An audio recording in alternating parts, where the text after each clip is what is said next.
Hello, board members. How we doing this fine Sunday afternoon? Well, I hope, or at least better than me. As it is Puzzle Sunday, we are going to be jumping back into the world of Phoenix Wright Ace Attorney Trilogy, where we are in, what?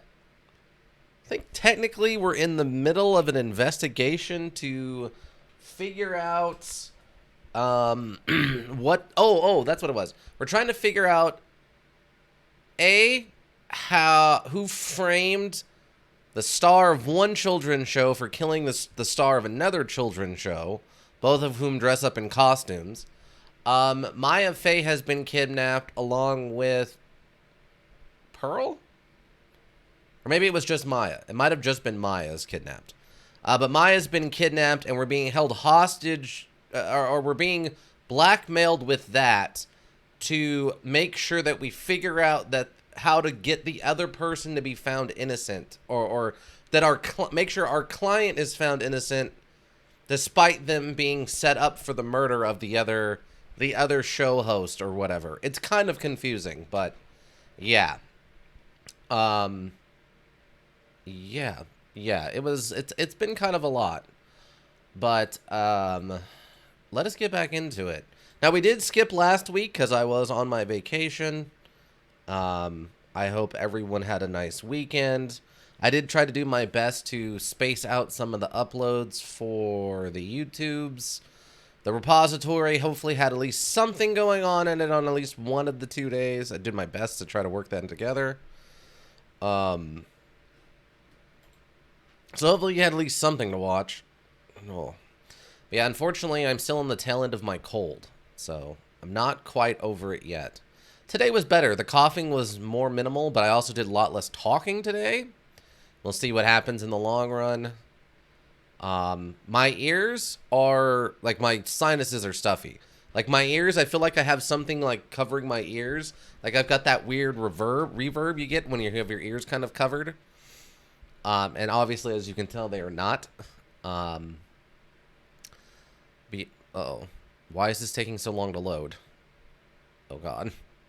Please don't tell me there's some kind of issue now. Not after this. Not after all the hours.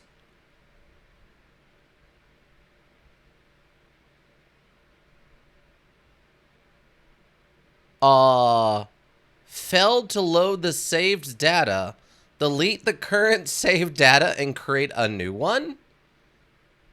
No? What? What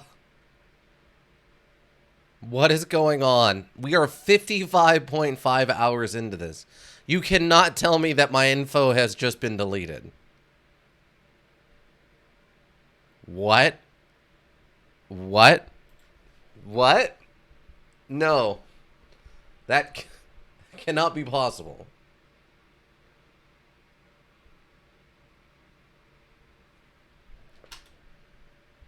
Okay. Okay. Okay. Apparently it was just messing with me. It was making my weird Sunday even weirder. Alright, everything's fine, team. It loaded right up the second time. Thank God. Oh. Lords above. To all the fates. All of them. Welcome, Mika. Saltier, how goes it? Well, after I had a small heart attack, were you just here for the heart attack I just had? Or did you just show up? Were you here for the heart attack? I had a small heart attack. The loading issue? I just showed up. Okay. I started up Phoenix Wright, and it took, like, it was loading for way longer than it usually does. And then a warning screen popped up that said, "We could not load your saved data. Would you like to delete the data and start a new one?"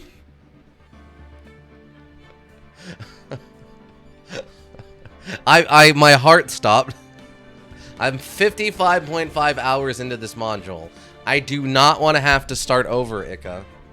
Ika, why? Why would they do this to me?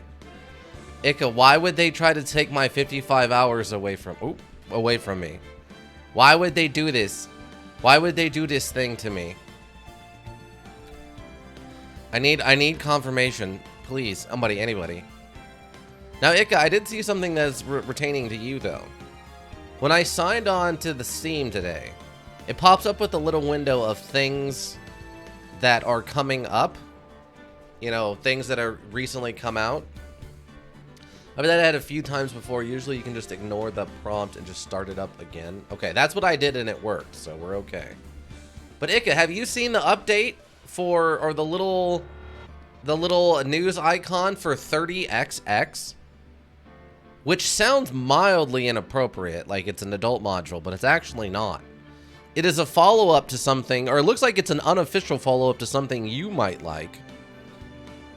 Sorry, my ears are really bothering me. But it's out now. Have you seen this, Ika?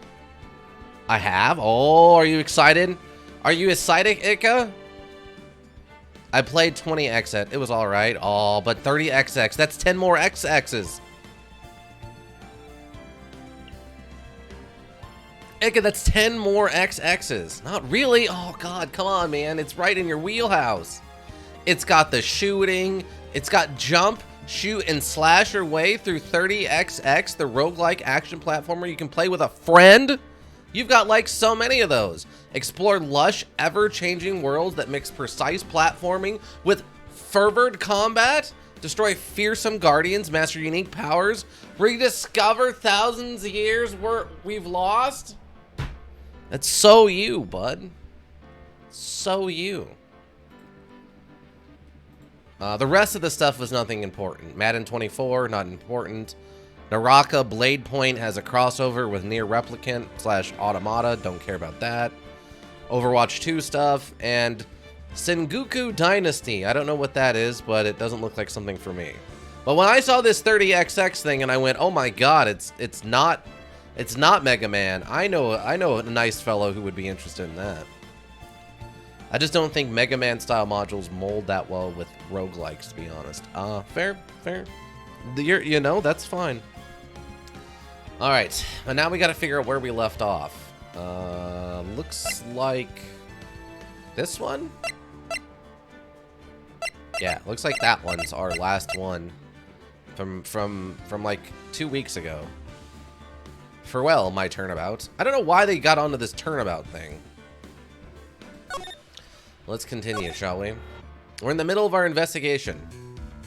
Oh, this is the assistant to the guy. Very expensive item valid in. It was stolen under the time of around the time murder. Richard Maya's kidnapper who goes by the name of the Killer. I know we had just gotten done with something. I think we had just finished interrogating her. Oh yeah, the big scoop, but we're still looking for information about that. Hold on, I didn't mean to actually leave yet. Did I examine this room? I haven't examined the room, alright. There's this giant bone sitting on the plate. I don't really like meat. Huh? There's something weird about this plate. Just wish I could put my finger on what it is.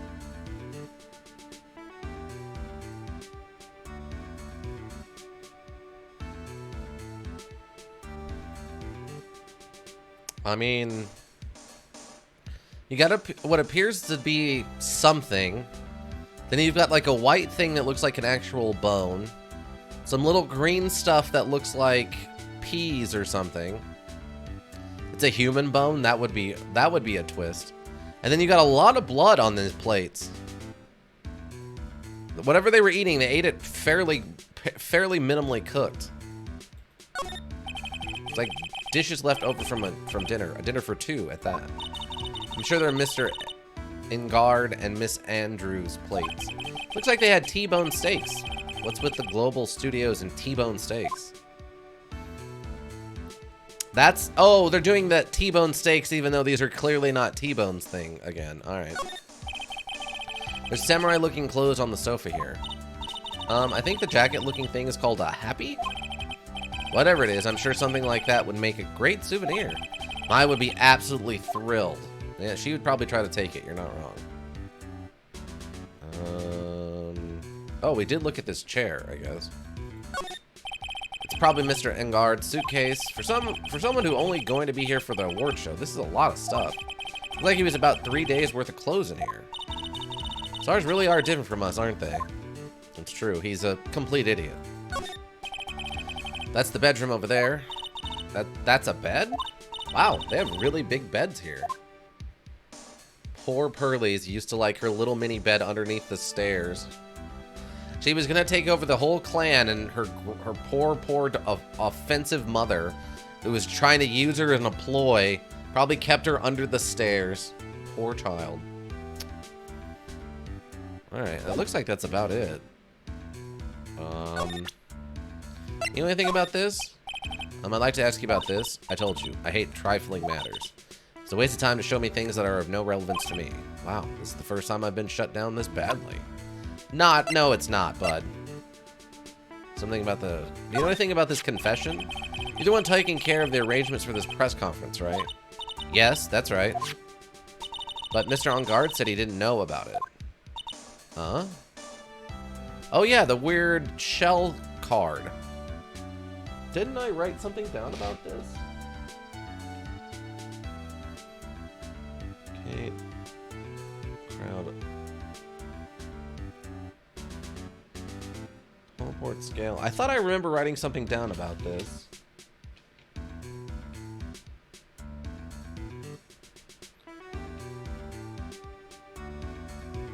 I guess not. Most of the back of this is apparently D&D notes. Oh, alright. But yeah, we have to remember this shell. I feel like this is something relevant. Is that what he said? Huh? Actually, I didn't know all the details either. It was a request from the publicity department. All I did was help out and do what I was asked. Oh, I see. I wonder about that. I wouldn't take her to be the type of person to do something without knowing the details. Yeah, that seems really strange. Starting to get a little bit of vibes of like maybe culprit right there. The shell symbol is the symbol of the cannibal group. Ah, all right, that makes sense. Nickel samurai. Instead of steel, it's nickel. Slightly translucent rings. Okay, I guess we can hit her with this. After this, I told you I hate travel. Okay, nothing. This. Nothing. Anything about these? Nope. Alright. Alright, we're probably good to move on then. Back to the hallway. Did I present you this camera? Ugh, and I just bought that camera. Who did this? The thief and rascal. Please don't look straight at me while you're saying that. And I find the bugger who went undone this. They're gonna pay with a bullet. If you do that, don't expect me to defend you. Oh, it's her stolen camera. Okay. That makes sense. Alright, let's go into the other room. Whoa, that is a lot of bears. March 21st, Gatewater Hotel, Corrada's hotel room. Corrida's? Mr. Nick, where are we? Mr. and Juan Corrida's broom, Pearls. Mr. Corrida? The victim? Which makes this the crime scene, too. Oh, it's you. So, what happened? The kidnapper? Has he contacted you again? Not yet. He probably won't until we win Mr. Engard's acquittal. You doing okay, pal? Hanging in there? I just want Maya to be alright. You don't have a lot of time left, but I'm going to help you as much as I can, pal. Can you do that, even if we wanted to look around the crime scene? Just this once. Special circumstances, right, pal? I'll even tell you everything I know, but you've got to keep quiet. It's my neck on the line here. Thank you. Oh, that's right. I got you guys a map of the hotel, pal. Here you go, little missy. Wow, you're giving it to me? Wow, you're giving it to me? Thank you. Haha, why wouldn't we want you to get lost in a hotel too big for its own good? Mr. Nick, I've got a map. That's great, Pearls. But Mr. Nick, I can't read what it says. Hotel guide Matt added to the court record. Map of the Gatewater Hotel around the crime scene. Wait, she can't read? Or she doesn't understand how to read a map. It's probably she doesn't understand how to read a map. Okay. Hotel guide map, partial. Viola Hall, lobby, on guard, and Coretta. Oh yeah, that's a really rough breakdown. You're not wrong. All right, what's with all the bears? There's all sorts of things in this refrigerator. The carrot juice bottle and the tomato juice bottle are both empty. Empty? It's too much of a hassle to throw them away, I guess. They're all vegetable juices. I guess he must have been a real health nut. Oh, there's a beet, some ketchup, and a bottle of strawberry jam, too. Maybe red was his favorite color? This is... What is this? Like, this is a coffee maker. This is a fridge. Is this a rice maker? Ika, any idea what this is? I need a second pair of eyes on this. No, that's the rice maker. The rice maker's over there. This is a rice maker, right? Or maybe a humidifier? They're like roughly the same size and shape. Because that's a coffee pot. Is this maybe a Keurig? Maybe this is a Keurig? What? This one or the one on the far side? This one? Because we got this thing that looks like it could be a rice maker. Okay, so this is just a hot water dispenser. Okay. I guess that kind of makes sense. For making tea, right? Or I guess technically noodles or something too, but probably tea. So you got a hot water dispenser for teas, and then you got a rice cooker thing on the right. Might have a built-in tea dispenser in it too. Okay, cool. Like we have a little handy cam.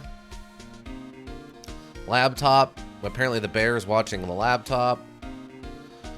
Snack foods. Again, not fully recovered. Calculator.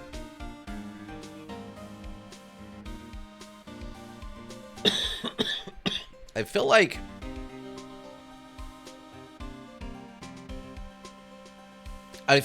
this guy was in here with like a little sibling. Like he split the chips up, like one, this is for him and then this is for the sibling. And the sibling loves bears. And like maybe the sibling was sitting with this bear watching the laptop.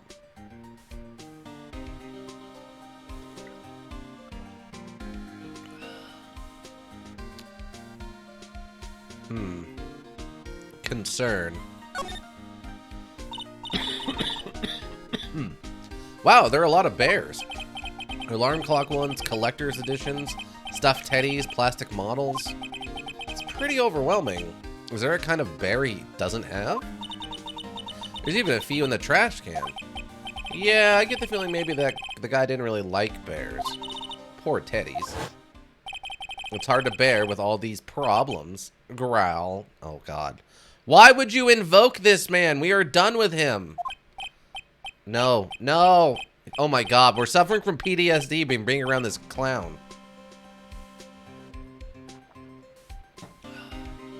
I don't think I want to bear with the trauma that last case caused me. Yeah, he's still dealing with the PTSD of the clown. Of all things. What's wrong, Mr. Nick? Yeah. Laptop? It's so messy here. Girls really likes things neat and tidy, I take it. There are a lot of electronic things in here that I've never seen before. Hey, Mr. Nick, tell me what they are, pretty please. Okay. That over there is a watch. You wear it on your wrist. I know what a watch is. Oops. For a second there, I forgot I was talking with Pearls, not Maya. What? What does that mean? Maybe because Maya's always late? It's a suitcase. There are so many things in that, I bet it barely closes. There's his clothes, a dryer, an electric shaver, a calculator. Do all stars pack too much stuff like Mr. Kurata? Yeah. So that's an electric razor. I was wondering what this was. Like, this was a hairdryer and a calculator, but I didn't know what this thing was exactly. It's just vague enough that I wasn't sure. I guess that's it. Yeah, I don't see anything else that looks like it's interactable. Alright. Let's talk to Gumshoe. Cause of death? Do you know what the cause of death? Well, technically the final autopsy report isn't out yet, but one look at the victim should tell you, pal. It should? Yeah, here's a picture. Why would you... Okay. Oh. What? There's a knife in his chest. Yeah, pal, that's the murder weapon. So he was stabbed to death? I'm looking at the fingerprints down at the lab right now. There were fingerprints on the knife? Yep. And it looks like they're pretty sure they're Mr. On Guard's prints, pal. That's bad. Real bad. Crime photo added to the court record. Yeah, that's pretty bad. Let me look at this again. Huh. Wait.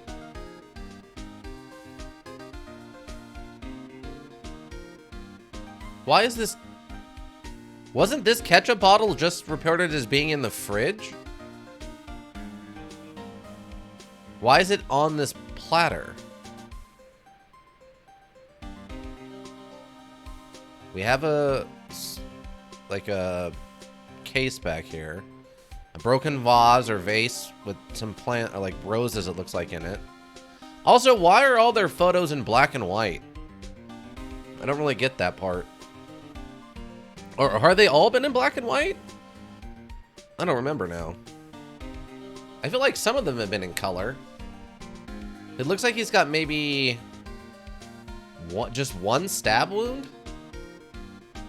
But that's like a non-fatal stab.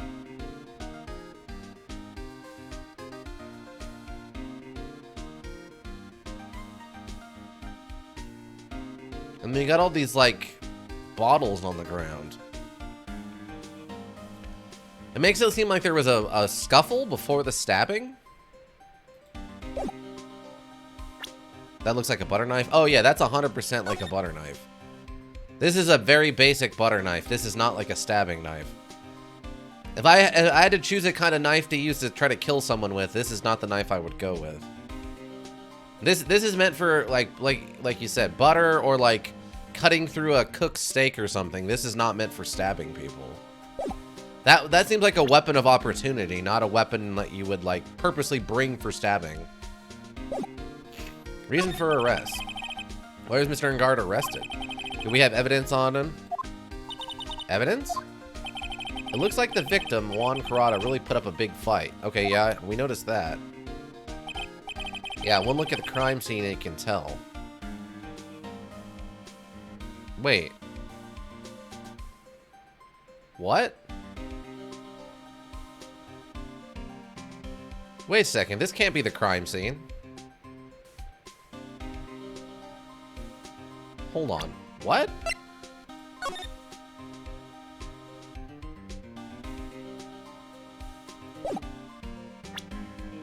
Okay, there's no way this is the crime scene. This table is where should be where this chair's at. And then this sauce should be like over in this photo. Did someone rearrange the crime scene? Also notice the two children's chairs. And the fact that apparently someone ate at this table. Yeah, one look at the crime scene and you can tell. There's signs of a struggle everywhere. Well, yeah, during the fight, his button came off. Mr. On Guard said something about a button.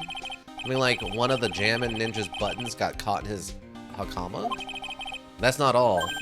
What? There was a witness, pal. A witness? Who is it? That lady, Miss Old Bag. Oh, God. Please, anyone but her. The prosecution has plenty of evidence to make a solid case. Not to mention that there's something around where the Vic was that's a little off. Something that's a little off? As in that's for you to figure out, pal. What? Alright, let's try to figure it out, Mr. Nick. What? Why not just tell me? You've told me everything else. Can't get so worked up. I'm gonna die. I'm gonna die on stream. Do you know anything about this camera? What do you know about this? There's nothing special I can tell you about this, pal. Look, pal. I have a lot of time. Why don't you show me something more important? If Miss Von Karma saw me here like this, I'd have to switch sides real fast. Anything about this? Nope. Anything about this? Nope. Anything about this? Ah, that's your present from the kidnapper, huh? While you're talking, it sends and receives radio waves. If we could trace that, yeah, we could use it to find out where the bad guy is. Uses radio waves, huh? I got it. I'll go find a radio scanner and let you borrow it, pal. Oh, nice, thanks. That actually could be really cool. You got any secrets? No secrets. Alright. Okay. Let me, examine the room. Okay. So we have a phone off the hook. We have all the broken stuff. We have, like, what appears to be some kind of missing guitar or something, or instrument. Which I think that was talked about a little bit. Wasn't there something about him... Wasn't he supposed to have, like, a guitar as part of his costume? But then, because he's the Jammin' Ninja, but then when he went on stage for the costume contest, he actually didn't have the guitar? So maybe this has something to do with it? Huh. Okay. We got, like, another phone or something right here? Like Mr. Karada had dinner last night. This bottle, it's tomato juice. We had a lot of food at the award show last night. I wonder if the star has gone on stage after only eating a meager meal like this. Meager meal of what appears to be the same T-bone that everybody else had? So that's a bed, right? Yep, it's big, but it's a bed. Ah, Mr. Nick, it's so soft. Big beds must be a rarity for her. Should she really be jumping on a bed in a crime scene? I know it's pearls, but still. Bottles of cosmetics are scattered all over the floor. This is probably where Mr. Karada fought his assailant. What are those bits of glass from? Flower vase, maybe? There are flowers on the floor, but I don't know what they are. You don't know much about flowers, do you, Mr. Nick? Nope. That's something me and Nick have in common. I don't know anything about flowers either. This is a guitar case, I guess? A little beat up, but it's still usable. That's strange. The guitar is not here. Maybe he forgot to bring it to the show? But Mystic Maya... She said the bright red guitar was the Jammin' Ninja's signature item. That's true. Huh? This guitar case is wet, but it's only wet on the top of the lid? Yeah, there's no water inside the case. This is water, isn't it? Guitar case added to the court record. Not next to the victim. Empty. There is some water, but only on the top of the lid. Oh, alright, so they...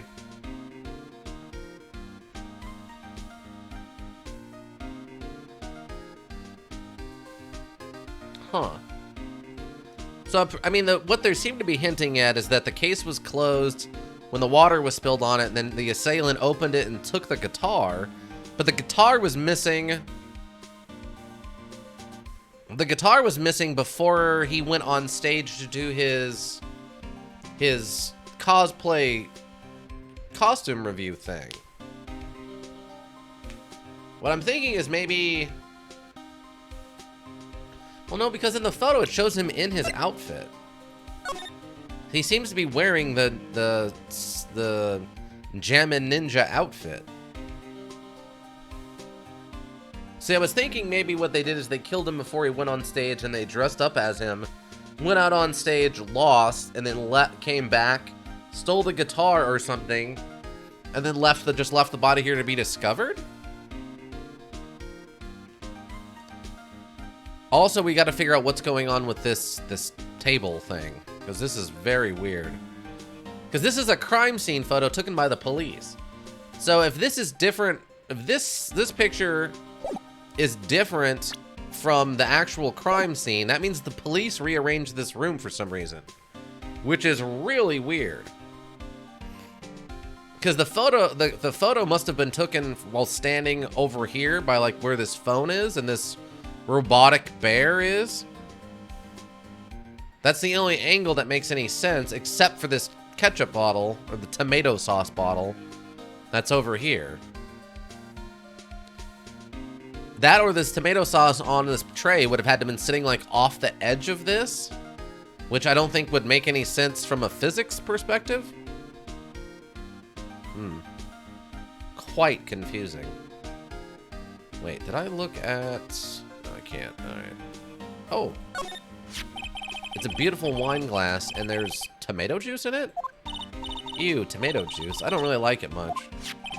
There's a bottle of it on the table over there. That's probably where this came from. Doesn't it seem weird? What seems weird? I mean, everything else is scattered all over the floor. She's right. The flower vase was broken, and the makeup is strewn everywhere. Why is this glass the only thing that's still all right? Now next to the victim, it's filled with tomato juice. No sign it's drank. No sign it's been drank.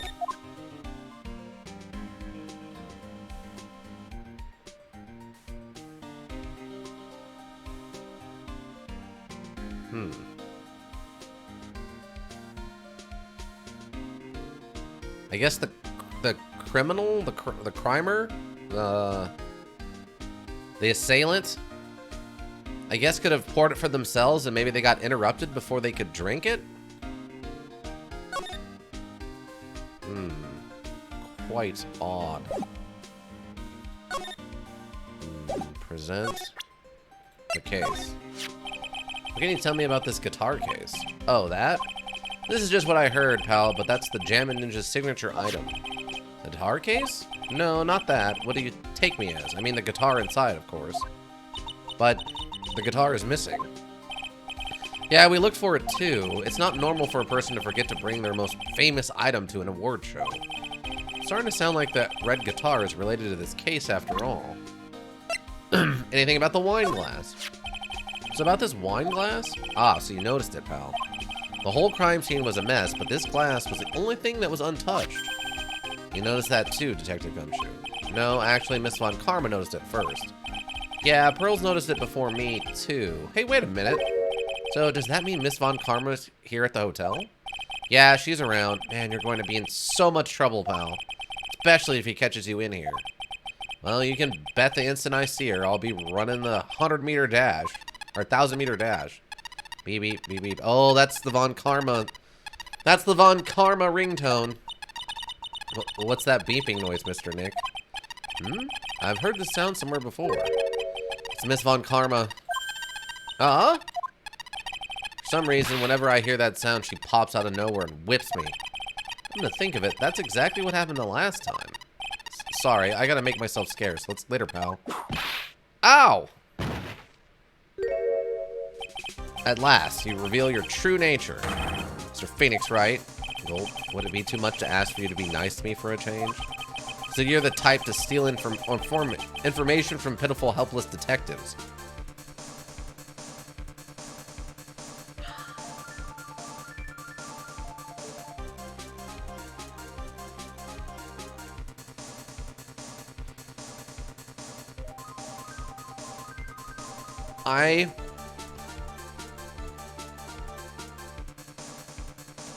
I'm trying to accept how this world works.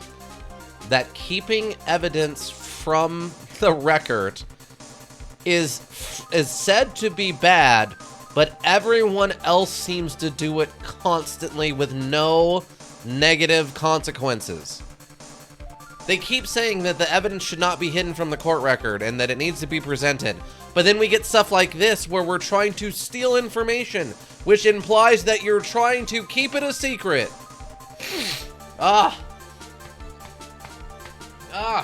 too sick to be upset with this stupid module right now.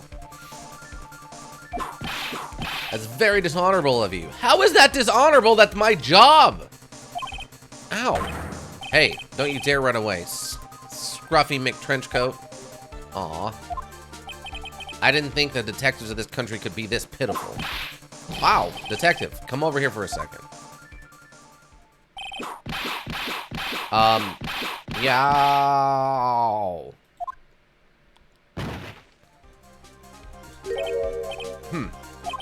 Feel better knowing at least you were a man enough to face your punishment. He was so scared, he just froze up on the spot. Mr. Phoenix Wright, you have soiled my perfect prosecution record. I'll never forget that. This time, victory is mine. Victory is yours? Is that all this means to you? What? Come, Scruffy, the investigation briefing is about to begin. Yes, sir. This isn't over yet. I swear on my family's honor. Ow, what did she throw at me now? What is this? To my dearest Wendy, signed Jean.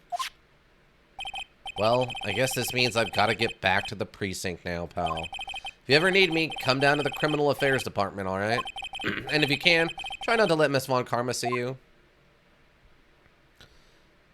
Oh, wait. It's right here? Why did they put it on the table? Mr. Nick, what's this piece of paper? It's called an autograph. Autograph? The paper's got Mr. Karad's name written on it, so it's his autograph. I can't read it at all. To be honest, I've never seen writing that looks like this. Ah, it's a special way of writing called cursive. Look here, see how it says, to my dearest Wendy, in more normal letters here? This sloppy, unreadable writing, it's crazy and cruel to give this to someone. Hold on. Huh? Wendy, I've heard that name somewhere before. That's Old Bag's name. That's Wendy Old Bag. Mr. Karada's autograph added to the court record. Juan Karada's autograph to my dearest Wendy is written on it. Let me double check, but...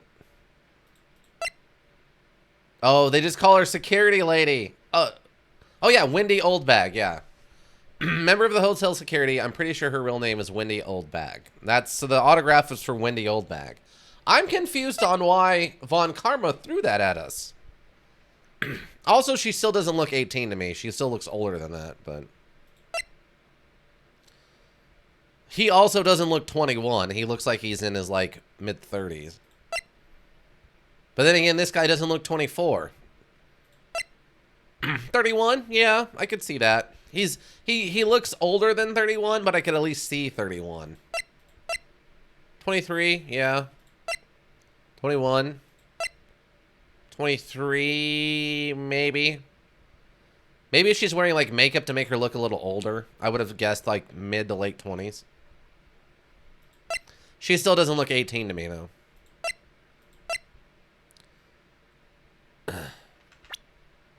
Huh. Okay. Well, that's, I think, everything we're going to get here. Unless I missed, like, some little item I needed to examine separately.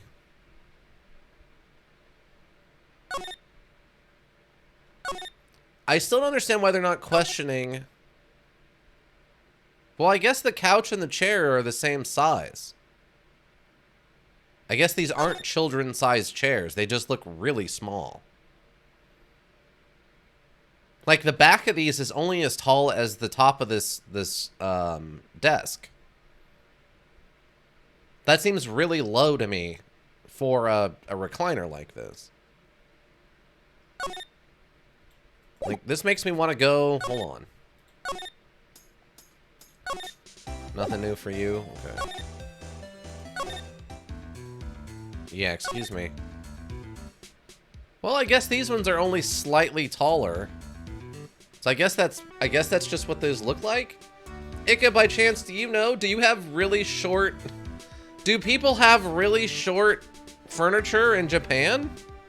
I know they have different furniture than here in the States, but I didn't think, like, their recliners would be super short like this. Is that a thing over there? Sorry to involve you in this, but you're the only person I know who's been to Japan. And also on this stream.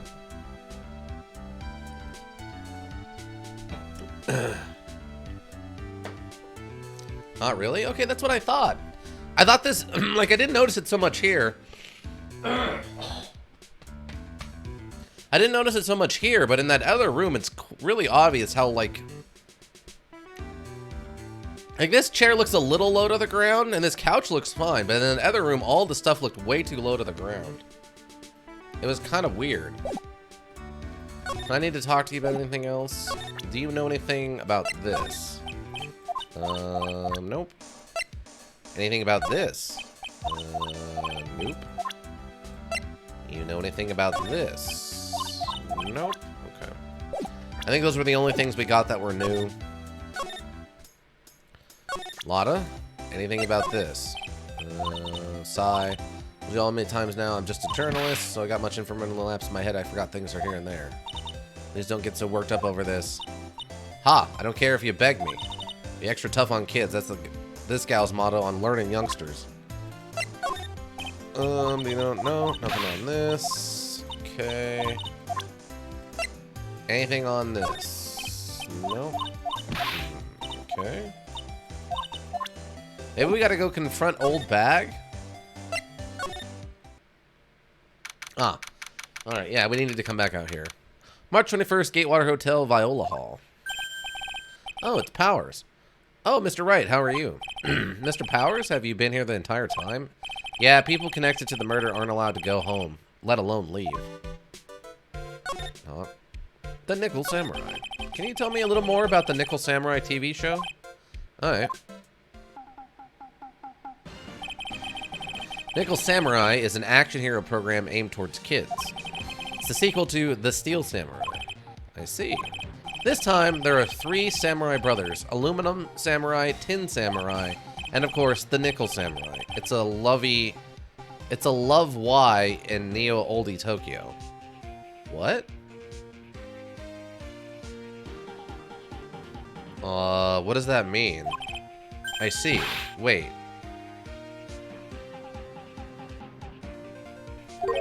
A love what? A love why? This girl, Sayo, works at a tea shop and all 3 guys fall for her at the same time. Oh, I guess the Y shape is like the 3 brothers colliding over this one girl. Anyway, Sayo is actually the daughter of the evil Strawberry Clan's leader. Sounds like an unusual situation, like Romeo and Juliet. ×3. Yeah. Strange thing is, this is sort of forbidden love story is really big with the office ladies. Yes, Pearl? What happens next? I want to know. Miss Soyo. Does Miss Soyo fall in love? She does, doesn't she? Every Sunday at 8 a.m. I'm going to stop watching Kids Masterpiece Theater starting this week. I can't believe she's really considering it. That easily? A love triangle? No, because that would imply 3, right? So it's like the right up to the triangle, but well, because they don't really love each other, it's just they both love one person, and then that one person loves both of them. But I get what they're saying. Like, the woman is the dot in the middle for the Y, and then one brother, and one brother. I get what they're going for. It's a weird description, but I get it. Ugh, Jammin' Ninja. So what's a Jammin' Ninja TV show like? Started from a remake of an old movie, to tell you the truth. Yeah? Okay. The Jammin' Ninja, like the samurai shows, is geared towards kids. It's the story of a ninja who can't scale a wall, but became a big pop star anyway. What? It's the story of a ninja who can't scale a wall, but became a big pop star anyway. Okay, Ika, I have another question for you about pop stars in Japan. Ika, I have a question about how pop stars work in Japan. Is there a requirement? Is there like a legal requirement for them to be able to scale a wall to be a pop star in Japan? Is that a thing? That's really is that where Ninja Warrior got started? Is there like, well, if you can scale the Ninja Warrior thing, you can become a pop star? Is that a one-to-one translation?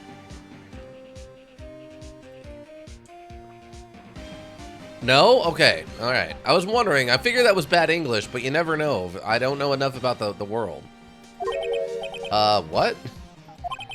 He was a really lousy ninja. Absolutely couldn't do any ninja things right at all. But boy, could he sing.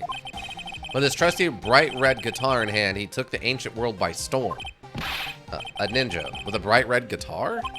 And then the final fight in the front of his beloved princess, Mizula. Jammin versus the Moromachi 5.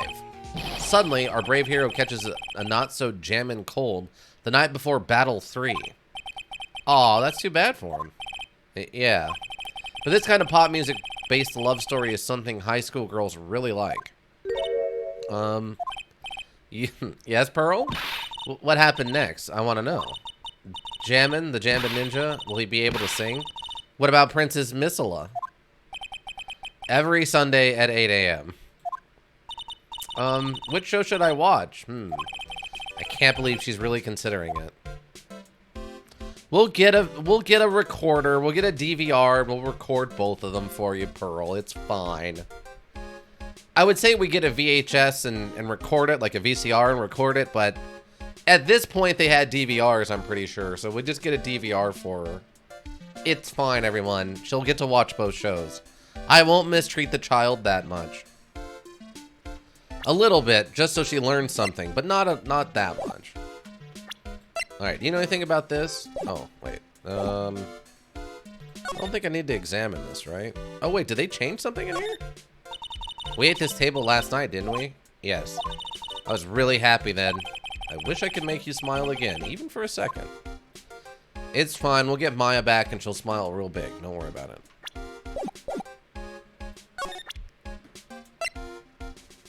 You know anything about this? That guitar case? That was Juan's. Guessing you've seen this case before? It's pretty famous by now. It stands out because it holds the bright red guitar. The bright red guitar? The Jammin' Ninja's signature item. But the guitar is so important, how could he forget it for the award ceremony? It does seem a little strange.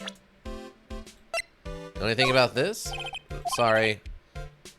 Thanks for taking the time to talk it out and show it to me, but I'm really sorry I don't know anything about it. Anything about this? No. Alright. Have you seen the missing camera? Nope. You know anything about the crime scene? Nope. Hotel guide map by chance? Nope. Alright. Guess we're good to move on. Oh, old bag is still here. Okay. Excuse me, madam. You know anything about this? I don't have anything to say to delinquents like you. Please, anything would be helpful. And how about I tell you my measurements? No, that's okay, really.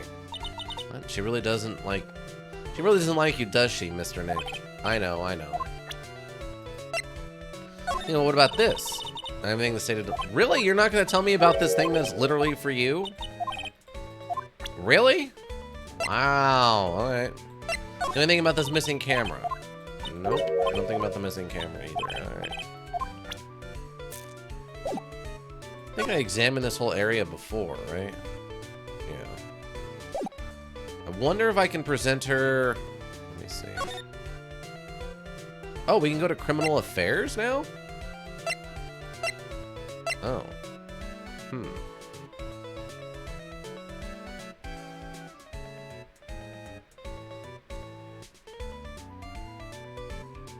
Oh, let me try to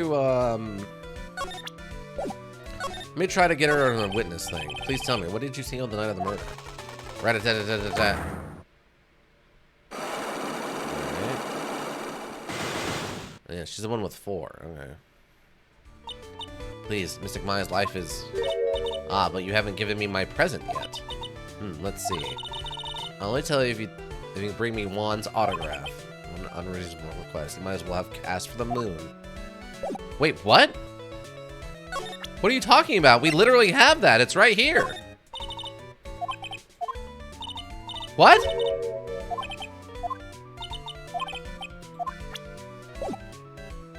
Huh? I literally have that. And I've presented it to her. Huh?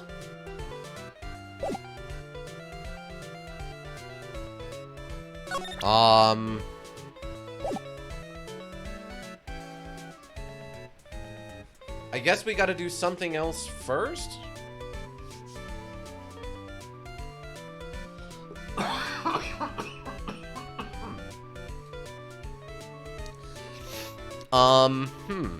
Okay.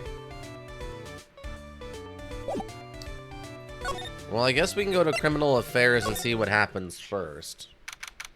March 21st, Police Station, Criminal Affairs Department. It doesn't look like Mr. Scruffy Detective is here. Great. Now even Pearls is calling him Scruffy. Thanks, Francesca. They said something about an investigation briefing earlier, right? Why don't we come back and try again later when they're done? Okay. I guess that's all we can do, right, Mr. Nick? You're not wrong. Oh, I wonder what he's working on today. No, not that. This guy. That must be one of the detectives. He's mumbling something to himself. A break and spit it out, you low-life scum.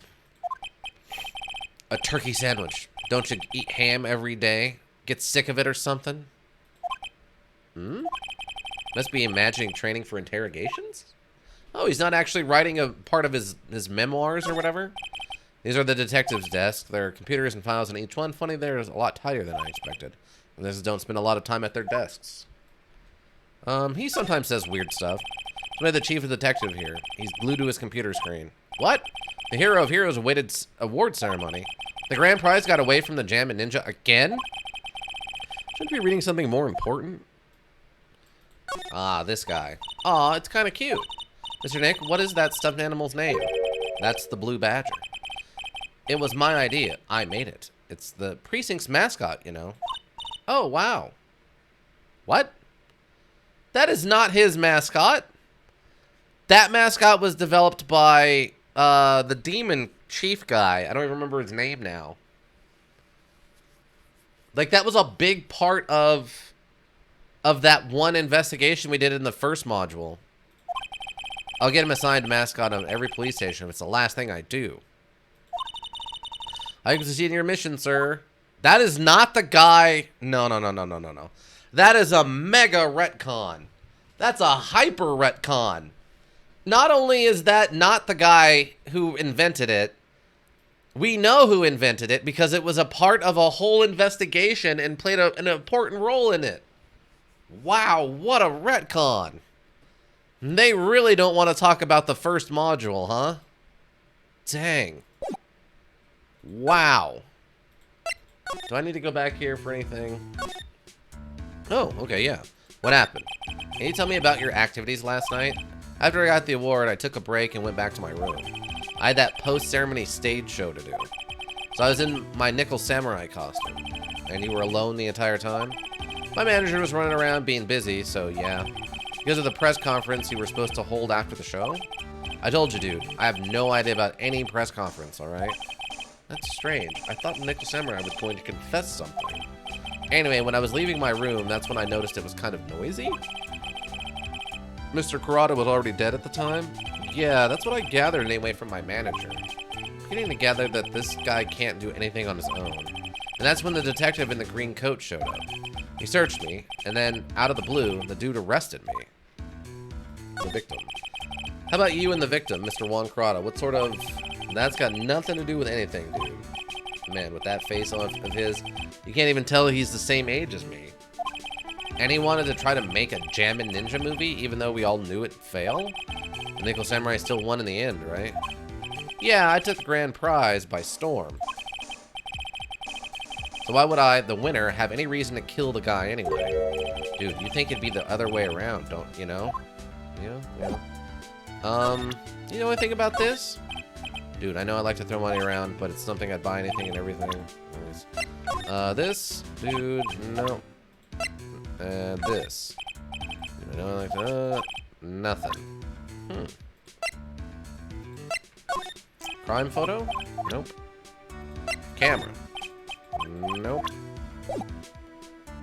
Alright, well, that's it. So what are we missing then?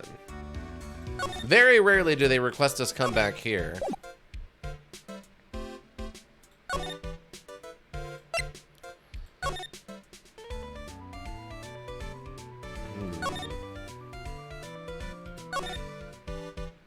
I think I've talked to you about everything, and I've presented you everything. Oh, really, I owe you one. If it wasn't for you guys, I don't know what would have happened. What you did, it was a real tight spot I was in, and you fought so hard to get me out.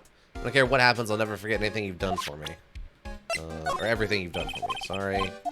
I'm not interested in that.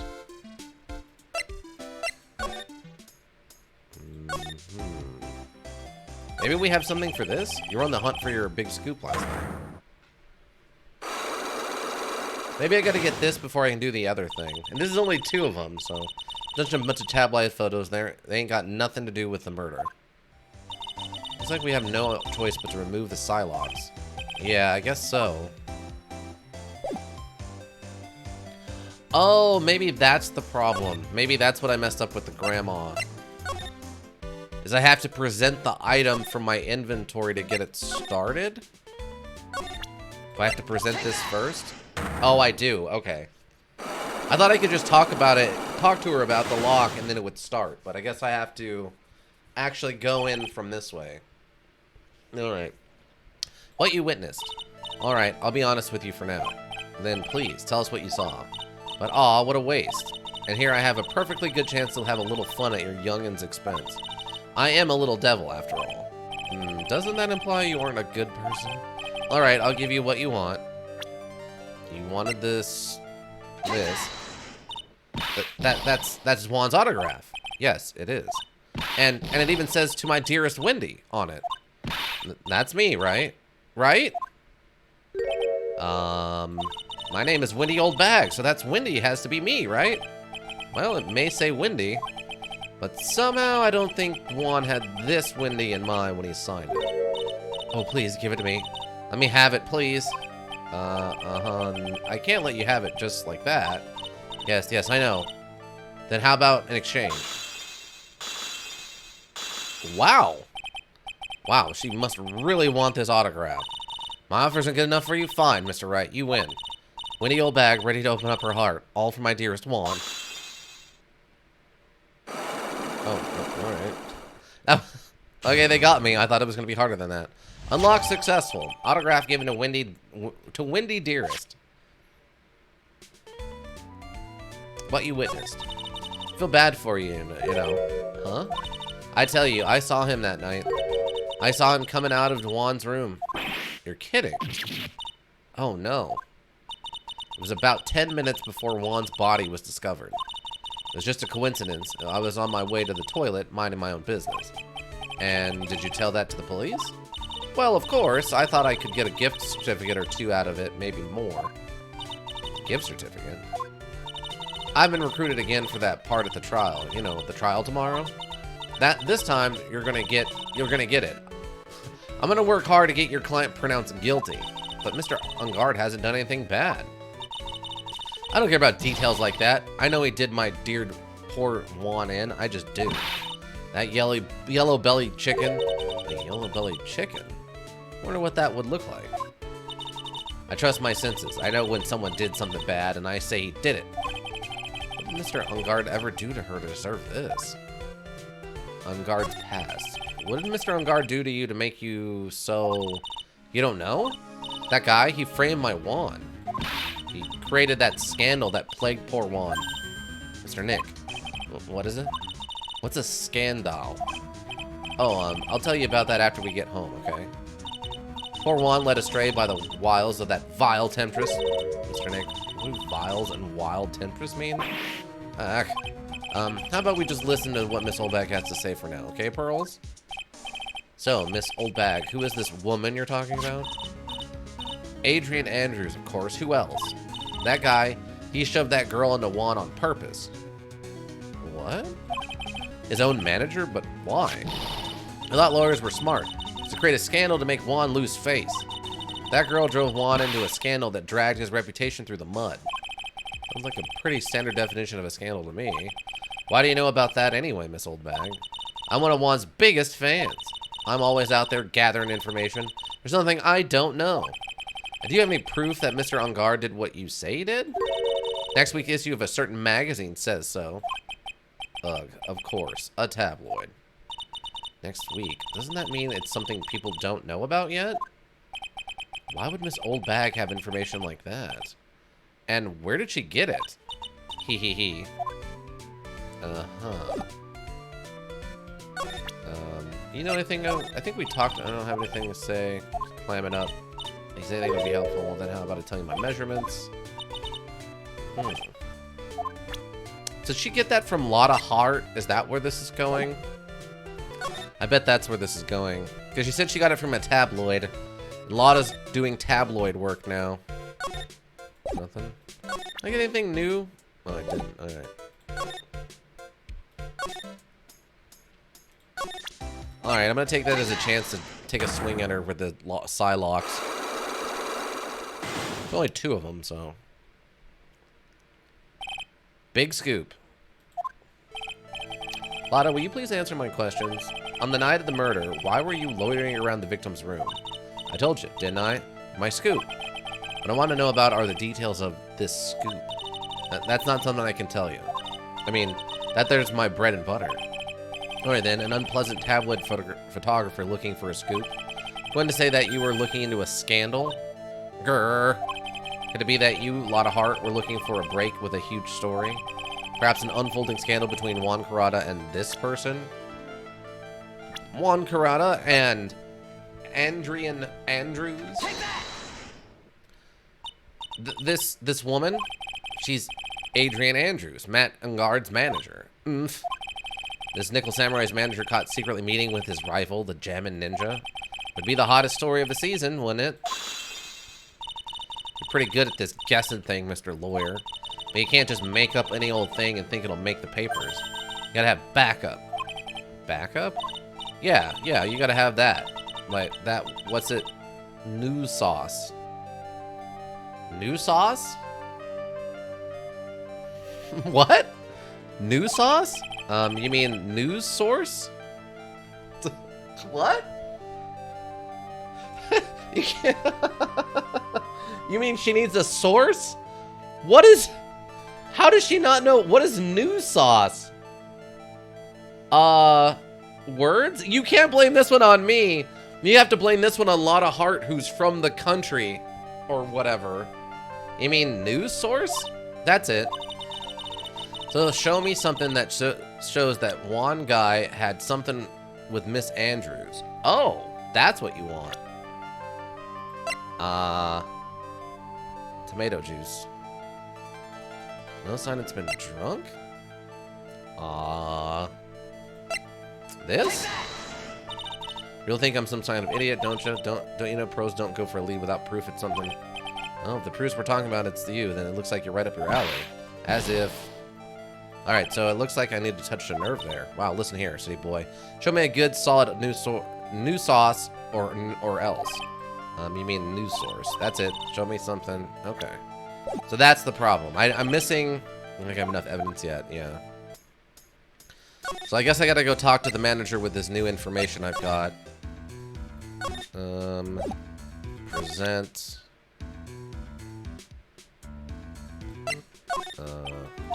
No?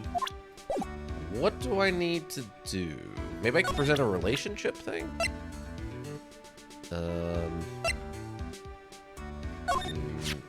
Did you know the victim, Mr. Karada? Yes, I knew him. The world is just a small place after all. You know about this rival between the Nickel Samurai? Honestly, they were like children when it came to that.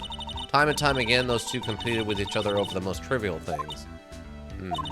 Neither one of them wasn't so stubborn that maybe no one would have needed to die. Huh?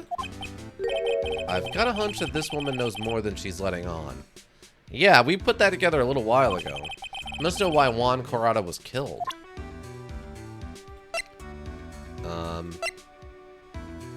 You know anything about her? What about this guy? That's Mr. Will Powers. He's an actor contracted with Global Studios. He's a very nice man. A man with a good heart. But that's all he is and ever will be. Urgh. What a horrible thing to say. Sly doesn't care about genuinely nice people, Mr. Wright. Huh? For a second, her face twisted in pain. I wonder if something happened to Miss Andrews. It's a great question. Ah, motive for murder. There we go. Do you have any ideas as to why Mr. Karada was murdered? Why would you ask me about such a thing? I'm just doing my job. So, do you have any ideas? Ah! Alright. Ooh, 4 of them. Jeez, Miss Andrews. Sorry, but there's nothing more I have to add to this conversation. Is it Psylocke, Mr. Nick? Yes, they're getting to be more and more of these lately. Okay, motive for murder. Trying to think what else I could present.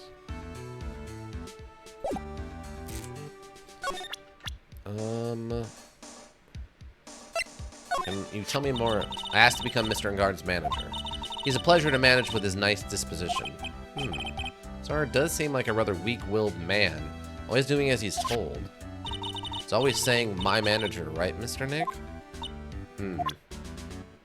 Okay. Yeah, I don't know who else I would present in this list. You know her? Nope. You know something, don't you? About why Mr. Grotto was murdered?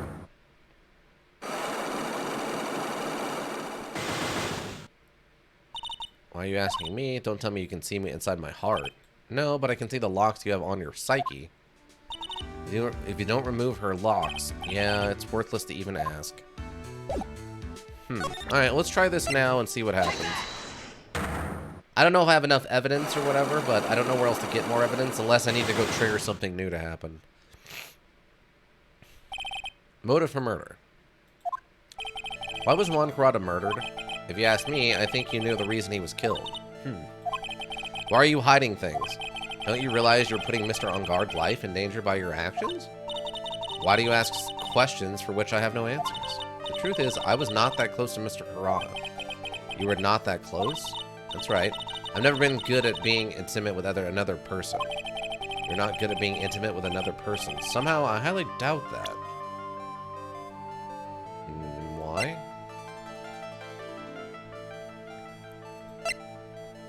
Murder scene.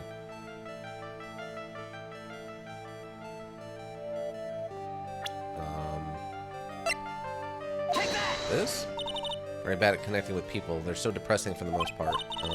They're just like feeble-minded individuals. Yes, well, I don't think I can ever be intimate with you. So I guess she's saying both depressing and stupid. But I'm certain we were very close with the victim.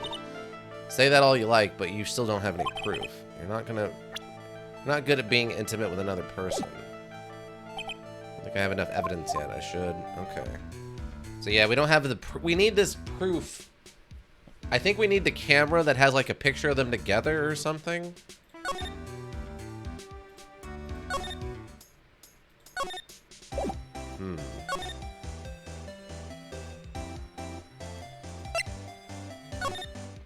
I'm wondering if...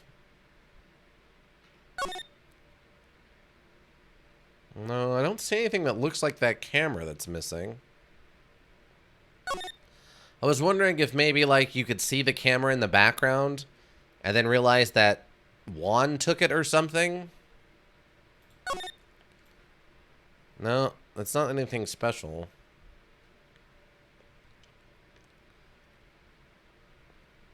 You know, I don't see anything unique in this.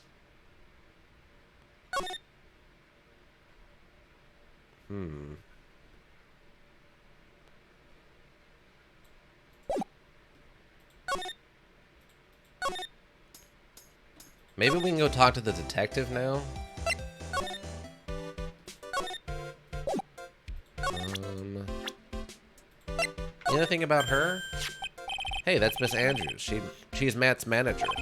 Actually, I was interested in her for a little bit, just a little. So Mr. Powers likes this type of woman. What do you know about Miss Andrews? Well, see, here's the thing. I don't really know her. I don't really know her, you know? Huh? There's sort of a small rumor going around about her right now. A rumor? Ah, if you're interested, I'd be glad to share what I know.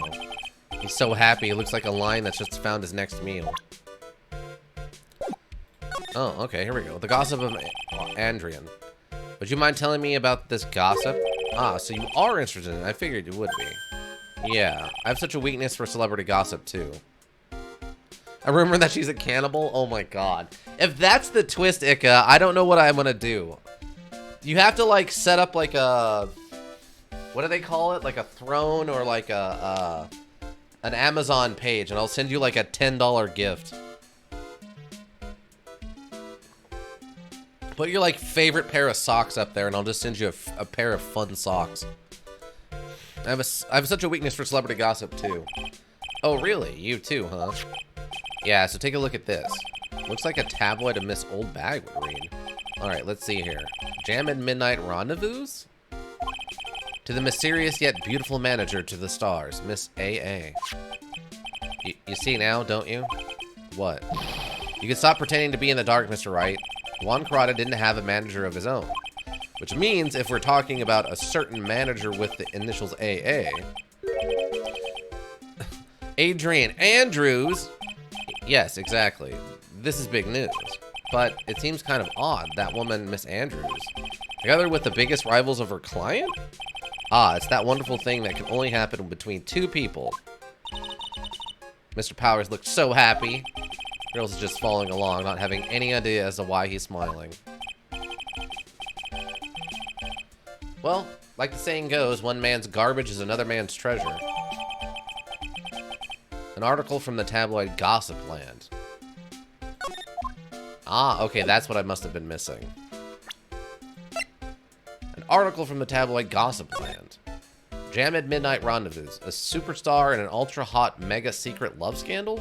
Reliable sources say that Juan Corrada has been getting in close with the mysterious yet beautiful manager to the stars, Miss A.A. Okay, that must have been the thing I was missing. That should be enough to at least get a lot of hearts thing.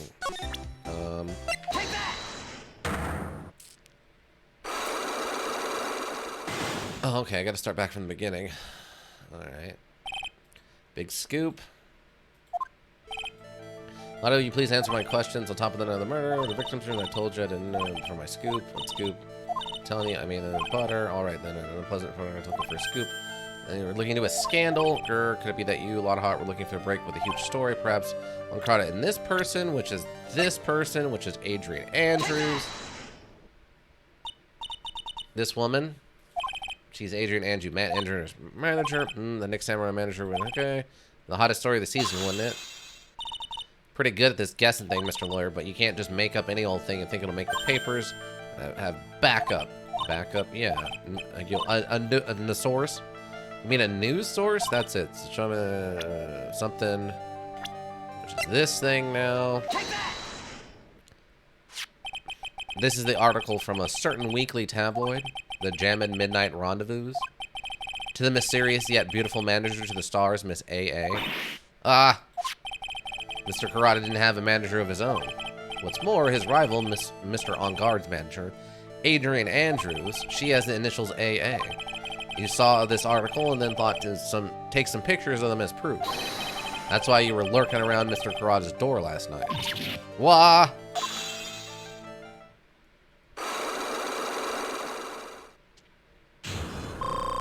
Unlock successful! I love that the bar vibrates as it comes back in, implying it's like charging full of power. Big scoop. You were looking at Mr. Corrada and Miss Andrews' affair, weren't you? You got it. I was gonna get myself a scoop by catching them in a secret meeting. There's already an article on it. There's already an article about it on the weekly tabloid magazine. It's no longer breaking news. Maximum power! Yeah, exactly. It's no longer breaking news. What'd you just say? Her initials are AA. What kind of vague thing is that? Ain't no proof of nothing. People are gonna want to see real proof. Well, at least I do. So that's what I was doing. Getting photos. Oh. I'm gonna whip up the reader's interest with some gossip and a little misleading. And spice it up a little and have myself an exclusive story. Wow, a lot of nice journalistic integrity you got there. There's no integrity left in this universe. Half the laws in this universe apparently don't apply. You expect the journalists to be telling the full truth and nothing but the truth? Especially to the tabloids? I already finished writing up my spicy article, you know? But, huh? The paper I wrote it on, my note to myself, it's gone. Your note to yourself? It was inside the case of my $1,600 camera. They'd done run off together. I came here for my big story, didn't come here to have my treasure disappear on me. Yeah, I understand. It's enough to make a gal go bonkers, I tell you. What's with people now, anyway? I never thought I'd see the day when someone done steal something from me. You really want that note back, huh? I got no idea why, though. The story in that note is probably a bold-faced lie. Lotta's camera updated in the court record. Sold on the night of the murder, the tabloid article about the victim was in the case. Okay. I mean, that gives us some evidence about the next person. But I feel like until we get this case back, I don't know if we're going to be able to do anything else. Do you know anything? No? Alright, just being mean to the little girl for no reason. Like the itches today. I don't know what's going on.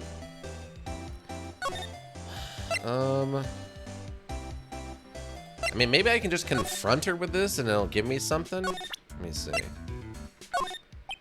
I'd like to ask you about this. I told you, I hate trafficking manners. It was the time to show me things that are no relevance to me. Other than, alright, yeah, I guess if you play dumb and then assume it's not you.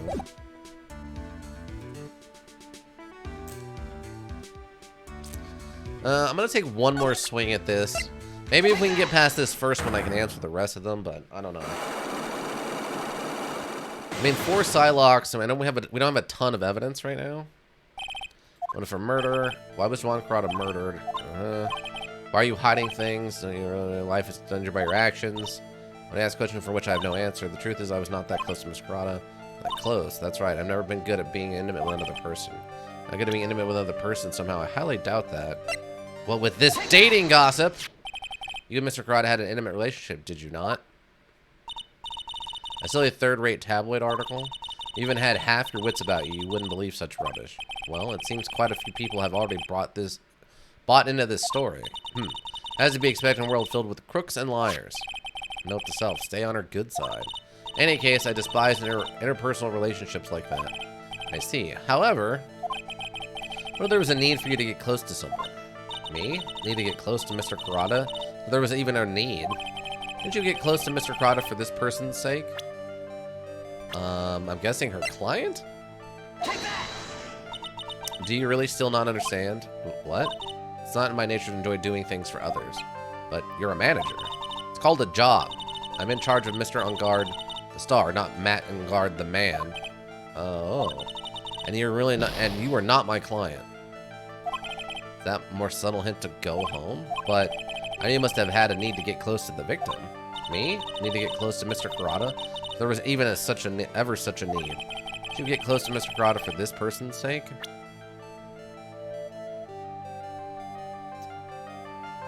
For this person's sake?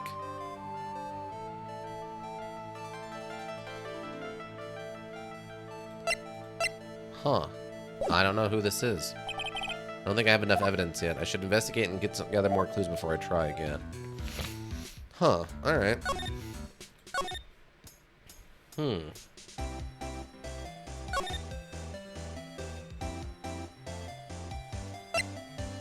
mean, there's nothing else in here.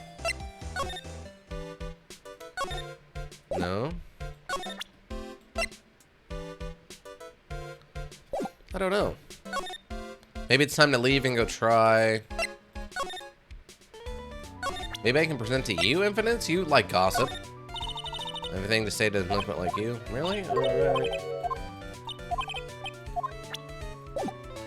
Alright, let's go talk to... I'm gonna go check in with our client. See if he knows anything about this. What do you think about this article? You're talking about her thing with Juan? I always thought she was a bit careless in the way she handled it. Huh? And that's it? That's it.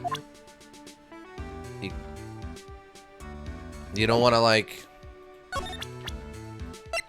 bring anything else up? That's my manager. Did you meet her? Yeah. What do you think? Strong woman, right? And she takes good care of me. You're such a mama's boy. Huh? You remember her? Dude. One sec. Ask the fan club president, okay? Dude. You know what? Forget I asked. What about Will Powers? I've seen him somewhere before. Is he a member of my fan club? That's Mr. Powers? Isn't he supposed to be kind of like a mentor to you? Powers. Oh, yeah. He's the guy on that kid's exercise program. I gave him an autograph just the other day. Doesn't seem Mr. Powers as a mentor at all. Fair enough. Alright, let's go try criminal affairs. Maybe he's done. Ah, alright, that's what it is.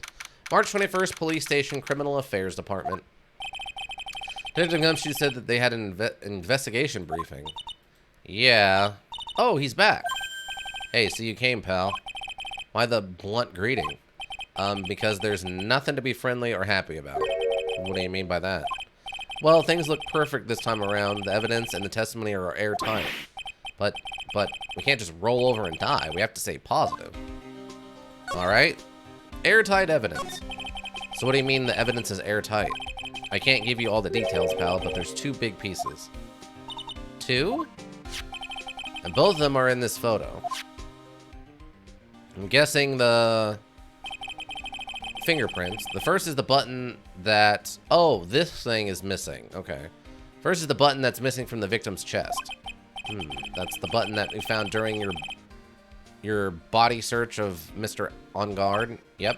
I found it in the folds of the Nickel Samurai special pants. And the second one is the knife in his chest, pal. The fingerprints on the knife in his chest, to be exact. Fingerprints? Whose are they? You didn't even have to ask, little missy. It's obvious. They're Matt and Guard's. Tomorrow's trial. Talk about being stuck between a rock and a hard place. Airtight testimony. So what about this airtight testimony? It's the old security lady, Miss Old Bag. I thought so.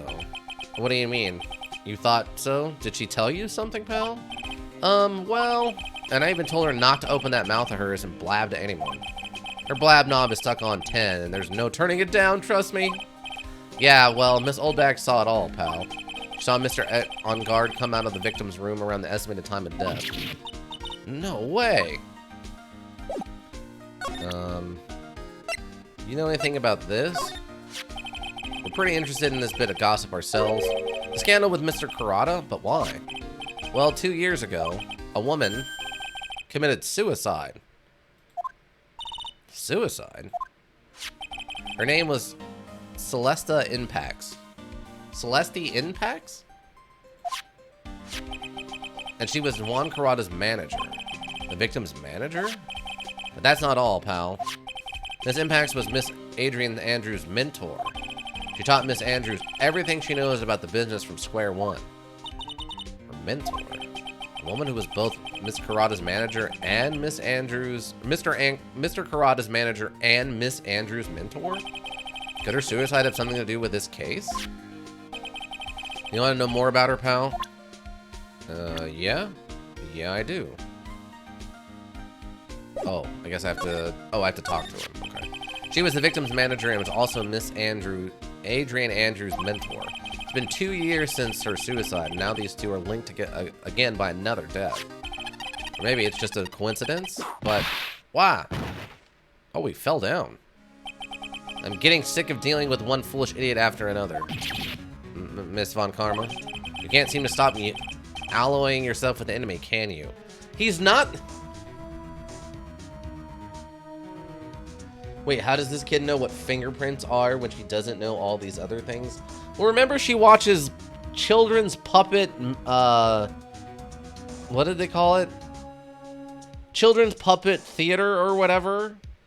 So it's got like weird in-depth knowledge about certain things, but she has no idea what like certain words mean. It's really strange what they're doing with her knowledge of how the world works. It's really, really, really weird. I don't know. It's like she grasps certain concepts, but has no idea what other things that are in that same realm should be. It's really weird what they're doing with her. You can't seem to stop allying yourself with the enemy, can you? I don't need a traitor in my midst. You don't? You don't mean... I do. Scruffy? You have 30 minutes to get out of here. You are no longer needed. Goodbye. That's... Wait. Please wait, sir. If I don't get this month's pay, I'll start... Quiet. If it weren't for the traitors like you, I would have won. Is that what you want to say? Huh? Who? That voice. Oh my god, it's Edgeworth. He's back right now? This is when he shows back up? Edgeworth? It's been a long time, right? This is Mr. Edgeworth? What am I going to do with you? Still blaming others when things go wrong. You haven't changed a bit, Francesca. The edge. You. How dare you show your face to me without a shred of shame upon it. You soiled the Von Karma name, dragged it through the mud. Even ran away with your tail between your legs like an ill-bred dog you are. Are you talking about the Von Karma family creed to be perfect in every way? Then let's hear it, Francesca. How are things going? I hear you're having a rough time maintaining perfection in this country. You seem to be getting crushed under the weight of it all. That's why I came back. Keep your assumptions to yourself. I haven't given in yet. I won't lose. This case is mine. I never hand it over to you. Never. Mr. Phoenix, right? I will see you tomorrow, in court. Be a clinical lesson on the meaning of total victory. Still the same wild mare she always was. I just picture when this is going on, this like, this bickering back and forth between the two. He's just staring there like just completely dumbfounded, has no idea what Edgeworth is doing here, has no idea what the two of them have going on with each other, just completely dumbfounded. Tomorrow's trial? I thought the prosecutor, Miles Edgeworth, had gone and died. Yeah, exactly. Just like, oh, what is going on? Mr. Nick? I never wanted to see you again. Like, they're talking like this is like a breakup or something, but I mean, maybe this is just such an intense rivalry. There's just so much passion here. I think that's enough of a warm welcome for someone you haven't seen in a year. Are you going to run tomorrow's trial? You heard her, right? That wild mare hasn't given in yet, it seems. So no, I don't think I'll be making an appearance. Your hatred for me is quite unhealthy, not to mention one-sided. But I will say one thing. You can't win on your own at the trial tomorrow. What is that supposed to mean? I have something definitive that you lack. Working together is the definition of teamwork. It's the power to find the truth. The truth? In order to understand this case, you have to understand a certain truth. Well, if you ever feel the need for my assistance, it is available to you. I'm not in charge of this case, so I can be a bit more generous with information. What is going on inside his head? Wait, why did we say we hate him? As far as we know, we were like maybe unfriendly rivals at worst? Also, he's definitely going to be staying with Gumshoe. They very clearly had a thing going on in the first module.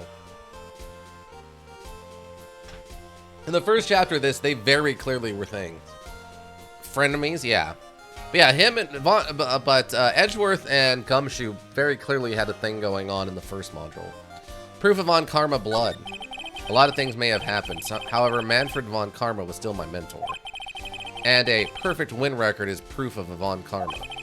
1 year ago, you could not establish guilt in a few cases. Are those losses the reason you suddenly disappeared from the prosecutor's office? Did you leave because you had lost your perfect win record?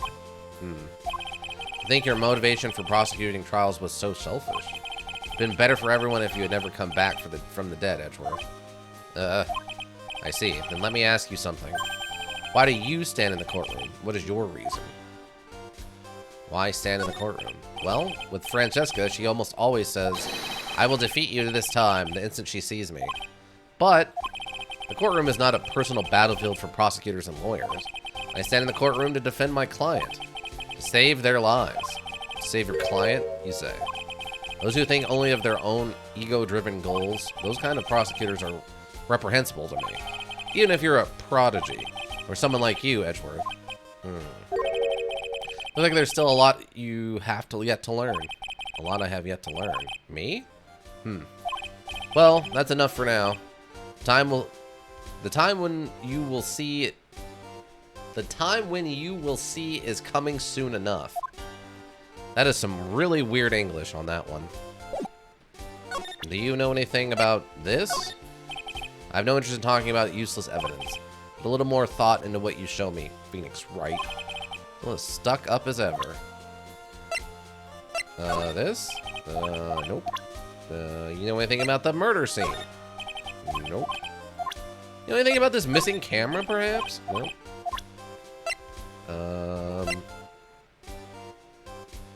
You know anything about this weird confession?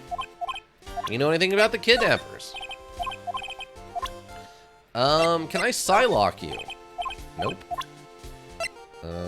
You want to see my badge? You want to show our badges off to each other and maybe touch them a little bit? Nothing about the tomato juice.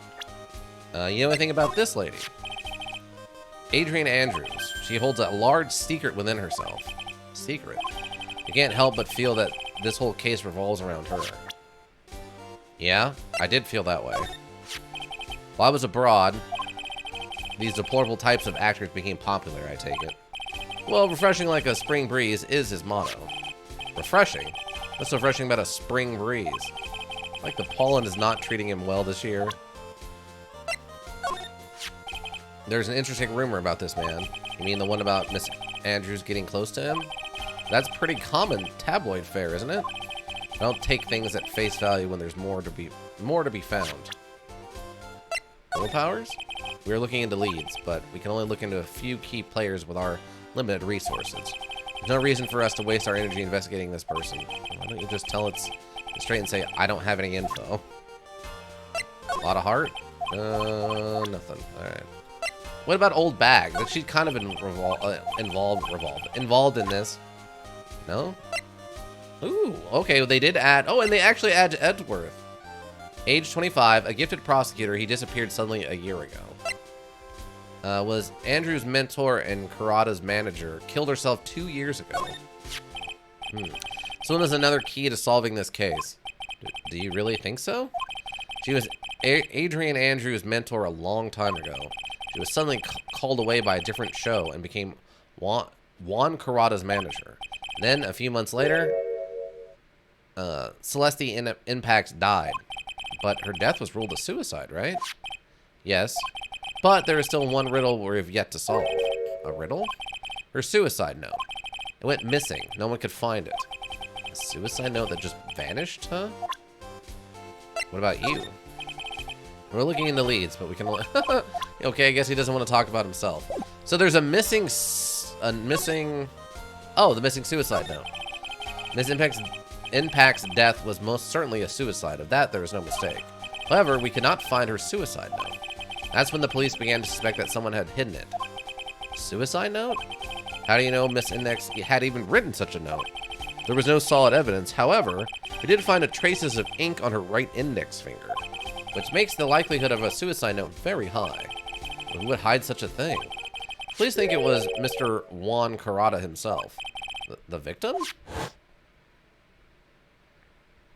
Ah. He was the one who found her body, which makes him the only person who had a chance to hide her suicide note. Mr. Kurata hid his own manager's suicide note, but why? As long as her note is missing, any speculation beyond this is meaningless. For now, I think you should look this over. This is the suicide report. Part 1, anyway. Part 1?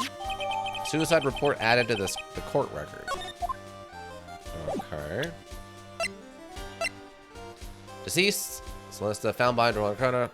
Was her suicide note hidden? Okay. I can't actually read it. It's just, I guess it's just in there. Alright, cool. Maybe I present it to him to get more info about it? I don't like to look through reports. I like suicide reports even less. Worst of all, the reports that have multiple parts like that one. That has 2. 2 parts? What you just handed me is the first part of the report. Here is the second report. What? Why did you make me... They made me... Okay, so he handed me the first part, and then I had to hand him the first part back for him to hand me the second part. Why not just give me both parts? Why add an extra step in the middle? Why? Why would you do that? All you're doing is trying to confuse people. Is that what it is? For the people who didn't think we needed to hand him the note, he just handed us back to him to get the second part of the note? Oh, God. The second part of the report is about an attempted suicide. The attempter's name is Adrian Andrews? What? Miss Andrews? What did she do? She tried to kill herself? She doesn't seem like the kind of person to try to kill herself, though. You think she's a strong career woman? That's just what she wants you to think. Adrian Andrews, she has a certain secret she's always trying to hide. A secret? Her dependent nature. That's what she really likes. That's what she's really like on the inside. Is Andrews dependent? Talk about the exact opposite of what that woman is. Okay. Classic Phoenix, right? I guess so. Who seems to have it all together? Adrian Andrews, she holds a large secret within herself, a secret. Can't help but feel that her whole career revolves around her. Oh, okay, I guess. I don't like to look through. Okay. The second part of the report is about an attempted suicide. Okay. She's always trying to hide secret. Her dependent nature, that's what she really like on the inside. Dependent, talk about the exotic. Dude. Shouldn't I have gotten... Manager, an intelligent woman who seems to have it all together. I feel like I should have been given either another piece of evidence or her, like... Her profile should have been updated? Mentor and Karada's manager. Huh. Okay. I guess that's everything. Do you want to talk to me about any of this stuff? Dude, I know I like to throw money around. I guess not. Do you know anything about this lady? Huh? What's wrong? How much do you know? What do you mean, how much? Mr. Lawyer, I may be your client, but I hope you will keep yourself out of my personal life. No, I would never. Now, if you'll excuse me, I have a lunch appointment I have to keep. You're in detention. Who in the world are you going to eat with? The security guard? Mr. Nick? This Celeste Impacts lady. Somehow I get the feeling she's a very important person in all this. Wow, so he just ditched as soon as we tried to ask him about it. Alright. Didn't quite expect that one. Okay, well I need to go back to the hotel, I'm guessing. You know anything about this? Anything to say? Okay, guess not.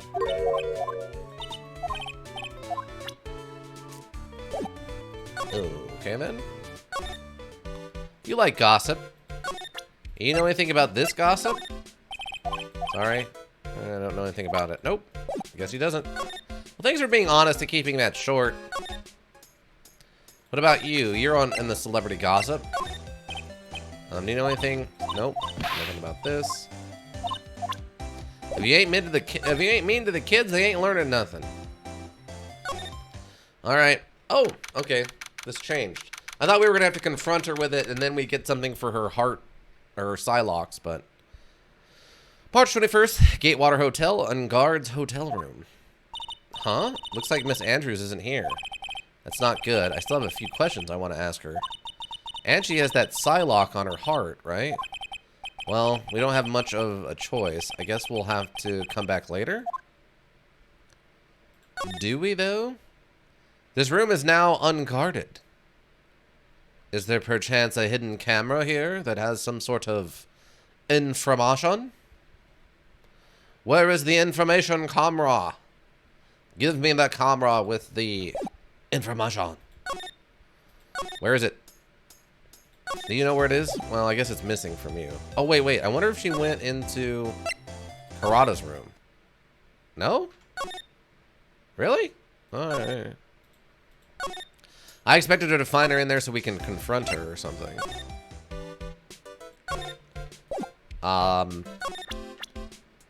Do you know anything about this? I'm honored. No idea who this person is. Sorry. Hey, you don't have to apologize so much. Sorry. You know anything about Edgeworth? I'm honored. I have no idea. You don't remember who this is? Isn't this the person who tried to prosecute you like a year ago? Guy's got a terrible memory. You know anything about this lady? Do you know anything? Nope. Maybe she's got something funny to say about Edgeworth. Sorry, I told you how many times now, I'm a journalist. What? Really? You don't remember Edgeworth? You guys got into like a verbal debate on the stand? Nothing? Alright. I tried, everyone. I tried really hard to get either of these two to remember the person who tried to put one of them in jail and the other one who got called an idiot by, but whatever. Wait. What is this light? Is she smoking a cigarette? Was this light always here like this?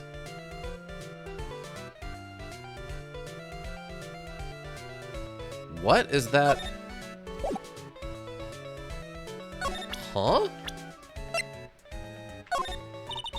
I'm gonna say, please, anything would be helpful. Yeah, there's nothing on her face that would be making that light.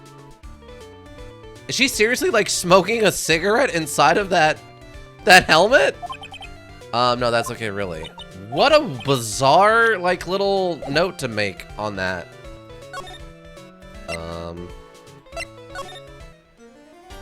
Okay.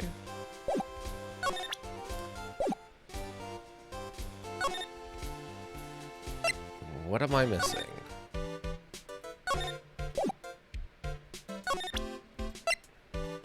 Huh. So many things in this world I don't understand yet. Honestly, I just don't have enough training. No, it's okay. I don't have any my ideas myself. I'm sorry. I'm really sorry. Okay. Am I supposed to be going? No? Maybe I need to present her because she's missing now? She's a secret. No?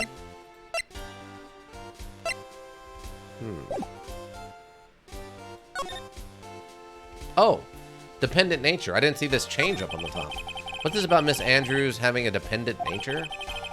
Adrian Andrews' attempt at suicide was a few days after the death of Celeste Impacts.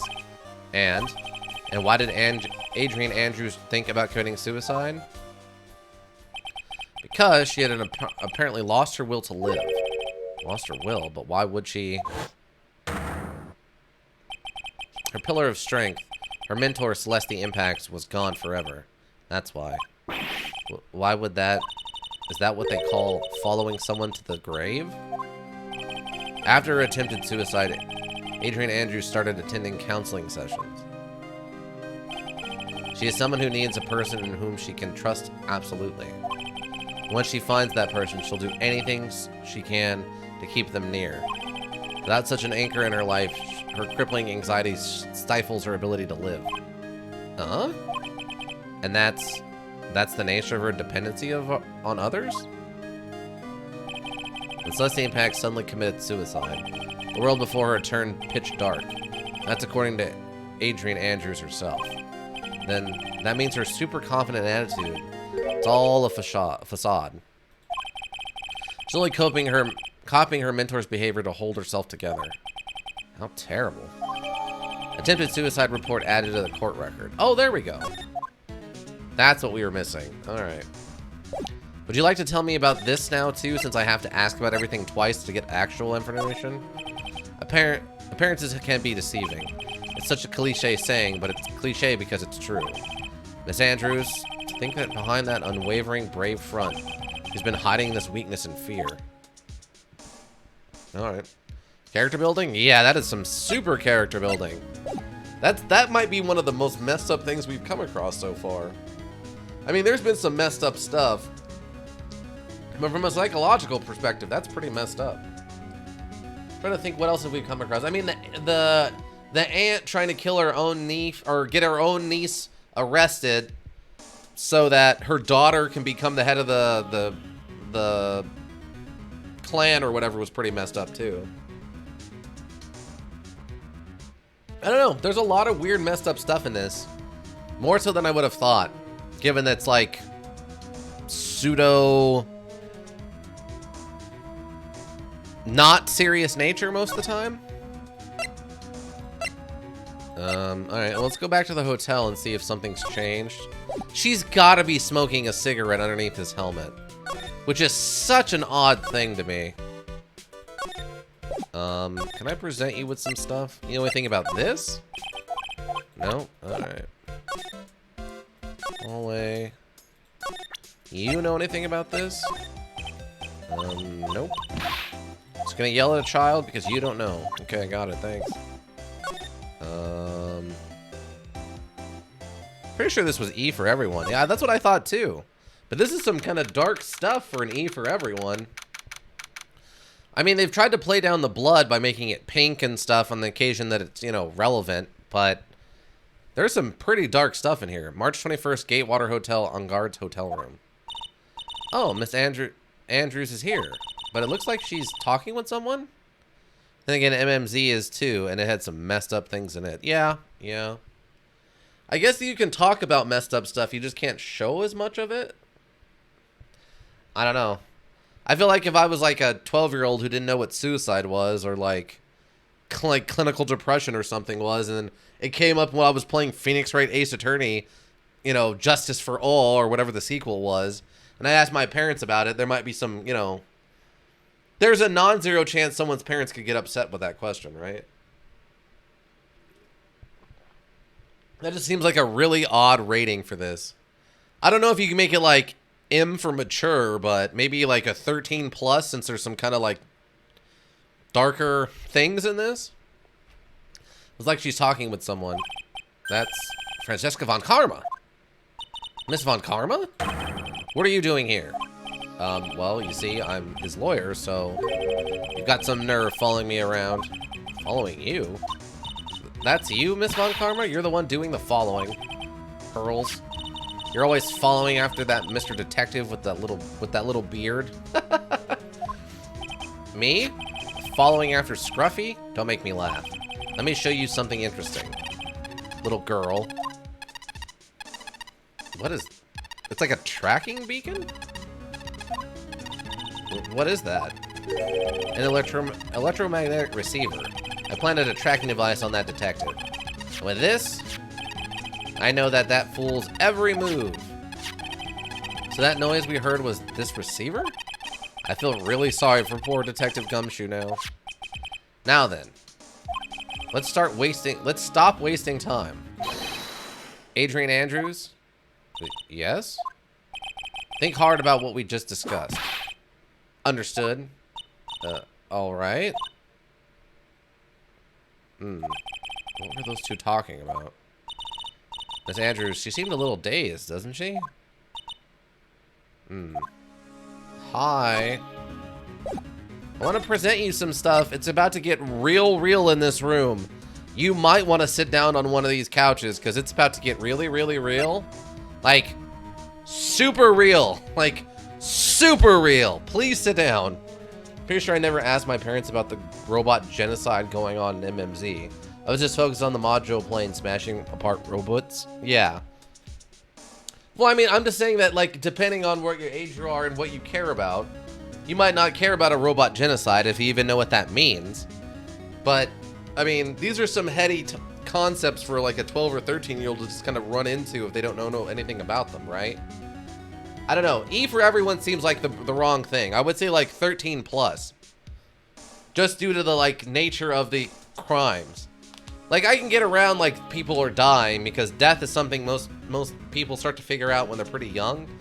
But some of the other stuff, the psychological damage and stuff that people are going through and experiencing to get to where they are for why they murdered someone or attempted suicide or whatever, like we're dealing with here, is a little more mature. I really hope this lady sits down, though, because I feel like we're about to, like, drop the world on her. Like, I just walked in with a backpack full of, like, a sledgehammer that just says, like, your personal drama on it, and I'm about to hit her in the head with it. Alright, I need to talk to you about this. I'd like to ask you about this. Told you, I hate... What? It's a waste of time to show me things that are no relevance to me. What? What? How is this not relevant to you? This is literally your life. This is literally a one-to-one relevance to you. What? What do you mean it's not? How is this not relevant? This is the backbone of your existence. I think one of the Pokemon modules had a teen plus 13 rating because it had gambling you could do within the module, not real currency. Yeah, the original Pokemon had gambling in it. The original Pokemon had gambling. You can go to a town and play slot machines and stuff. 100% had gambling in it. Bonk? Yeah, this is literally her backstory. Wow, this is the first time I've been shut down this badly. I guess I can't confront her with that. Can I confront you directly with your mentor then?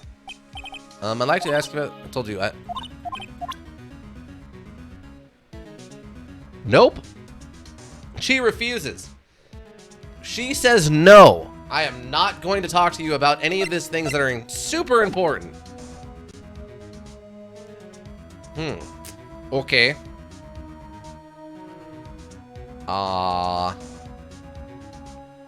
Well, I guess we can take another swing at her Psylocks now that we have more stuff. Oh boy. Strap in, everyone. It's about to get real heavy in here. If you've got a helmet, put it on. Now's the time. Motive for murder. Why was Monica murdered? If you ask me, I think you know the reason he was killed. Are you hiding things? Life is endangered by your actions. I asked questions which I have no answers. We're not that close. That's right. I've never been good at being intimate with another person. You're not good at being intimate with another person. Somehow, I highly doubt that. Given your... attempted suicide? Very bad at connecting people, so they're depressing for the most part. But I especially dislike feeble-minded individuals. Yes, well, could ever be intimate with you. I guess... Okay, I guess we presented it too early, so we do have to start with this guy. Connecting with people, so they're just depressing for the most part, so especially dislike feeble-minded individuals. Yes, well, I think what? Certainly you're close with the victim. Have any proof?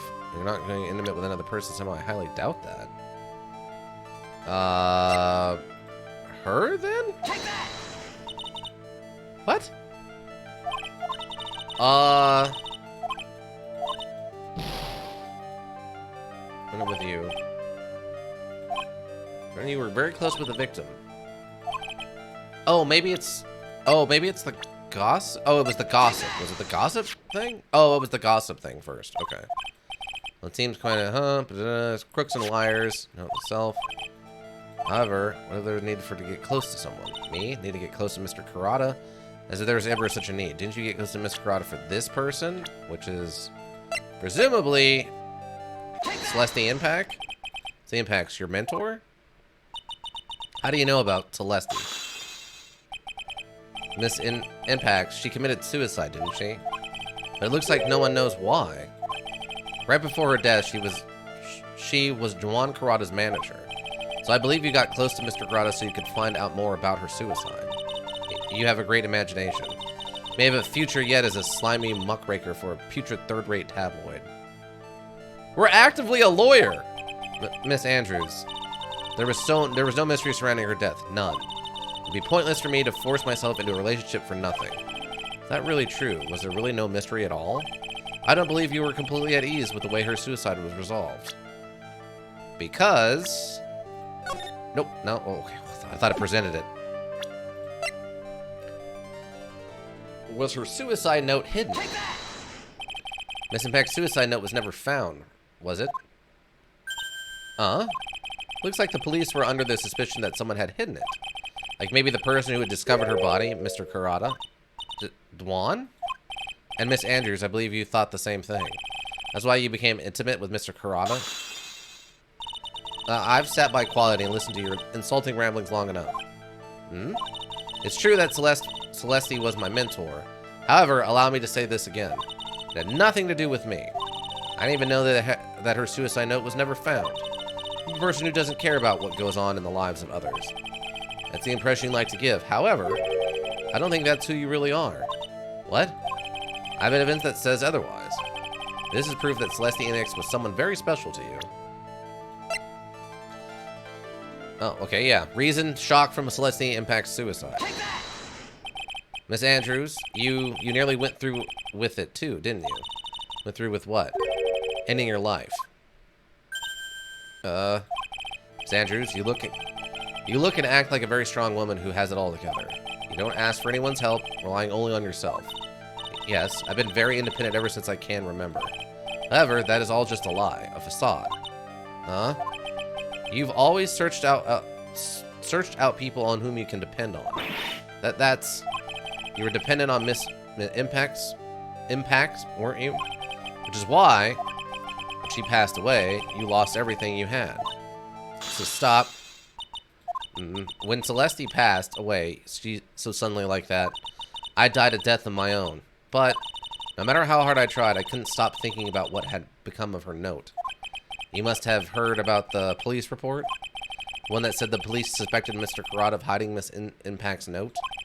You heard about it and thought to recover it from him by getting close, am I right? If that's the case, then everything changes. What do you mean? What topic did you start this conversation on again? It was why was the victim killed? Exactly. Somehow, Miss Andrews, it seems that you have become the one with a reason to want Mr. Karada dead. Me? Miss Impacts was everything to you. And then she died. And you would do anything to find out why she killed herself. Even commit murder. Murder?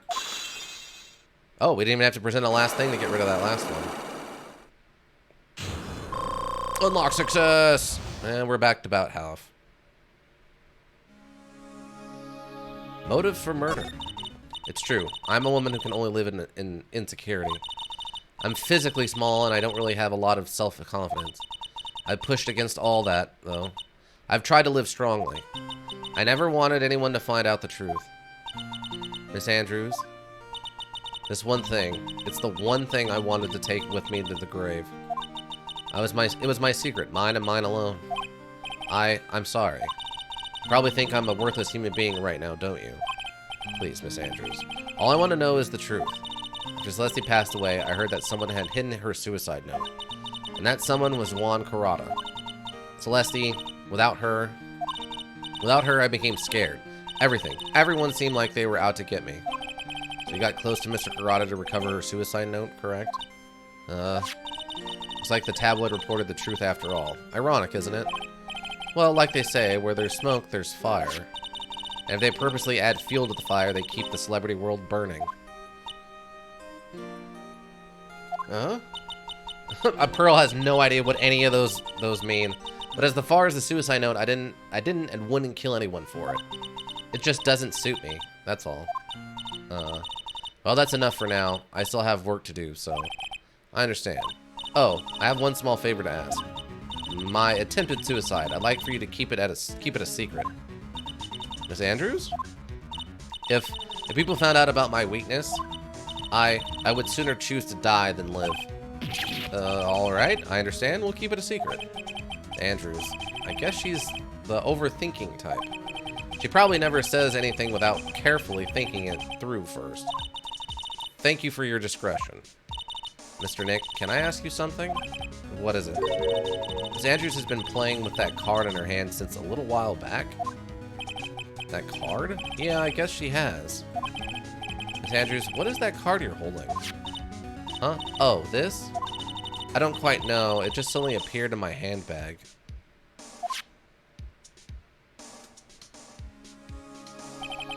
What is it? It looks like a seashell? That's what it looks like, doesn't it? Honestly, don't remember owning this card. I wonder where I picked it up from. You're not remembering something clearly? It sounds like it would be a rare occurrence. Well, I must be off. I leave Mr. Ungard in your capable hands. What? Okay, that's really strange that she doesn't remember where she gets this card from. It doesn't question it, considering how, like, in control of her life she is. And then she just picks it up and plays with it whenever? That seems real weird. Oh. March 21st, Gatewater Hotel hallway. Well, I think we've gathered about all we can. Well, what about Mystic Maya? Is she alright? Oh, Pearl, she looks so worn out by all this. She hasn't slept at all, and she's been walking all over the place with me today. What's wrong, Mr. Nick? Let's go back to the office for a little while. You're really tired, right? Oh, no. I'm okay, really. I'm fine. I really am. You don't look fine to me. Definitely sus. Yeah, it's super weird. Alright, I guess we're just going back to the office? That's weird that they're making me walk, though. Usually when they say that, we just teleport back to the office and then the next day starts.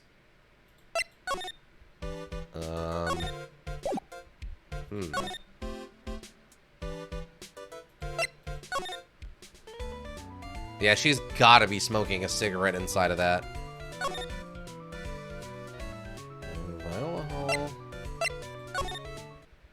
Ah, okay, there was something else going on. Okay, March 21st, Police Station, Criminal Affairs Department. There's no one here. Everyone's gone. What if the three of them went to eat together? I don't think they would ever do that. They're probably at another meeting. Fair. Well, I guess we'll just go back to our house. March 21st, Wright & Co. Law Offices. So, what now? Well, we did find one thing out for sure. Miss Andrews has a motive. You mean Miss Inpeck's suicide note? That's right. She was also the one to discover the victim's body. Clever. Beep, beep, beep. Oh, we're talking to the kidnapper. Ah, Mr. Nick, the transceiver. Beep. Hello? Wright & Co. Law Offices? Mr. Attorney, you're not answering a phone. Maya? Where's Maya? As I promised, I have not gone within a few feet of her this whole time. Phew. Which is why, I suppose, she is absolutely famished. What? I suggest you win a quick acquittal, my friend. At any cost, wouldn't you agree? Wait, Maya, let me hear her now. Let me hear her. Very well. Ask my... Maya? Is that you? Sis. Ask my sis. Beep. Maya. Maya! Darn it, he cut me off. Maya said, ask my sis, didn't she? Sis? What does she mean by that? Phoenix.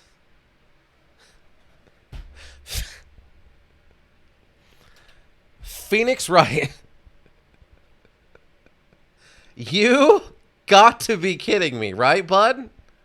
There is no way you're confused in this situation. I'm sorry, I gotta go to Facecam for this. Bud, not only her sis, your previous mentor, whose murder you investigated and saved Maya from, whose spirit routinely shows up to help you in court. You're telling me you don't know what she means by sis? What are you talking about? God, please. Why do they have to keep writing him like he's an idiot? I don't get it.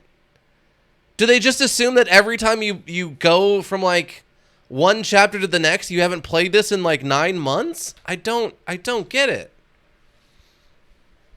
What does she mean by that? Come on, Phoenix. Sigh. You're a hopeless one. No. How does this idiot not remember the second most important person in his life? Mia Fey was the second most important person in his life. And you're telling me he doesn't remember the murder case that he was part of? Are you kidding me? Are you kidding me? How dumb is this writing? Oh my god. I'm jumping up and down in the office. Oh my god. Oh my god. Why? How? How is this possible, you idiot? Oh god. I just don't get it. He literally talked to her like a month ago. She literally jumped into the body of Pearl like a month ago for the last trial. Why? Why? Who wrote this? Who was this for?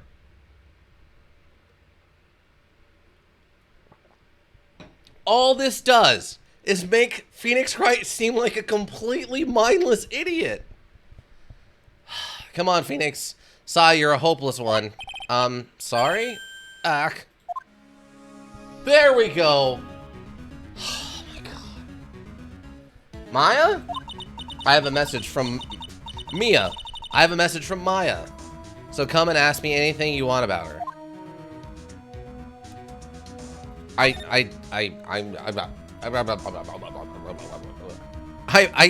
just don't know. I don't understand. Maya's situation, please. How's Maya? She's safe, for now. That kidnapper is one to keep his word, it seems. I'm glad to hear she's safe. But Mia, how do you know? As soon as she was locked up, Maya called for me. I read the note she left. Then I gathered as much information about her surroundings as I could. She left a note for you? What? How does... Oh, I guess because... I guess when she's, like, channeling her, they can't talk to each other. So she'd have to leave a note about what's going on. Then Mia could read it. That is a weird commitment to, like, an obscure lore that they're going with to explain why she doesn't know more about where Maya is. I didn't know you could use spirit channeling like that. Pretty smart of her. The kidnapper. The kidnapper? What's he like? I don't know. Apparently, Maya went to answer a phone call at the hotel and was drugged there? And she didn't see the face of her attacker. Arg. Maya's locked up in a very dark place right now. I'll tell you everything I heard when I was with her. You were with her? Date unknown. Time unknown. Location unknown.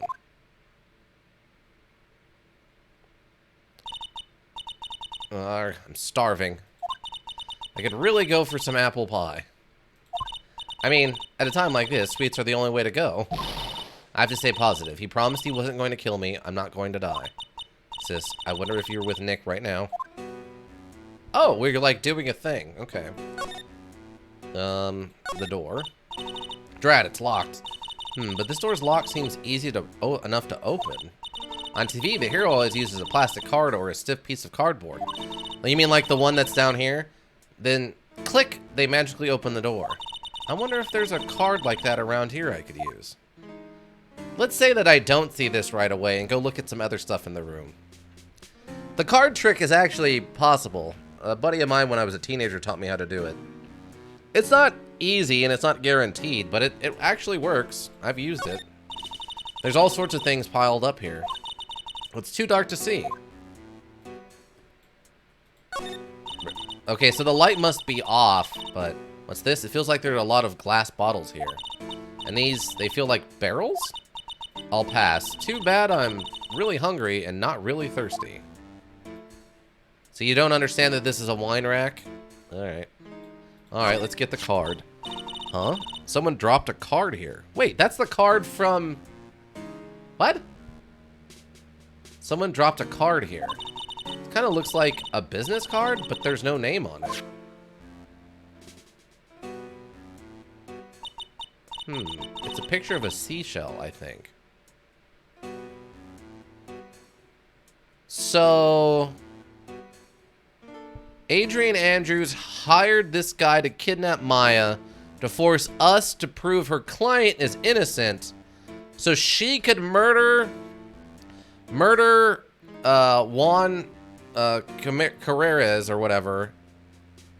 Blame it on him, but when we find him, we get him found innocent, they don't know who the murderer is? I guess? It's a picture of a seashell, I think. What a strange card. Ah, that's it. This shell card. I may use this, maybe I can get the door open. This might be my key out of here. I had a feeling this card might be useful. I'm such a genius. Alright, now if you'll excuse me, Mr. Kidnapper. Click. I did it! Okay, now I'm getting the heck out of here. I shouldn't keep Nick waiting. Or worried. Okay... What? Okay, saving content. Yeah, I'll save up to now, because I have absolutely no idea what just happened. On the part, over to the area 3. Okay. Oh, we're in court. March 22nd, 9:47 a.m. District Court Defendant Lobby number 3. Adrian did it. That's what it looks like. Dude, no way. That woman couldn't do anything like that. In court today, there will be a mountain of evidence that will implicate you. A mountain of evidence? I'm certain there's someone out there trying very hard to pin this whole thing on you. Please, Mr. Lawyer, dude. Like I said yesterday, I'm refreshing like a spring breeze, alright? I can't let any sort of scandal ruin that. I understand. Well, it's almost time. Oh. Welcome, Mia. Mia, you must get a complete acquittal today. I know. I can't focus on Maya's situation right now. Or Pearl's either. No matter what, I have to focus on winning this case by the end of the day. Indeed. Well, let's get going. Beep, beep, beep. It's him. Beep. This is Wright. Good morning. This is it, Mr. Attorney. The day of the trial. Maya, she's unharmed, right? Well, when I checked on her earlier this morning, she seemed a bit, how shall we say, tired? Huh? Don't worry, people don't die that easily. Besides, what you really should be concentrating on is winning today's trial. For my sake, as well as yours, you must win today's trial. Which is why I sent you a little present this morning. Present? What in the world would you want to give me? You'll figure it out once the trial starts. And even if you don't like my gift, I expect you to graciously accept it and win today's contest, if you please. Wait.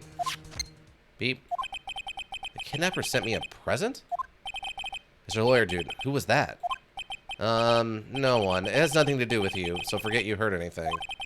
Dude, did your nose just get longer? What? He's not Pinocchio, is he? March 22nd, 10 a.m. District Court, courtroom number 3. I hate this man, I think. I think I actively wish this man ill will. Court is now in session for the trial of Matt on guard. Are the prosecution and the defense ready? The defense is ready, Your Honor.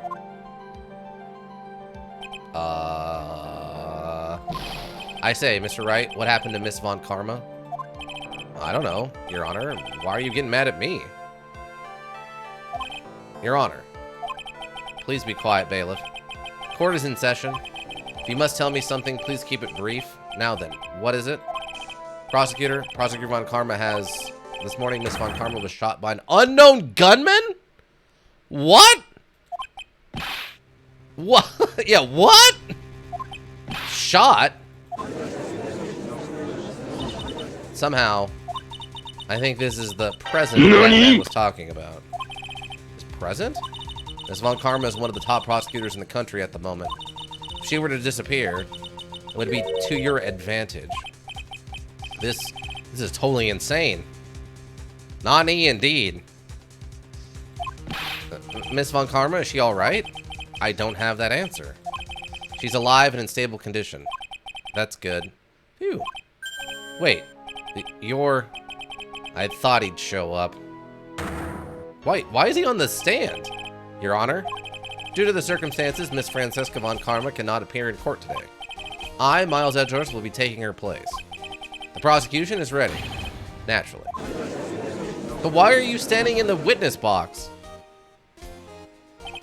Miss Von Karma was shot in her right shoulder and is currently undergoing surgery. Was she shot in the same place that her dad got shot? Luckily, I have looked this case over and am familiar with the details. Prosecution seeks to prove the guilt of Mr. Matt on guard. The court acknowledges the prosecution. Right? I finally found the answer I was struggling for on my long journey to this past year. By the time this case comes to an end, you too will know the answer. Apparently, the Von Karma family suffers from being shot in the shoulder? There was a movie that had a joke about that. Was it? Oh, no. It's the beginning of Fallout New Vegas. The doctor at the beginning makes a joke about how I doubt it's a family, you have a family lineage or a family history of getting shot in the head. You know what I'm talking about? when you're filling out the paperwork about your character at the beginning, he's like, I just want to get a brief history of like your history of illness in your family. It's not like getting shot in the head is a family trait or whatever. That's the thing I was thinking of when it like, wait, is that a family trait that Von Karmas always gets shot in the shoulder? By the time this case comes to an end, you too will know the answer. Now then, the prosecution would like to call its first witness. Please bring Detective Gumshoe to the witness stand. No, now he's got to argue with his boyfriend. Witness, your name and occupation? My name's Dick Gumshoe, sir. I'm a detective down at the precinct for now. For now? After this trial's over, I'm supposed to turn in my badge, sir. Detective Gumshoe? The prosecution has no need for a depressed witness. Wow, that's rude, Edgeworth. That's like you're dating this guy. Like, calm down. Lift your head up and face forward like a proud officer, Detective Gumshoe. I mean, maybe this is how their relationship works. Maybe he, like... I mean, I know he's the brains of the relationship, and he likes to... I mean, we know for a fact that Gumshoe does stuff for Edgeworth, so maybe this is how they work or whatever, but... Yes, sir. Now, let's have your testimony. Maybe this must be how they work. If we want to explore the various facets of this case, we must start with that. Get ready, Phoenix. This is going to be one very rough fight. Yeah, it would have to be with Edgeworth as my opponent. The answer he was struggling for. Interesting. Show me this answer you finally found, Edgeworth. Bare facts of the case. This murder happened after the Hero of Heroes award ceremony, sir. Victim, Juan Carrata, was found dead in his hotel room. After looking into the cause of death, we believe he was definitely murdered, sir. At first, we thought there was something suspicious about the empty guitar case. However, we later found out that the guitar case had nothing to do with the murder. Okay. After the award ceremony ended, the victim was alone in his room? Yes, sir. Both the victim and the defendant went alone to their rooms, sir. I see. Mr. Wright, you may begin your cross-examination. All right. This murder happened after the Hero of the Heroes award ceremony, sir? Would you please give us a brief timeline of what happened after the ceremony? Okay, pal. The ceremony started at 6 p.m., ended around 8 p.m., and then there was a short break. A special post-ceremony show was supposed to start in the lobby 30 minutes later. And that's when the victim's body was found, correct? Which is to say the murder occurred during that 30-minute break period? Please continue with your testimony, detective. Okay. The victim, Juan Carrata, was found dead in his hotel room. The person who discovered the victim's body was Adrian Andrews, correct? Yeah. Who is this Adrian Andrews you're talking about? She's the defendant, Matt Ungard's manager. She's a really pretty lady, sir. Why? Okay. So she's a pretty lady. I wonder if she will grace us with her presence. When the post-ceremony show was about to start, she went to get Mr. Ungard. What was with the pretty lady thing? That was gross. When the post-ceremony show was about to start, she went to get Mr. Ungard. After visiting his room, she next went to the victim's room to get him for the show, sir. I see. And that's when she found the victim's body? That's strange. After looking into the cause of death, we believe he was definitely murdered, sir. The cause of death? Wasn't that because Mr. Carrata was stabbed in the chest? Only a careless amateur would believe something so brainless as that, pal. Take a good look. Hard to look at the crime photo. Now, a real pro's attention would be drawn here to this bandana. The one around his neck? Or... banana? His bandana, sir. That's a thing wrapped tightly around his neck, sir. Oh, okay, yeah. Ah, yes, I see. His banana-scented bandana. Then what about the knife? It seems to have been stuck in the victim's chest on purpose after his death.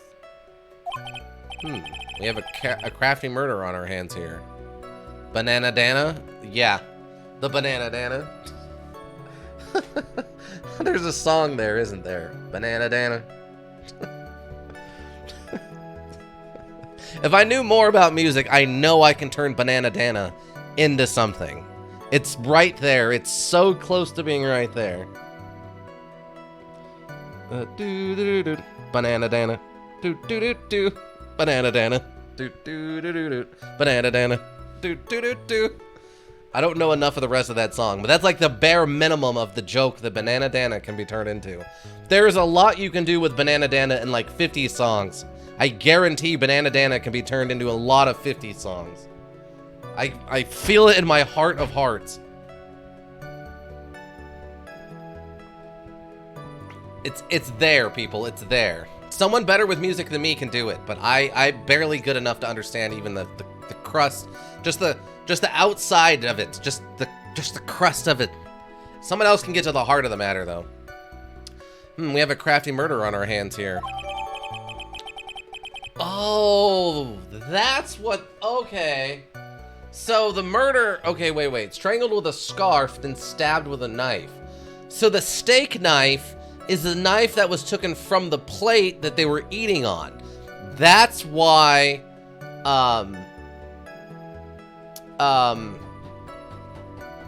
That's why on Guard's fingerprints were found on the steak knife, because that was the knife he used to eat his steak with. Okay, so Aaron, what is her name? Adrian Andrews is definitely the murderer. At first, we thought there was something suspicious about the empty guitar case. Oh, whoops. However, there was later found out the guitar case had nothing to do with the murder. And why did you think that? Because it was empty, pal. The Jammin' Ninja doesn't go anywhere without his bright red guitar. And we couldn't find it anywhere at the scene of the crime. Oh, then how about this theory? A fan really wanted the guitar and did the crime to get it? How's that? We thought of that too, but the only fingerprints on the guitar case were the victims. Only the victims, huh? I see. So much for that theory, then. Guitar case updated in the court record. Empty. There's some water only on the lid.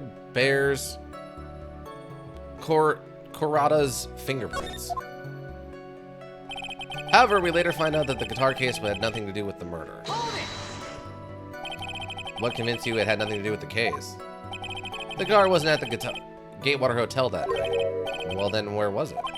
The bright red guitar was eventually found at the TV studio. The victim, Juan Corrada, had apparently only taken the case with him, sir. So you mean he forgot to put the guitar inside the case? Yes, sir. Even when he was on stage for the ceremony, he didn't have his guitar. That case was empty even before he got to the hotel? Yeah, that's right. So it really had nothing to do with the case after all. I believe that is enough. First, the victim was choked to death with his bandana. Then, after the victim was dead, the killer deliberately stabbed him with a knife. Which brings me to my next point. Why then did the police arrest Matt Ungard?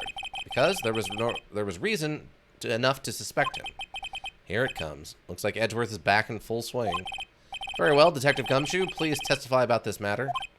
Yes, sir.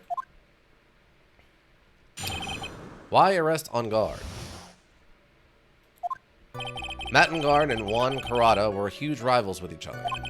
They each thought the other guy was in his way. That's motive enough in my book. As for evidence, there's the Jammin' Ninja's button. It was ripped off of the ninja costume and was found in Mr. Ungard's Akama. The defendant's fingerprints were also all over the knife. The defendant brought the knife from the crime, which makes this predicament premeditated murder. The defendant brought the knife for the crime. How do we know that? You're gonna have to prove that one a little pretty hard. So the defendant's fingerprints were found on the knife used in the stabbing.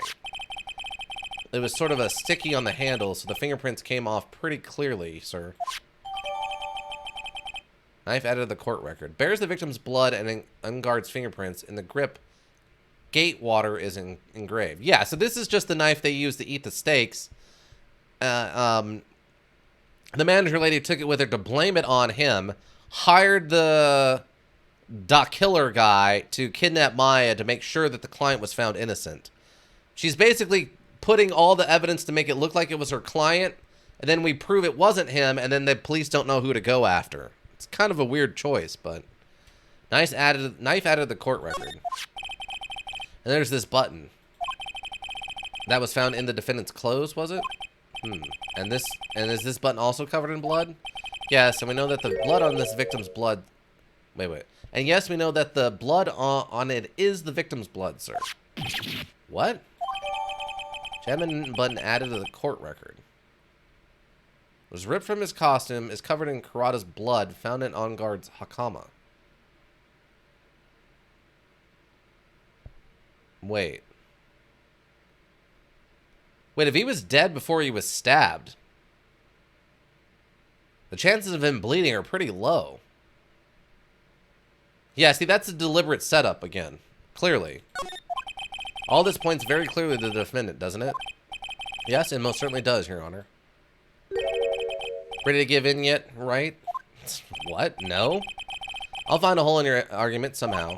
You can press as hard as you like, just hurry up with your unusual, pointless questions. Grrr. Why arrest on guard? Matt Guard and Juan Kurata were huge rivals with each other. But in terms of popularity, Mr. On Guard won, did he not? Yeah, but you know what's ironic, pal?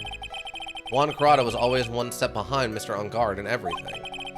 This year it seems like he'd finally caught up, ready for the big final showdown. But Mr. Kurata lost the Grand Prix in the end.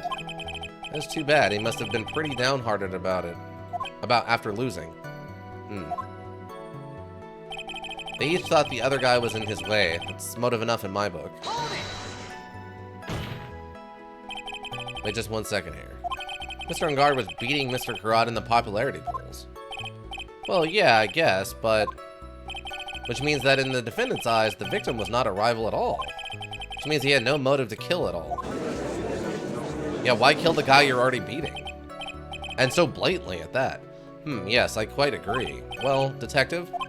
It's not, well, I guess if you put it that way, then yeah, the defendant would have had no motive. Objection!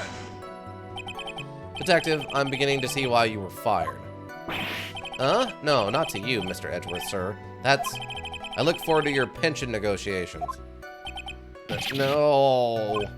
Now, detective, let's continue with the testimony. Sniffle. No, not my poor pension, too. Wow.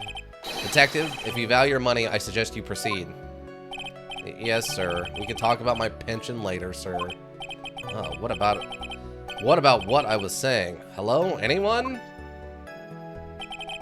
As for evidence, there's the Jammin' Ninja's button. Do you have any proof that the button belonged to the victim? Huh? What do you mean, pal? Oh, like, let me put it this way.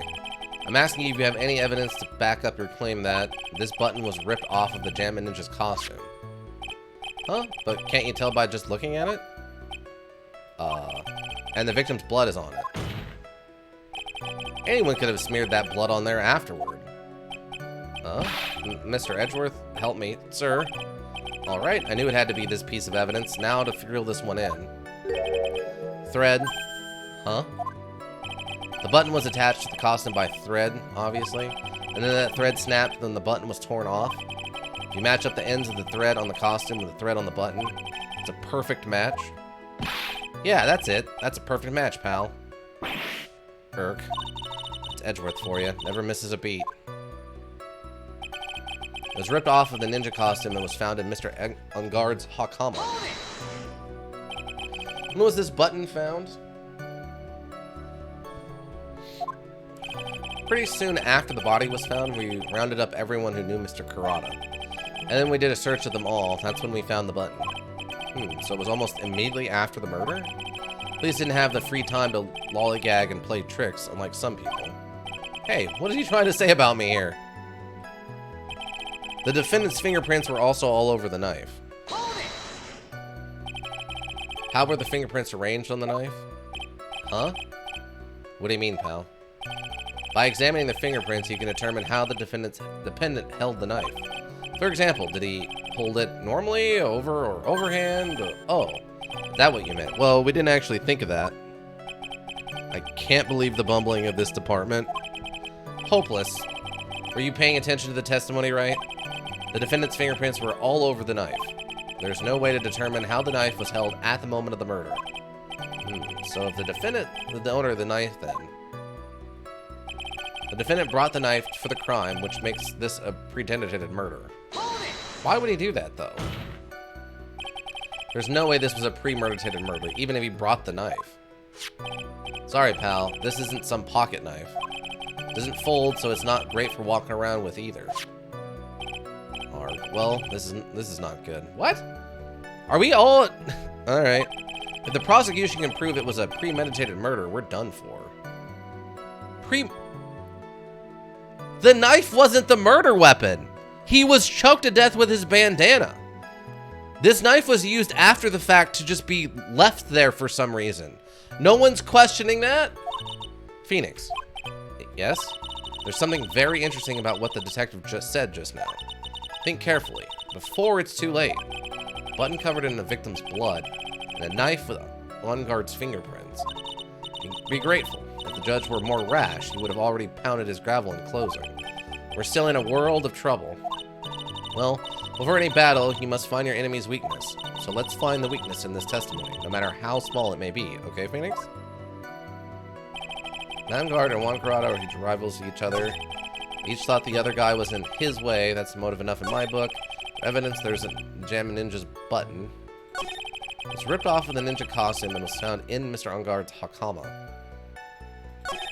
The defendant's fingerprints were also all over the knife. Huh. Oh, our evidence. Wait, what? Oh.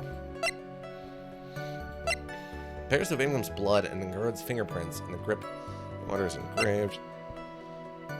Comma. Hung with a scarf and then stabbed with a knife. Okay, so the premeditated murder.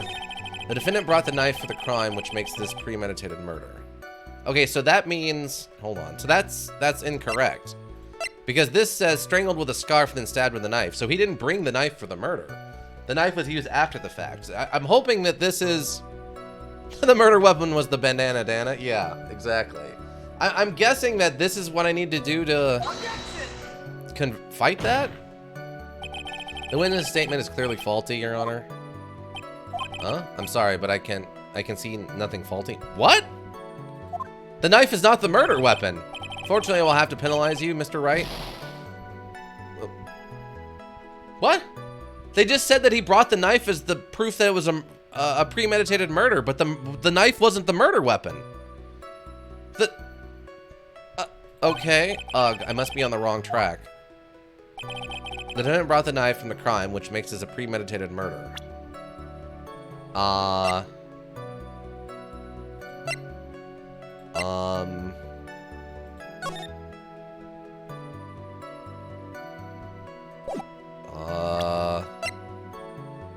Observed from his costume is covered in Karada's blood, found in a guard's hakama. What? There's the victim's blood and in guard's fingerprints. In the grip, gate water is engraved.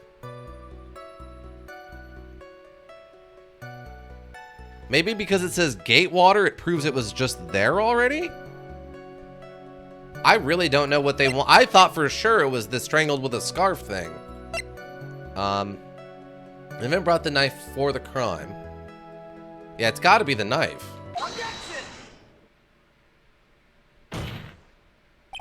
Wait a second. Okay, I guess it was the knife. What? So the basis of your argument that was premeditated murder is that simply that my client brought a knife beforehand?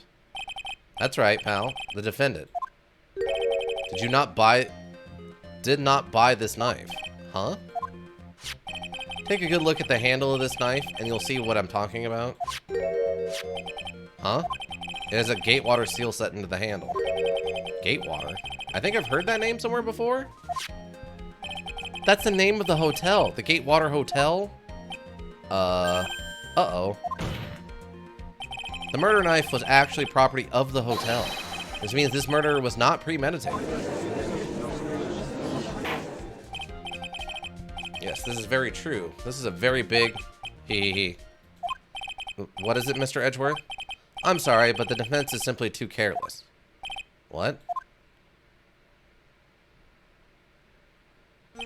I think whether the crime was premeditated or not has already been determined. How so? I admit this knife is hotel property. There's no one currently on the police force that is dumb enough not to realize this. I didn't know. Oh, whimper. Wow. What a kick to a down puppy. Good lord. The question is, where did this knife come from? Why is that obvious? It came from the victim, Mr. Kurata's room. Sorry, Your Honor, but that is incorrect. The victim ate a late meal before he was murdered. With that being the case, I would like to draw the court's attention to what is on top of the table. There's a knife and a fork on the table. What is this photo from? There's no evidence for this in the record. It's like they just opened a portal to another room, and like they just opened like a wormhole back to the crime scene. Apparently, what? What was that? Why not just have a picture? What? They literally just opened a wormhole in the middle of the courtroom back to the crime scene. Then, where in the world did this knife come from? If it pleases the court, I would like for us to recall the room of the defendant, Mr. Matt Edge on guard. Especially what was on top of this table. What? They're literally just opening portals to other places now. There's something missing. Perhaps it is a single knife? Yeah, down here. I got it. We investigated the leftover dishes for fingerprints, and while we were investigating, we came to the conclusion that Mr. Matt Ungard's knife was missing. Mr. Ungard had gone to the victim's room with the knife he had used during dinner. Why would he carry a knife on a visit? To kill, of course. But he didn't kill him with the knife! The knife is not the murder weapon! But with that, I believe the prosecution has proven this was premeditated murder. If the murder weapon was the knife, which it isn't! Why are we talking about the knife as the murder weapon? We've proven that's not the case! We have proven that the murder weapon was his own banana scarf. His banana dana is the murder weapon. What?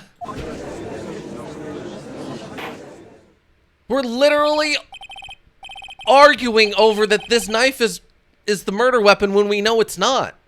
Amazing, Mr. Edgeworth. Absolutely brilliant. A brilliantly clear deduction. It's like Edgeworth had this plan from the very beginning. It's supposed to be one of those traps, and I just walked headlong into it. A murder weapon with fingerprints and a button. It's not a murder weapon! And a button from the victim's costume. There's quite a sizable amount of evidence here. I can safely say that any further deliberation is a waste of your honor's time. Although, I wouldn't mind if the defense were to present evidence not yet shown to the court. Evidence not yet shown? He means evidence that the court hasn't seen yet. In other words, new evidence. What does the defense have to say about this, Mr. Wright? Well, Phoenix? The judge is favoring the prosecution right now. We answer with something wrong here. That gavel of his will be the ringing out to the sound of defeat. Of our defeat. Mr. Wright, do you have something important and necessary to present to the court? I mean, I have to, I guess. I feel like I do? There's one. One piece of evidence that catches my attention. Something that the court has yet to see. Mr. Wright, I will say this one more time. I do not feel this trial needs to continue at all. However, I'm giving you one chance and only one. What the judge is saying, right, is don't try pulling one of your usual bluffs here. If I mess this up, it's curtains for us all. You now present one and only one piece of evidence. Now then, what is this important evidence that you must show to the court?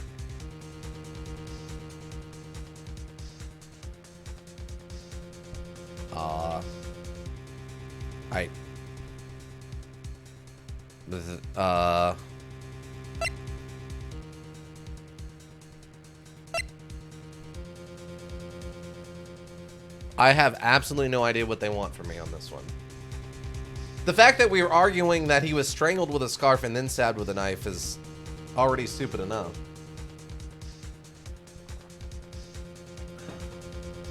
I have no idea what they want me to present as evidence here. Am I is to confess something.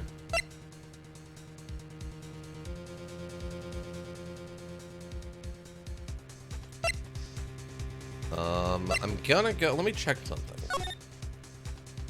Well, there's a little bit of blood here, so I guess that would be the blood that was on the thing. Important evidence that you must show to the court.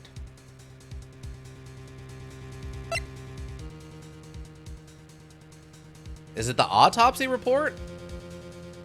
But I thought that was already presented to the court.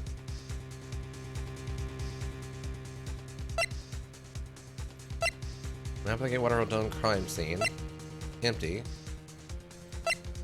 And next to the victim, it's filled with tomato juice. No sign it's been drank. It's a killer. It's got to be this autopsy report, right?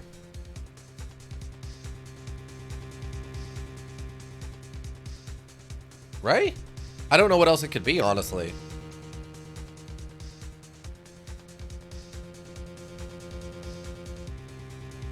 Maybe? I literally don't know what else it could be.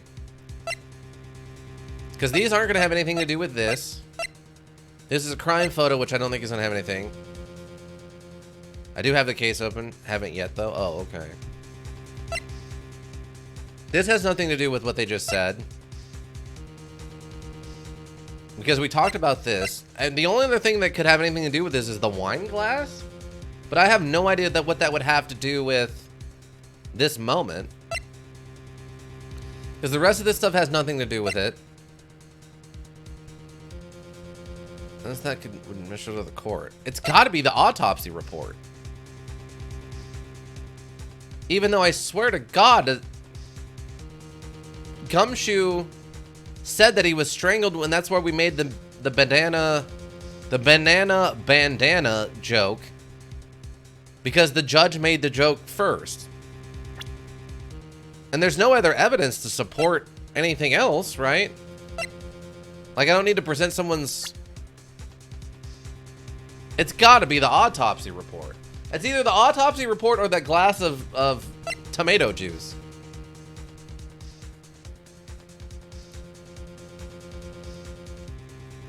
I guess we'll go with the autopsy report. I don't know otherwise.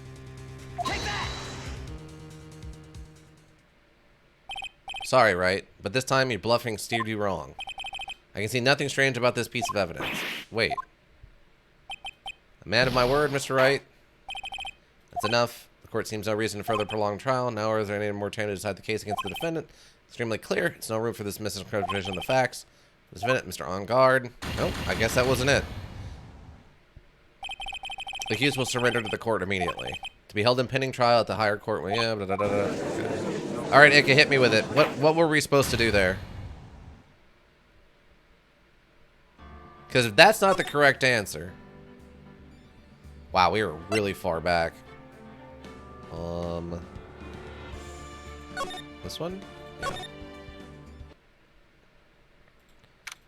Yeah. Okay, go through all this.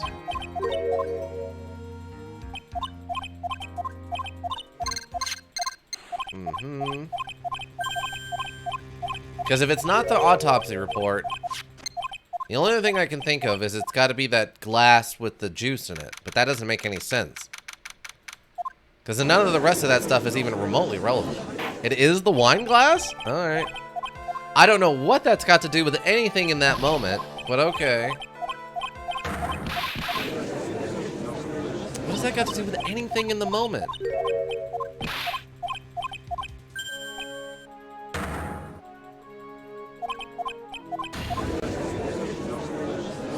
I mean, I guess it's evidence that has not been presented to the court yet. I don't know why that's relevant at all.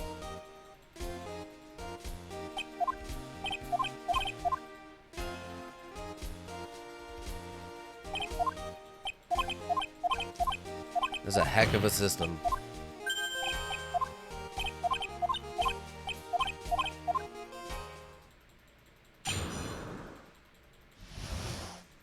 Just fast forwarding through this as fast as I can.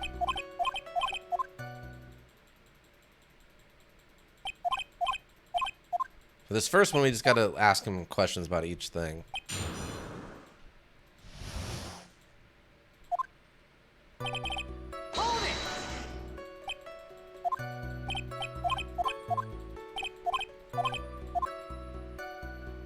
Okay, and this one.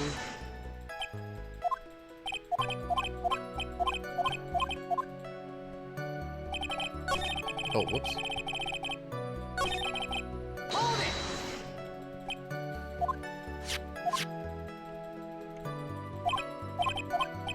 Guitar case thing. Oh, there's an autopsy report about the banana. Over something on Trump's a lawyer job. From the two, so what did you say? Oh. It's just about the empty guitar case. Okay. Yeah, that should be it, I think.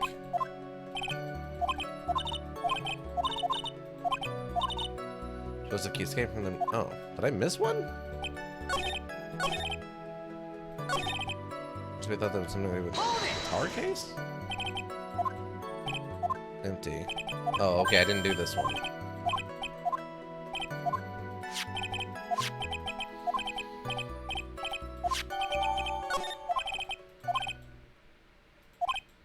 Right.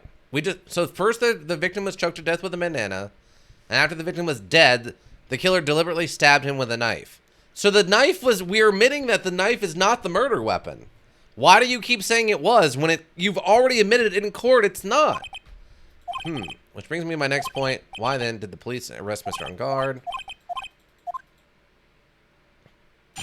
Okay, why arrest On Guard? Rip off. Okay. Sticky on the thing. The blood and the thread.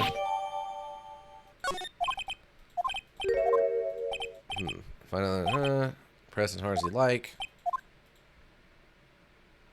I mean, he does understand that. I know Phineas is an idiot, so he probably doesn't know this, but he understands that. I guess we should understand at this point that Edgeworth is trying to help us. I don't know if I need to reestablish this for the canon of things that go forward, but... Wait. Did I miss one? Oh, okay. No, just do this. Okay.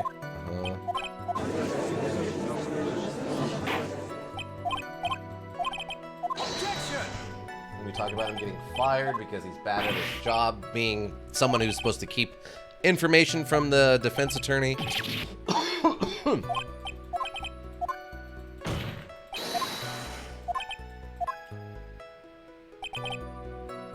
the button. Come on.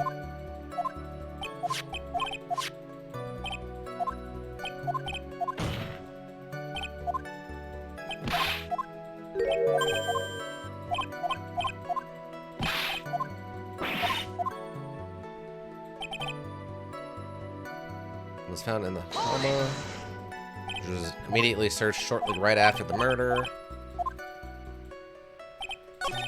Oops. Ben's fingerprints were also all over the knife. But they were so all over the knife, it was impossible to determine how he was holding the knife.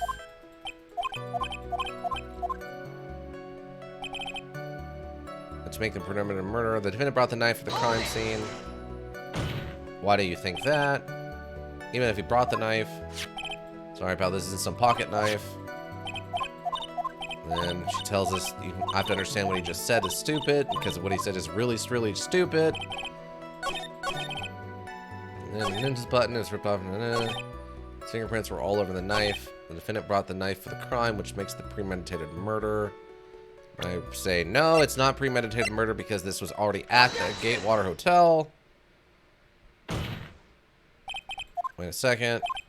We do this. You're yelling and we're talking about stuff. Gatewater, I think I've heard of that name before. means... And we can do this. And then he comes up with, except that we already checked all the silverware, and it turns out the gate water is from this knife is from the other room, which means he brought it over there deliberately to use as the murder weapon, even though it wasn't the murder weapon. Because if it was the murder weapon, we would have said it was the murder weapon, and it turns out the bandana that killed him was the murder weapon, and this was just something that was left there. This is in fact not the murder weapon, despite us talking about this at length that this is the murder weapon. We know for a fact it is not the murder weapon. As we've stated already in court, this is in fact not the murder weapon. I don't know why this is the dumbest contradiction.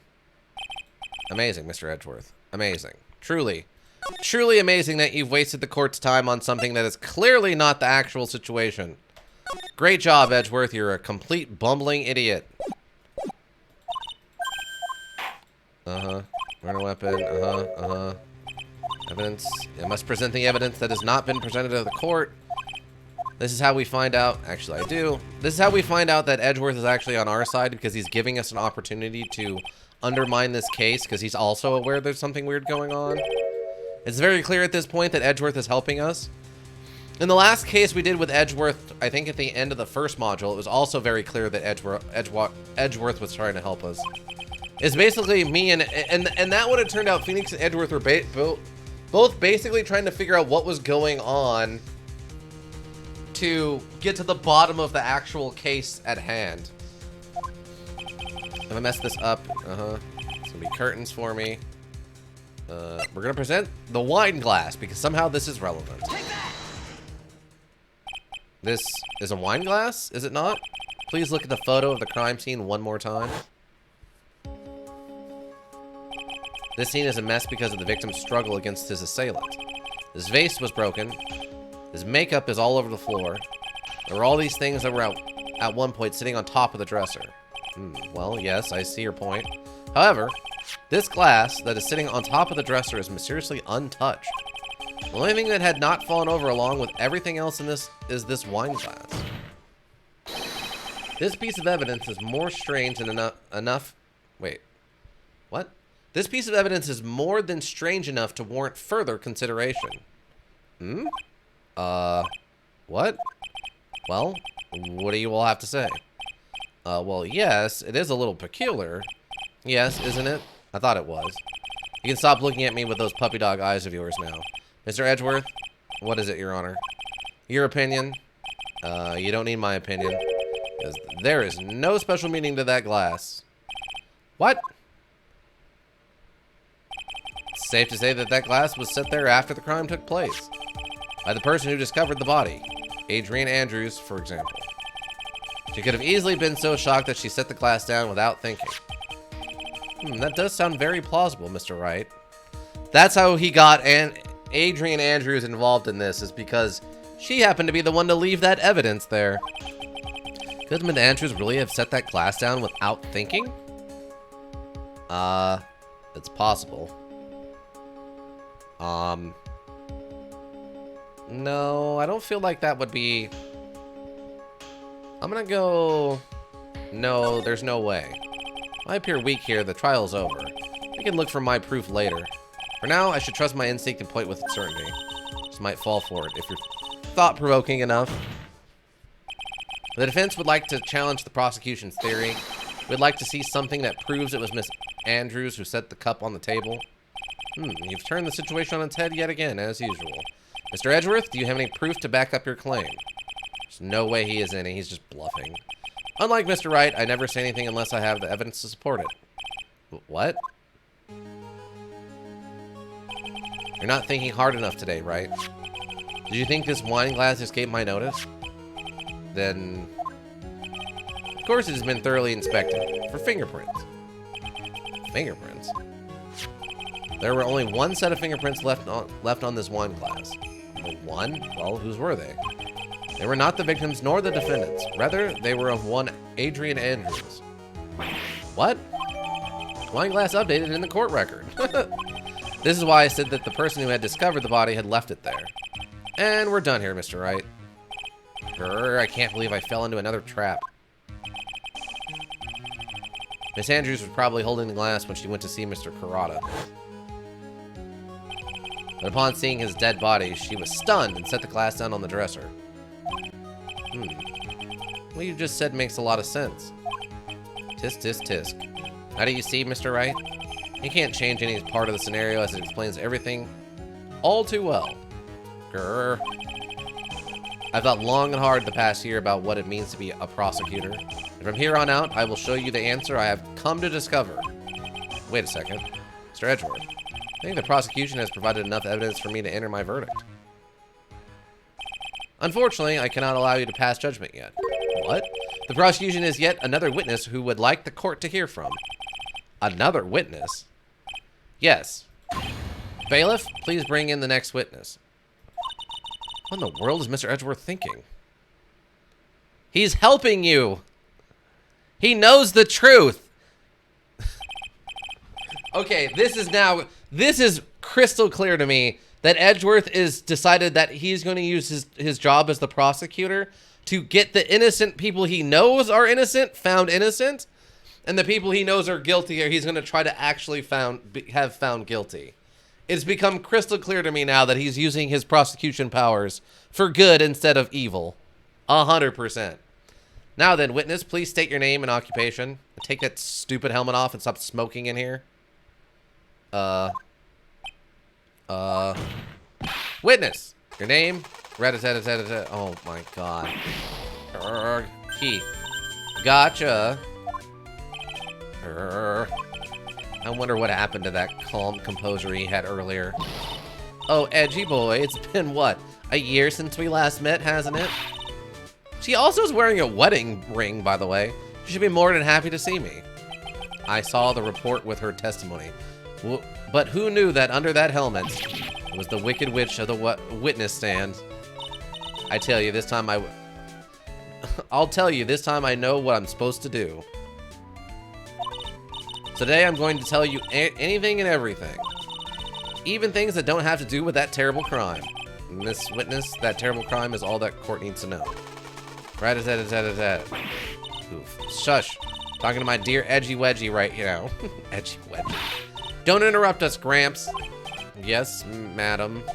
No. Please, by all means, interrupt her, please. Anyway, witness, your testimony, please.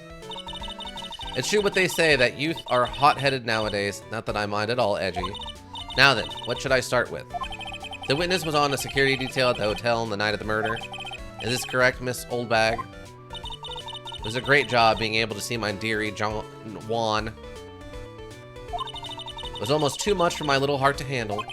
You mean you were a fan of the victim? Look, everyone is crazy over that on guard, saying he's cute in a fresh way, or something. But not me. I wouldn't say anything so silly. After all, I have no interest in a little child like him. I'm only interested in a real man, Juan Kurata. But those two were the same age. Anyway, as I was saying, I was pacing in front of his room that night. Very well, please tell the court what you witnessed the night of the murder. Leave it to me, Edgy Poo. Gross. What you witnessed. Anyway, after the ceremony, I went to pace around in the hallway in front of his room. There was something I was interested in finding out, you know. Well, since I was on the job, I made sure to keep as good an eye out of the whole... I made sure to keep a good eye out the whole time. That's when someone showed up. It was a man coming out of poor Juan's room. He was on guard, not on guard. He was trying to sneak his way out of Juan's room. Now, did you actually see him, or did you see someone in his costume, like, head? So Mr. On Guard came out from the victim's room? See, it has to be him. He's the murderer.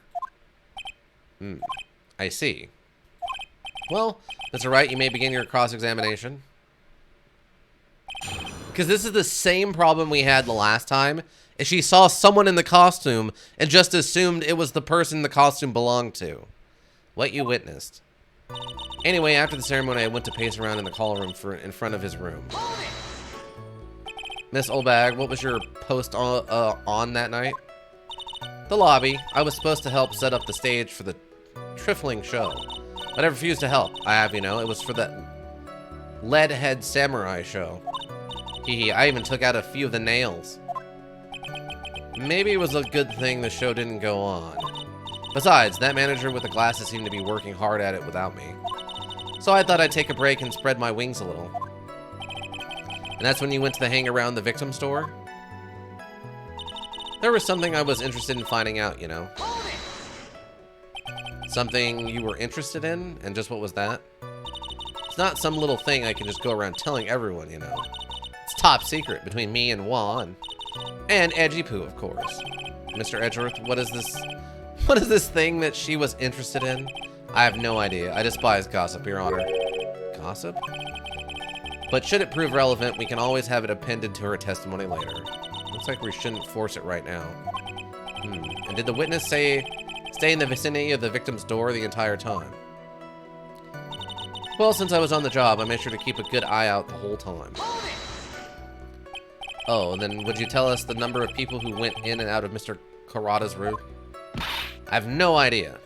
I wasn't born so I could count things for those who didn't pay attention in class. That's why ever since I turned 20, I quit keeping track of how old I really am. Okay. Yes, well, that would explain why your age was not included in the report. Wow, what a weird meta statement. All right. In any case, the witness then saw someone, correct? That's when someone showed up. It was a man coming out of poor Juan's room. Wait.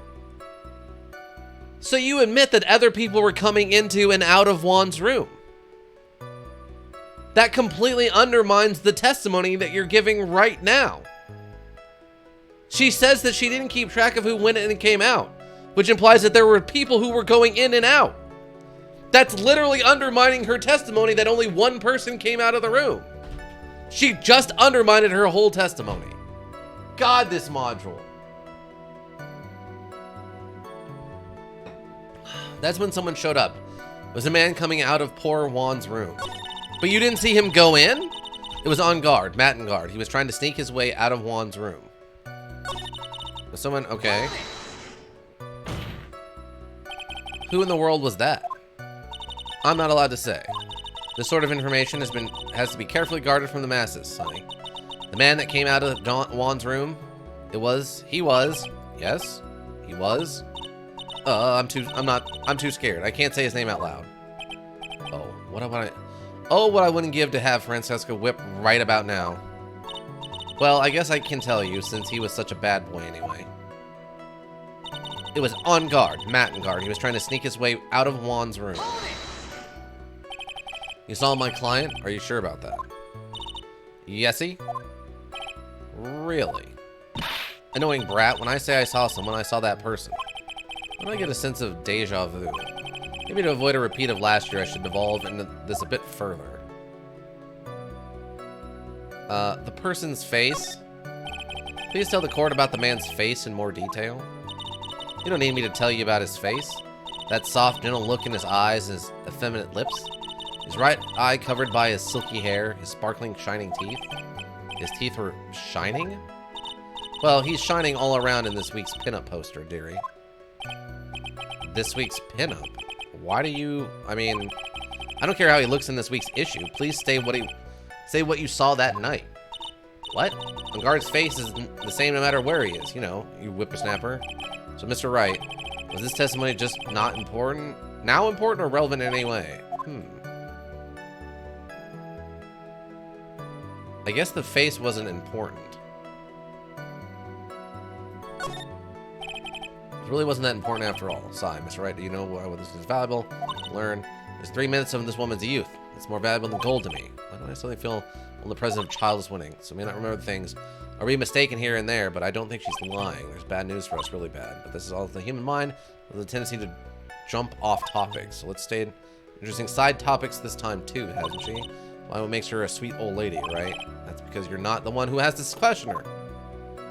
Alright, so anyway, the ceremony. So I think what I messed up on was with this. Trying to sneak his way. I think it was this, and I think I got to question his clothes. Are you sure about that? Yes, eh? Really? Annoying brat, when I say I saw... Okay.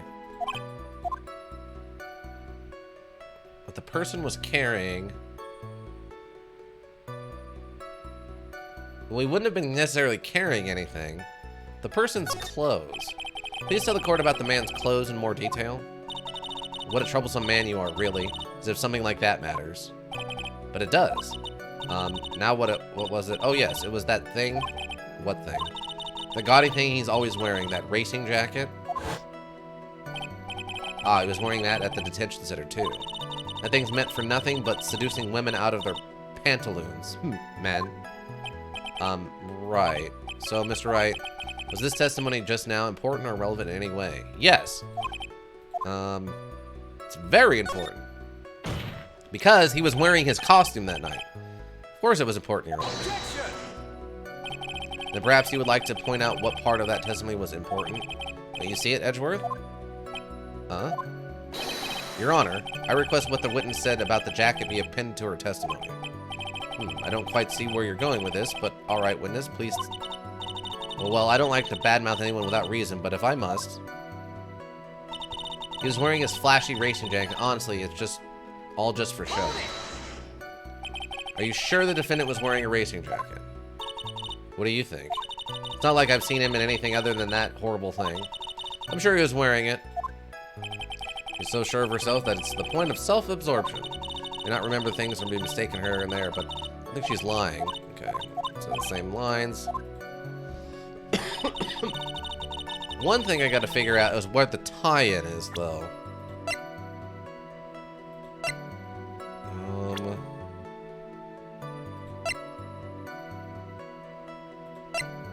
The victim, a young star who's played him a ninja, was on bad terms with on guard. A woman who seems... I don't know exactly what evidence I need to present here. Because... pushed onto me. Because he mentioned during when we were talking to him, he mentioned that after the ceremony, he was sitting around in his costume, waiting for the next thing to happen.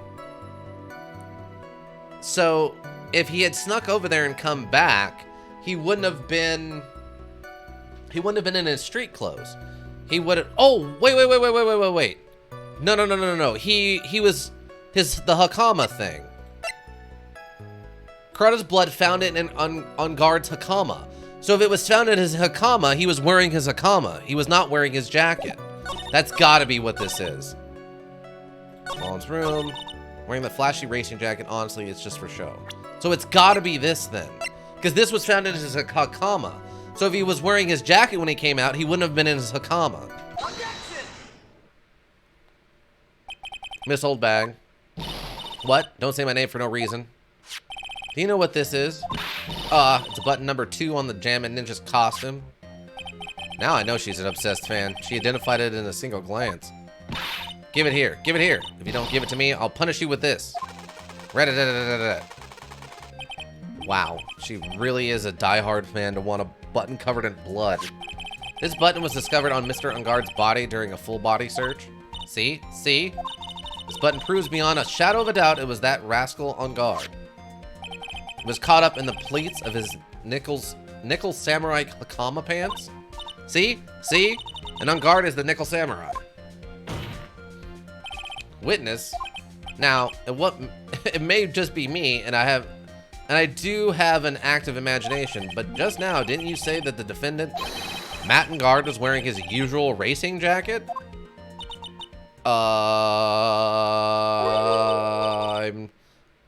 I'm so sorry. So that you judge people based on what they wear. If I wore the trendiest dress, but instead I have to put up wearing this ridiculous looking outfit. Look at how hideous a tape recorder stuck on my chest. It's heavy, so heavy I wish I could switch to CDs. Dream alive for all those kids out there. Understood? Take a look in the mirror. Your clothes are an interesting documentary of curling. You should take out the edgy poo. Now he's rat-a-tat-a-tat-a-tat.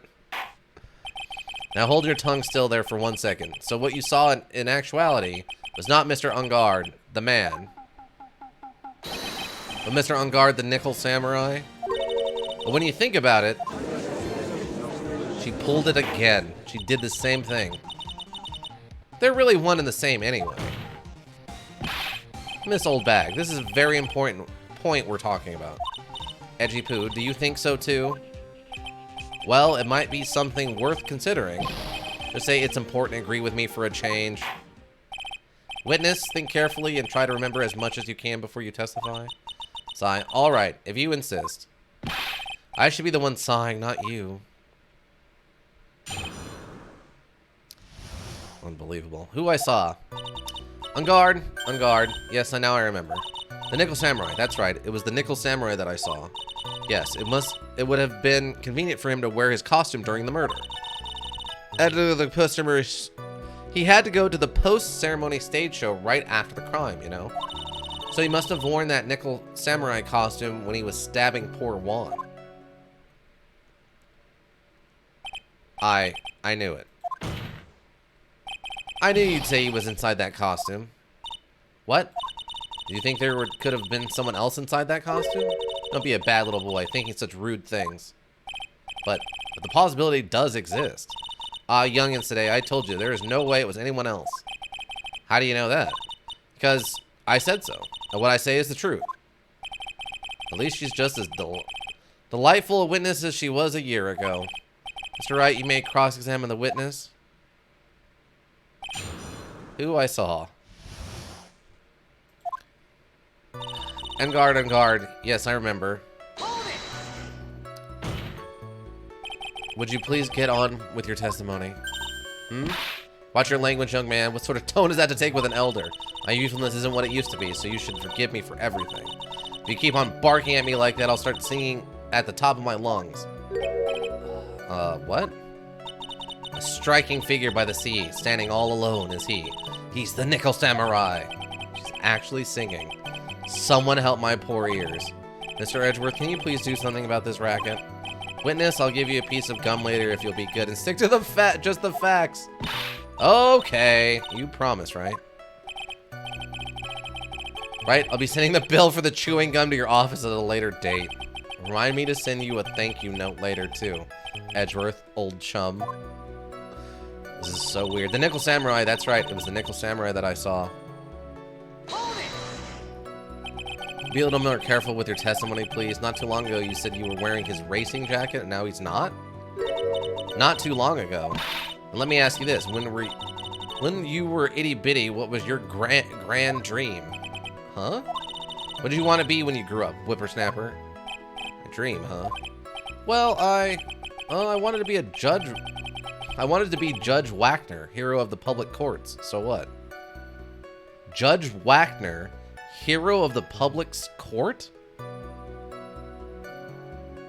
What? What? Is that a joke about, like, the people's court? See? And look at where you are now. You're not Judge Wagner, are you? Are you? Well, what I said earlier. Who puts any weight into things like that? The now is everything. I can't be held responsible for the past. When did court become the theatrics over the testimonies? All that matters is that man was inside that costume. Isn't that enough? Yes, would have been Judge Wagner. Press Old Bag claimed that it was the Nickel Samurai that I saw. I got a achievement for asking about the Judge Wagner thing. Okay. Yes, it would have been convenient for him to wear his costume during the murder. And why would that be? That way, no one could see his face, of course. But there's still no advantage for him that I can see. In fact, you would think that the costume would make him stand out all the more. Huh? You're such an annoying child, you know that? You disagree with everything I say. Isn't that what you're always doing to me? I got it. Maybe it was more troublesome for him to change in and out of his costume. He had to go to that post-ceremony stage show right after the crime, you know? Was there anyone else scheduled to appear at the post-ceremony show? Well, all the contestants were supposed to go on stage in a friendly gesture thing. And that included the Jammin' Ninja? Of course it included him. That's why when Ed on guard came out of Dear Juan's room, I didn't give it a second thought. I see. Well, anyway. So he must have worn that Nickel Samurai costume when he was stabbing poor Juan. So let me ask you one last time. The person you saw, it really was the Nickel Samurai. As showy as ever. Haven't I been saying that from the very beginning? Can I throw in the towel yet? You don't need to think too hard on this one. Huh? There's a contradiction in here testimony and sitting in plain sight. The question is what contradiction means for us. Well, I have to figure out what you're talking about first, but okay. On guard. Okay, hold on. At the Great Water Hotel.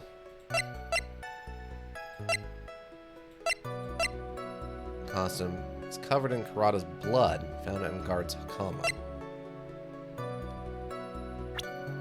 I mean, there's lots of contradictions in her story, but I don't know how to present them.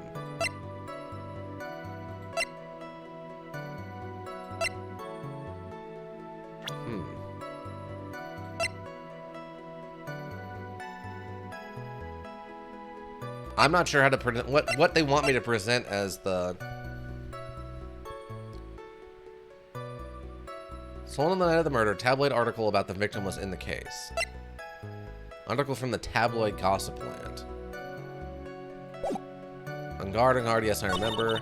Samurai, that's right, it was the nickel samurai that I saw. Yes, it would have been convenient for him to wear his costume during the murder. He had to go to the post-ceremony stage show right after the crime, you know? So he must have worn the nickel samurai costume when he was stabbing poor Juan.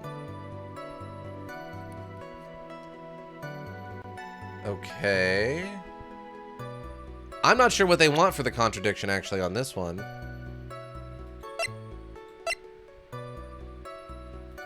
Seems like the nickel samurai confessed something after the samurai stage show.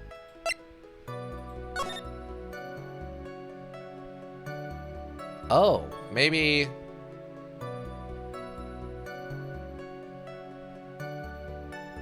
Maybe it's this poster? Maybe the poster shows that his right hand is a fake claw hand, so it actually would have been really inconvenient to try to stab someone with it? Maybe that's what it is?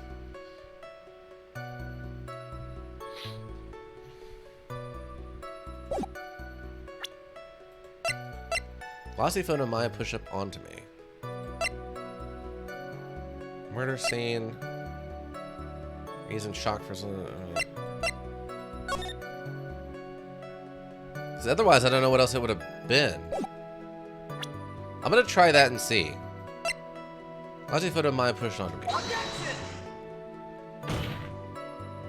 The witness statement. Oh no, it wasn't that.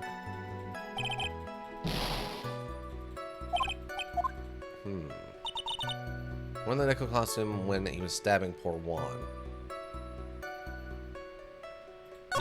He had to go to the post-ceremony stage show right after the crime, you know. It had been convenient for him to wear his costume during the murder. Oh, maybe it's for this?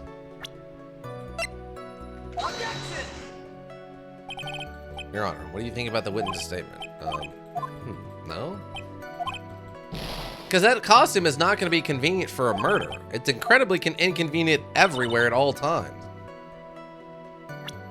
I really wish Maya would have just told me what I'm supposed to say here. I looked it up. Okay, is it dumb? If it's dumb, you can tell me. But if this is one of those ones where it's like, oh, that actually makes sense, then I'll try to figure it out.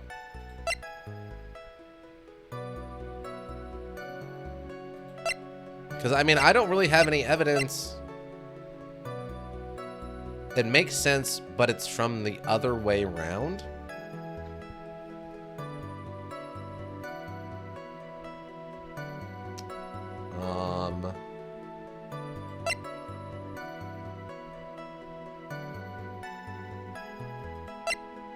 It's from the other way around.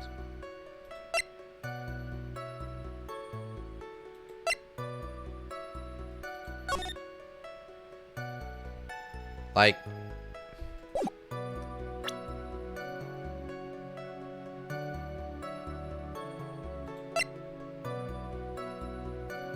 From the other way around? So it's not that the outfit is inconvenient. Oh, so it's got to be... So it's got to be in the photo of the murder scene then, you mean? Is that what you're saying? It's the photo of the murder scene? Or you mean I have to present the outfit, but just at a different point in the testimony?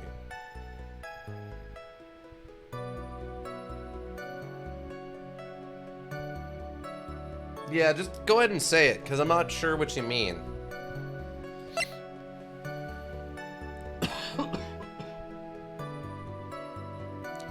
Plus, we're getting low on time.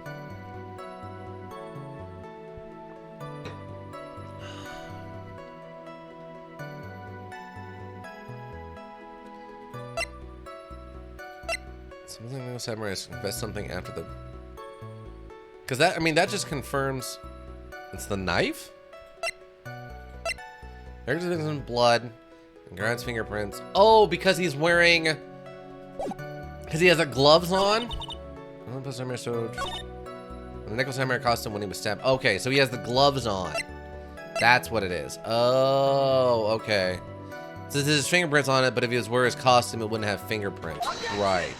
Yeah, it's the gloves from the costume cover up his fingerprints. Please take a look at this. I mean, yeah, that makes sense, but that's also something that they would skip over sometimes. Like, there's been I feel like we've had this argument at least twice now, where like, well, they were wearing gloves, so how did they leave fingerprints? And then it's like, everyone just ignores the fact they had gloves on. Please take a look at this. Yeah, so it's a knife, big deal. If you're trying to scare me with that, I'll have you know it won't work. No, that's not my intention at all. That's the knife that was used in the murder, correct? Your Honor, do you know why this piece of evidence is important to this case? You don't even have to ask. It's because the defendant's fingerprints are on it. Huh? Is that what you're driving at? That is exactly what I'm driving at. What are we driving at? And whose car are we driving?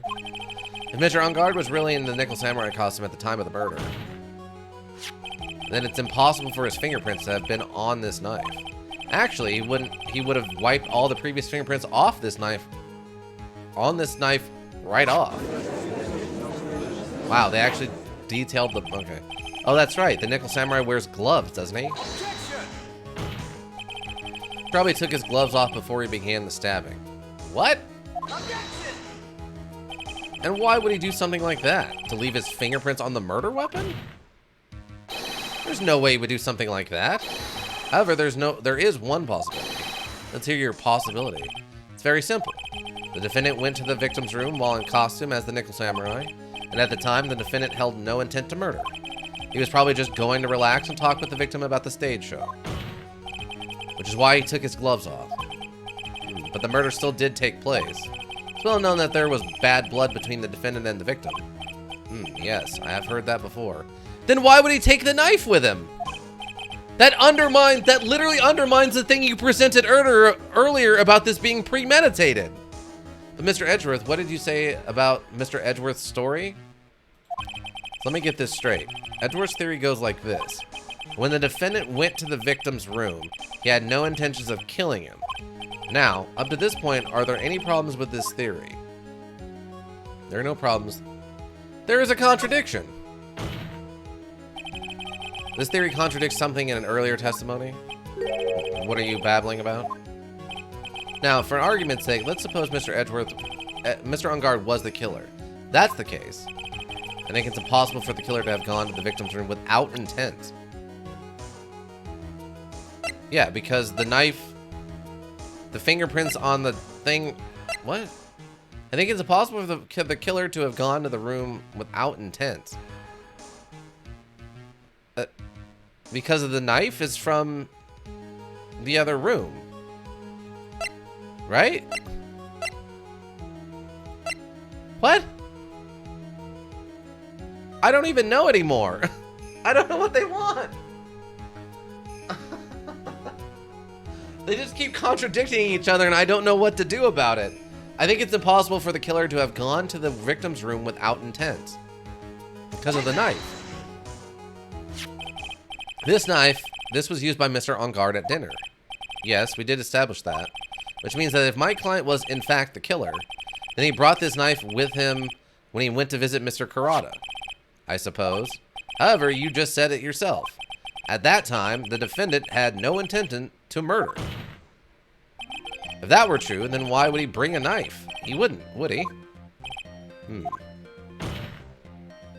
Which means, Mr. Edgeworth, your theory was flawed from the supposition 1. It's true. And one more thing. If the murderer was wearing the costume at the time of the murder, there should be glove marks left on the knife. Which means the defendant's fingerprints shouldn't have been all over it like bees on a hive. And that brings me to my final point. The knife was planted by the real killer to hide their identity and mislead us. Duh? Order, I say. Order in the court. Was this knife really planted by the killer? Why would the murderer do such a thing? To frame Matt Ungard, of course. Just to frame my client, Mr. Ungard, of course. To frame... Objection!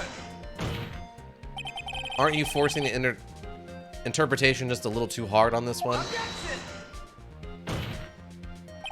We just established that the witness saw the nickel samurai in costume.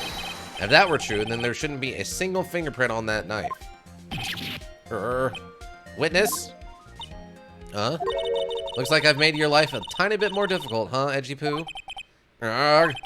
Witness, did you or did you not really see the nickel samurai? Well, I guess at first I might have forgotten, but... Are you saying you mixed up Mr. Ungard with the nickel samurai, his character on TV? But I mean, I can't really do anything about that now. Look, I was waiting around in front of that door because, well, I wasn't waiting around for the nickel samurai. That's for sure. Huh? She wasn't waiting for the nickel samurai. Alright then. Who were you waiting around for then? That's top secret to anyone outside of security. I have a feeling that you were waiting for Mr. Juan Carita. Am I correct, witness? Ha ha ha. The way you think, you are sad amateur with a terrible case of nearsightedness. Amateur? Me? What am I an amateur of? So Oldbag was waiting around in front of the victim's room. Okay, I'm gonna save real quick. I realize I haven't saved in a little while and we're really low on energy. I feel like a question's coming up. But it doesn't sound like she was waiting to catch a glimpse of Mr. Karada. Maybe Phoenix, maybe the old bag was waiting for that person. That's who I think me is hinting at. It's certainly possible. Miss Old Bag. Were you waiting for this person to come out of the victim's room, weren't you? I assuming they're talking about Adrian Andrews. Present. Who is this person? This is Adrian Andrews, Mr. Ungard's manager. But why would the defendant's manager be in the victim's room? It seems that this is the latest rumor in the circulation, Your Honor. Oh, this is, well, this is, Ha, I see. The judge seems to be really into that article. If it can be called such a thing. And this manager with the initials AA, are you saying it's Adrian Andrews, without a doubt? The witness thought so as well.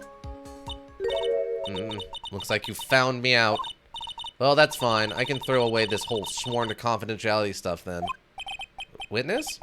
What in the world are you... Watch out, Phoenix. I've got a bad feeling about this. A very bad feeling. I got some information, some very secret information from a certain source. But that's why I was doing my own little investigation. In secret, of course. But what for? Oh, just for myself. Personal reasons and all that. Well, Mr. Edgeworth, how will you proceed from here?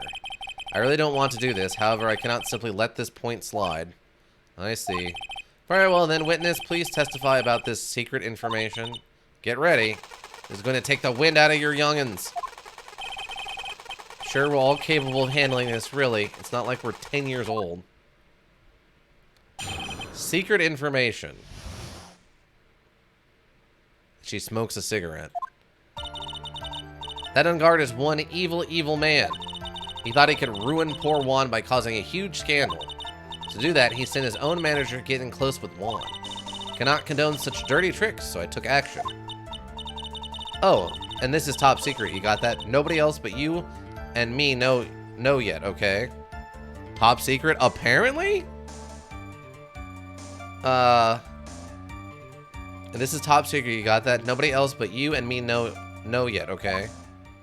Did she steal the camera?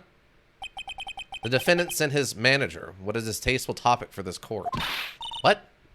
Nobody's above gossip. And isn't there a saying, the truth is never pleasant? Never heard that one before. Mr. Edgeworth, what about this Adrian Andrews person? We have looked into this matter and found that the truth the article proposes is in fact baseless gossip. But should this be true, then this proves that the defendant did bear ill will towards the victim. So this means I have to smash this rumor once and for all. Now then, Mr. Wright, you may cross-examine the witness. Be careful. The old bag seems rather excited right now. That's right. On guard is nothing but your average foul-blooded youth. Well, as the old saying goes, you've got to burn old bags with fire. What? What is that saying? Time to fire up the afterburners and hit the highway to the danger zone. What? Ika, how often do you hear you gotta use fire to burn the old bags? Is that a Japanese saying? I have never heard that in the States before. Now, the time to fire up the afterburners and hit the highway to the danger zone, that's a reference to a song. Like, this kind of makes sense, but you have to use fire to kill the old bags or whatever. That sounded messed up. Never heard of it, but I don't know. Yeah, I've never heard of that before. Secret information. That on guard is one evil, evil man. Hold on. You can't say something like that without proof. That's just slander. But it's true. That woman was getting intimate with poor Juan. Look, it says so right here, doesn't it? Manager to the Stars, Miss A.A. The name of the magazine this came from is Gossip Land. What? Are you saying that gossip is all just a pack of lies? What do you know? I suppose next you'll swear to me that the news is 100% true. Honestly, son, you can't discriminate between the news and gossip. Yes, discrimination is bad, Miss Wright. Mr. Wright. Discriminate? When did I do anything like that? Anyway, on guard will never get me to say touché. What? He thought he could ruin poor Juan by causing a huge scandal. A scandal? What do you mean by that? You're a dim-witted one, aren't you? I can't believe you don't know what a scandal is. Honestly, what are they teaching kids in middle school these days? No, I wasn't asking you what the word scandal means. Even I know that much. Well, that on guard thought he could own a monopoly on popularity. So to do that, he sent his own manager to get close with Juan. You don't have any proof that Mr. On Guard did any such thing? You must be suffering from shock, the shock of hearing the truth. And now, since you're in so much shock, you can't do anything right. You're right, I can't do anything, but boy, do I wish I could do something about you. Alright then, Sonny, show me what you've got. And you show me proof that On Guard didn't bear any ill will toward Juan. Decline the offer to present evidence.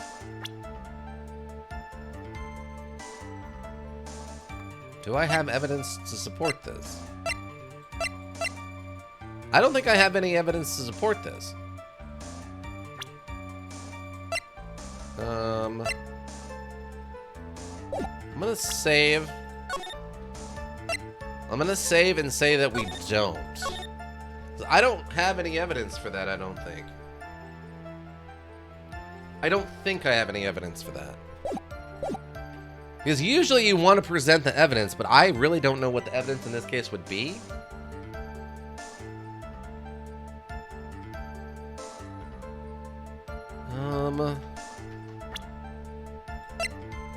So one on the night of the murder.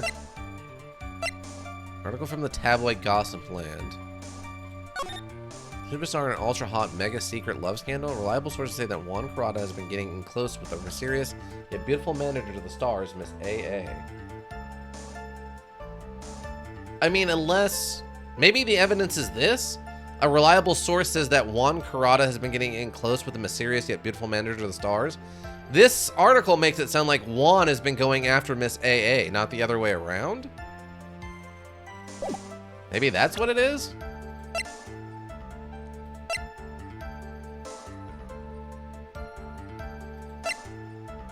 Next to the minimum. Fingerprints.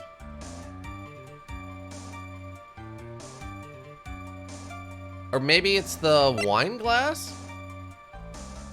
Like if they had ill will, well no, because that really doesn't affect anything. The article is the only evidence I can think of that would indicate that there's no ill will between the two of them. His face is a bit intimidating, so he's got hard luck in showbiz. Prosecutor. They're the local precinct in charge of the initial investigation. Channeling prodigy with immense spiritual power. Is a disciple in the Quran tradition of spirit training. The Wong Karada's murder scene.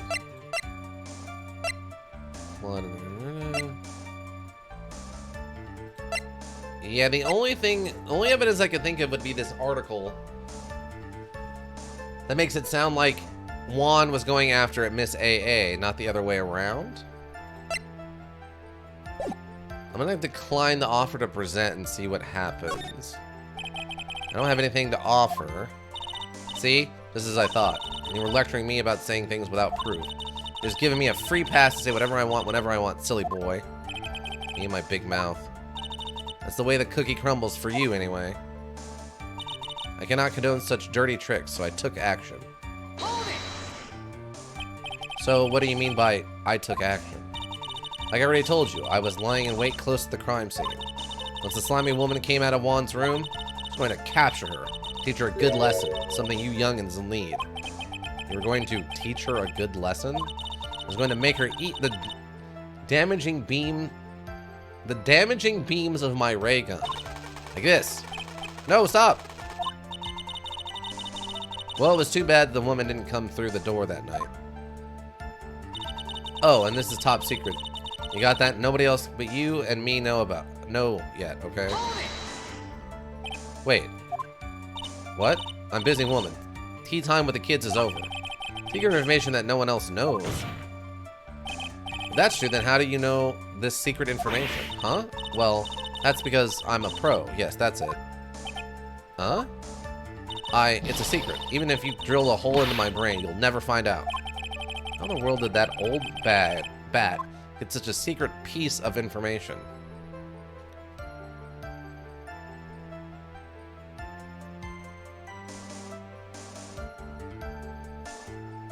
Well, I mean, it's the tabloid, right?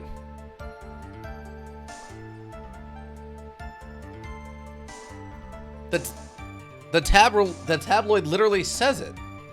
So do I need to present the evidence of the tabloid, or do I just press further? I'm gonna press further, I think. You don't be a good girl and tell me where you got this secret information. Let's go home today. Edgy Poo, what are you doing? Help me. Or what do I have to do with this? Just do this for me. You'll get your reward. I don't want your reward, but you don't leave me much of a choice. The witness could have gotten her information from anywhere. Even possible that it was spontaneously made up inside the witness's head. And he lectures me on reckless babbling? As long as we don't know where this information came from, it's quite a waste of time to focus on this line of questioning. Get her information from. It has to be something I can use to figure it out. It's like just another tidbit of gossip, doesn't it? You can't just ignore it either. It makes your client look bad either way. Well, I don't think I heard anything really out of the ordinary just now. There has to be something we can catch her on. Yeah, when I find it, I'm going to press the heck out of it. What? Engine is one evil guy. He thought he could run by causing a huge scandal. Unless managed to get in this one, I cannot do trick, so this is top secret. You got that? No one else but you and me know yet, okay? It's gotta be this, right? Like, it's dumb, but that's gotta be what they're talking about, even though it's already been presented as court. Man, my throat is starting to give up on me. I mean, we're almost done, but I'm gonna present. I'm gonna present this magazine, I guess. The witness's statement is no, I guess it wasn't that.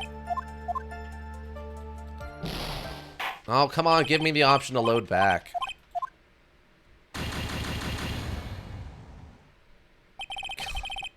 It's so funny to me. They're like, yep, you're out of energy, so you lose.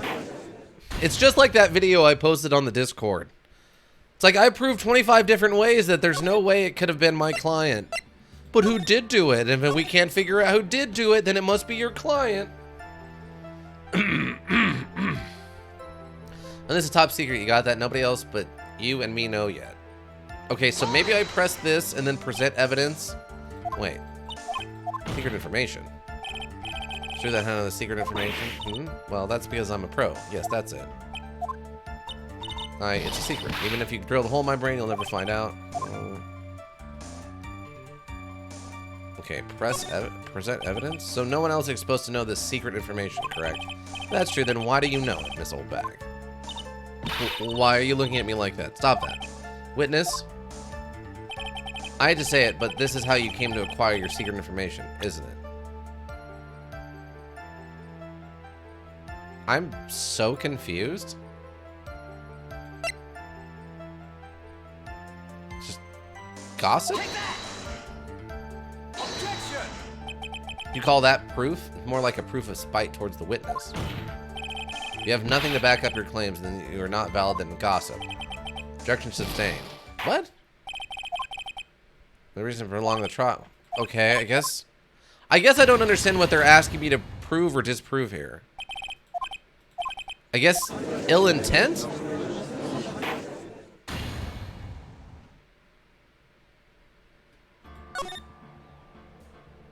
It's gotta be ill intent?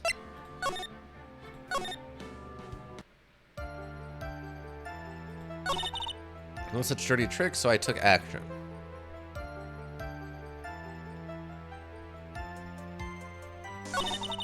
Oh, this is top secret. You got that. No one else knows. Wait, what? No. To do that, he sent his own manager to get in close with Juan. I cannot have known such dirty tricks, so I took action. Oh, and this is top secret. You got that. Nobody else but you and me know yet. Okay, so where did you get the information? Is it maybe Lotta?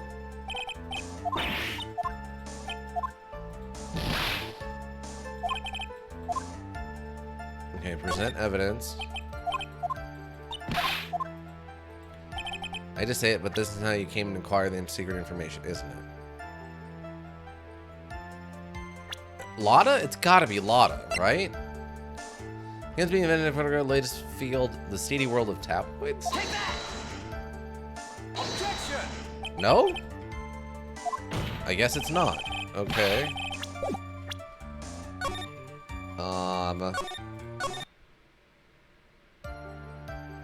There's a top secret that no one else but you and me know yet, okay? I can't condone such dirty tricks, so I took action. Maybe I just gotta wait it out?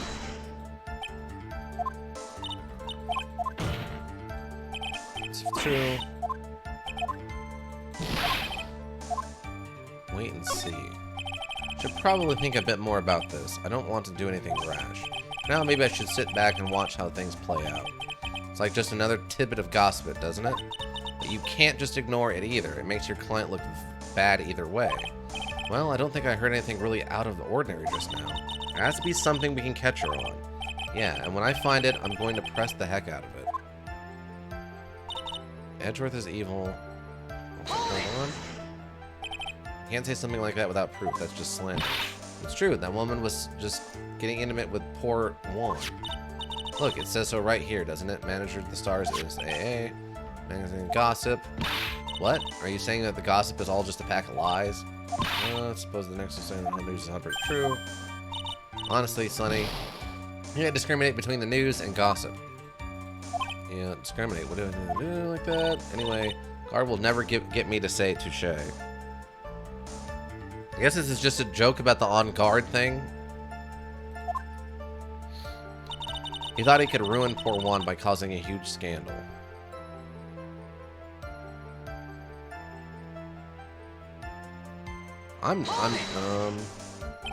Scandal, what do you mean by that? You're an limited one, aren't you? I can't believe you don't know what a scandal is. And then Guard thought he could open a monopoly on popularity. To do that, he sent his own manager getting close with Juan.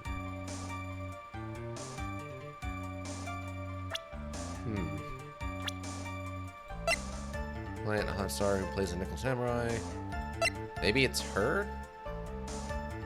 Seems to have it all together. Mentor and Karado's manager killed herself 2 years ago. Deceased.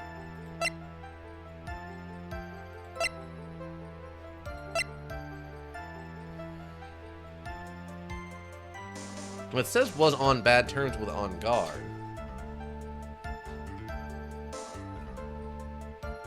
I'm not sure where they want me to go with this.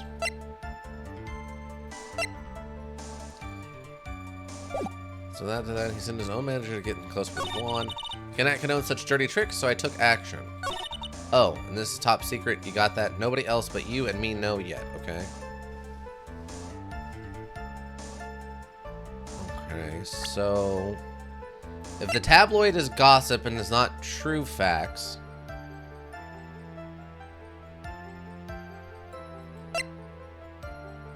crime scene... is to confess something after the post-ceremony stage show. Maybe the... no, that's a reach, but the press conference ticket?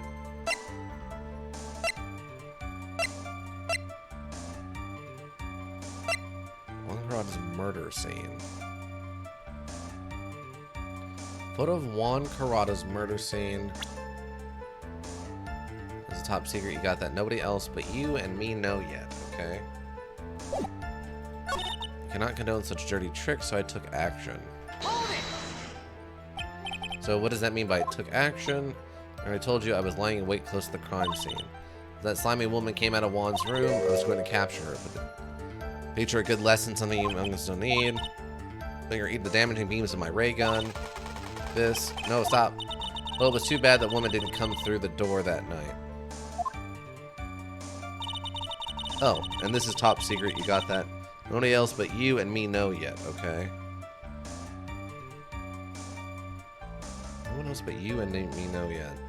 We tried Lotta. We tried the gossip paper. We tried to press further, and that didn't work. That got us pushed back.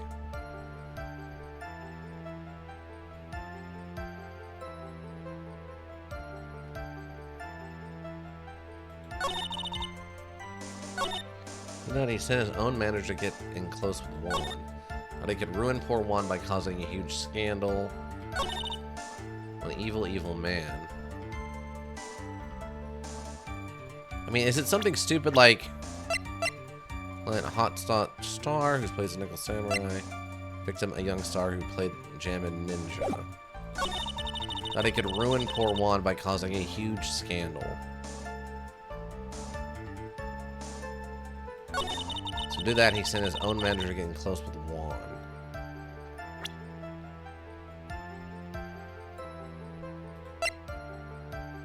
I mean, this feels like one of the things. This feels like one of the ones where I need to present it at the right time, and I'm just messing up my timing. I cannot condone such dirty tricks, so I took action. On that. Oh, and this is top secret. You got that? Nobody else but you and me know it yet, okay? Wait. Wait. What? I'm a busy woman. Time. Secret information that no one else knows yet. If that's true, then how do you know this secret information? Huh? Well, that's because I'm a pro. Yes, that's it. Huh? It's a secret. Even if you drill a hole into my brain, you'll never find out. How in the world did that old bat get us such a secret piece of information? So it's got to be present evidence. Someone else is supposed to know this secret information, correct? That's true, then why do you know it, Miss Old Bag? What? Why are you looking at me like that? Stop that. Witness. I hate to say it, but this is how you came to acquire your secret info, isn't it? Oh, she stole the camera. Is that it? That's what it was. It was the stolen camera. Okay, okay. Okay, I got you. Because she found the note from Lotta Hart that was in the thing about the news article she was going to write with the photos. Okay. Wow. Wow. That was a bit of a stretch, but okay. The investigative photographer, Lotta Hart. Oh, yes, I remember that mischievous girl. She reported that she had lost a certain note she had written to herself. She reported such a thing. On that piece of paper, she had written down some of her impressions about the relationship between the victim and Miss Andrews. What? Outrageous ideas, you say? No. I said impressions. Then everything written on that piece of paper is completely meaningless? That's it. That's the note. No, you see, this is something completely different. This is my top secret list of groceries to buy. Then you are the one who took Miss Hart's note? I'm a huge fan of Juan, that's why. That infamous puffy-haired whippersnapper, she's working with that evil On Guard. She said so herself. On Guard, I'm his sidekick. She was so happy, smiling like a silly duck. I was only checking what she had written.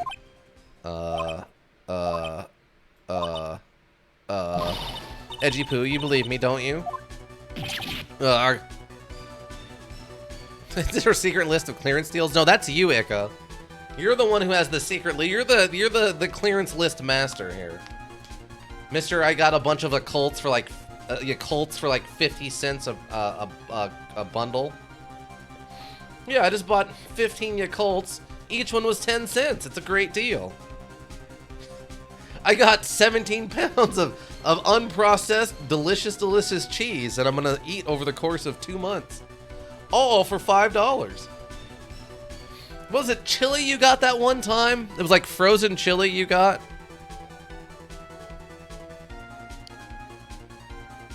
I remember you got like a big bundle of something that was frozen, really cheap, and you ate it for like 2 weeks straight. It was chili, wasn't it? Best deal yesterday was those gummy vitamins for 42 cents. Oh, I remember you mentioning the gummy vitamins. I think. Was that frozen chili? Yeah, okay, yeah. Yeah, you got like a big tub of frozen chili you ate for like 2 weeks straight with like cheese or something, right? You had something you put on it to make it better. Or was it like random seasonings you got also on sale? I just remember how funny it was. It's like, yeah, I've just been eating nothing but chili for 2 weeks. It's like, wow. Luckily, I live alone, so the machinations of my colon after 2 weeks of nothing but chili are for me to deal with alone. Hopefully, you're not one of those people who is like super susceptible to chili.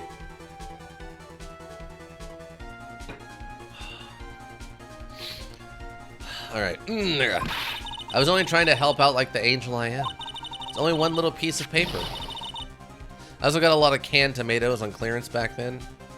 Not really? Oh, that's good. That's good. It's only one little piece of paper. I've never taken anything else before. You really should come with a supply of cheese to match your vintage wine. Well, it was only a piece of paper. I suppose we can overlook this just this once. Look, she's really sorry. Did I forgive her? Pile on more pressure. Put her in the grave. If I let her now, she'll get away. I have just some way to inflict a defeating blow to this prosecution. Witness, you said that the only thing you stole was that note. Is that correct? Stole? Why don't you listen more carefully, you annoying brat? I said this piece of paper from the terrible, lonely trash can, that's all. You're lying. Darn it, I can prove it. Are you putting my credibility under scrutiny again? Miss Oldbag, I don't believe that note is the only thing you stole that night. Stolen on the night of the tabloid article about the victim was in the case. Miss Oldbag, that note was with a camera inside that case, wasn't it? A camera? Yesterday, Lotta Hart was raising a huge stink over her camera. She kept saying something like, my sweetie $1,600 camera disappeared on me. Why? Why? Witness? What is it? What is it, Gramps? If you have that note, then it's only logical that you have the camera, too. Grrr. It's like you found me out again, Sonny. Is this the camera you're looking for? That's it. That's what? Even though it looks like this, I'm still a person, you know. I still eat meals like you. I fall in love and borrow things from people. I think your definition of borrow is a little off. I saw that woman's business card, and that's when I noticed it said, slime bag celebrity photographer extraordinaire. Well, when I saw that, I had to know what sort of picture she had taken. I'm a professional security guard. It's my business to know these things.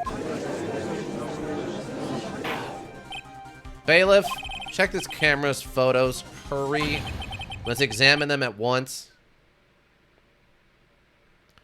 I mean, that was an hour-long process back in the day. Unless it's a digital camera, which it probably wasn't. Well, Mr. Edgeworth, what do we have?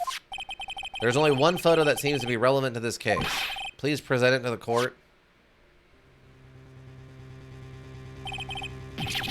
This is the Nickel Samurai. See, I told you that that's the guy I saw. Proves that the witness was not lying earlier about this matter. Oddest photo added to the court record. What does all this mean, Mr. Edgeworth? This photo by itself does not prove that the person in it is the defendant, however. In his own confession, Mr. On Guard clearly stated that at the time of the murder, he was still in his Nickel Samurai costume. If that is the case, then this Nickel Samurai is the defendant.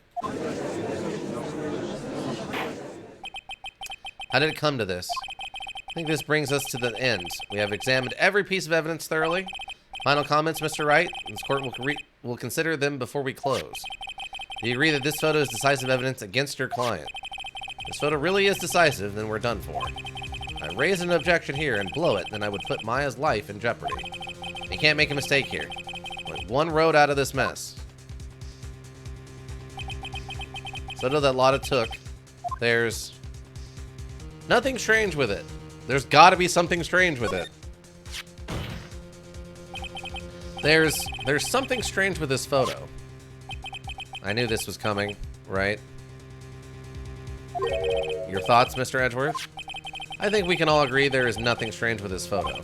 There's no way for the defense to debunk this photo, even with a bunker buster. Debunk with a bunker buster? Is that what you're planning to do, Mr. Wright? Anyway, please look at the photo one more time. If you really believe you can honestly find something wrong with this photo, which I'm definitely going to say before I do, because I'm out of, I don't know, Phoenix power. We're like the selected data. Yeah, that's what we're doing, team. If you find something wrong with this photo, then you should only need one chance, correct? Well, find something wrong with this photo. I can't let this chance go by. Where in the heck did this take this photo from anyway? Where in the heck did she take this photo from anyway? It's all out of focus. Why can't she take a good shot, especially when it counts? Doesn't look like it's out of focus. Now then, let's hear your objection. What about this photo is strange?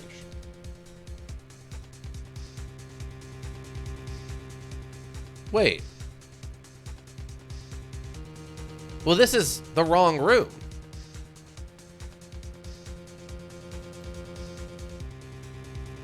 This is him coming out of his room. This isn't him coming out of Juan's room. Because Juan's room had all the bears. The other room had all the flowers and stuff. I don't know how to present this to the court. Because it has the one bear, but remember it was covered in all the bears. And the other one had all the flowers. Except this is Juan's room. The strange thing is somewhere here, I think. Somewhere around here, I think. I'm seeing something you are all not. It looks like there was no problem with this photo after all. The problem is with your brain and the lawyer. Okay. That's why we say it, because these are usually solvable. It's just figuring out exactly which part of the solvable you need to do. Let's hear your objection. Maybe...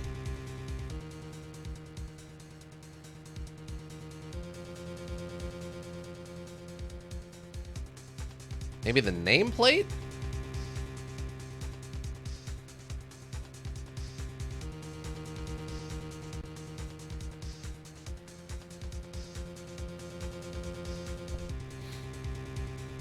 Because if this is him coming out of Juan's room, which is what they keep saying, he wouldn't have the knife with him. But this is not Juan's room. This is him coming out of his own room. Unless that's what we're supposed to be proving, in which case he doesn't have a weapon. Maybe that's what it is? Maybe it's the lack of weapon? This person here, of course. I mean, the Nickel Samurai, and what's wrong with that? At the time of the murder, Mr. Ungard was in his own room. Which means this Nickel Samurai is a... You think that's all it takes? You should consider your choice of occupation, Irk. I think it's about time you retired. It looks like there was no problem with this photo. Okay, so it's not that. Okay, maybe it's the door then. I just have to figure out which one of these contradictions. Like, obviously this is the wrong door. He's coming out of his own room. If he's coming out of his own room, he would have the knife in his hand, but he doesn't.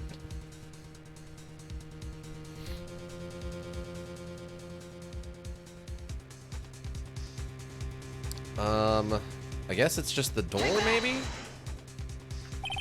Anything is somewhere around here. Oh, okay.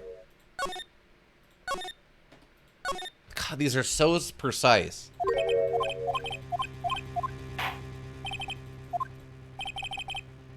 I mean, unless it's going to be something stupid like this door down here.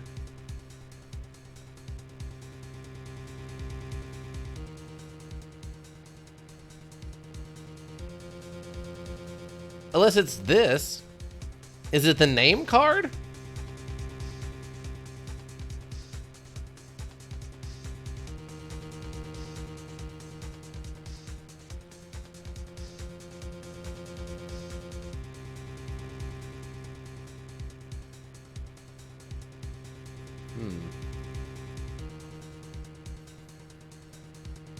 Because it feels like the correct answer is this door. I just can't figure out what part of the door I need to present as the correct part. Because this is just a photo of him coming out of his own room, which doesn't prove anything.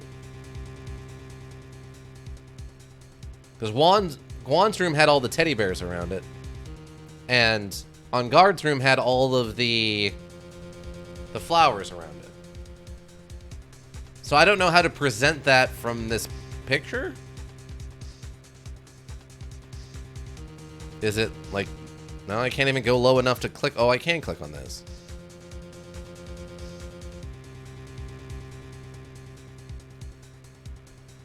So it wasn't this. It wasn't the flowers over here. It wasn't that his hand doesn't have the knife in it.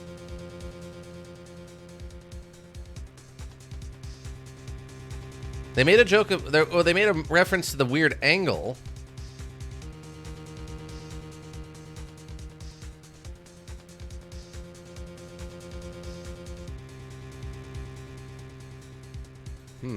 Hold on, let me check something. Oh, I can't...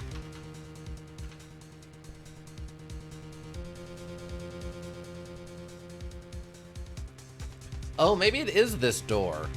Because I remember in the hallway... in the hallway... The one door was open and the other one was closed. So maybe it is this door? Represents that this photo was taken of the wrong room?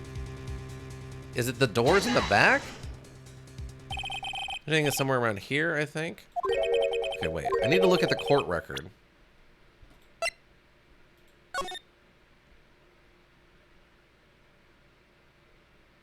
Yeah, see, these doors were open. So in order this to be the closed door, this would have to be on Guard's room from this angle. So this isn't him coming out of Karada's room. This is him coming out of his own room, which is fine. And if he's coming out of his own room, he would have had to have had the knife in his hand, which he didn't. Which I tried to point out already, and it said that was wrong. Ika, I think you're going to have to give me a hint on this one.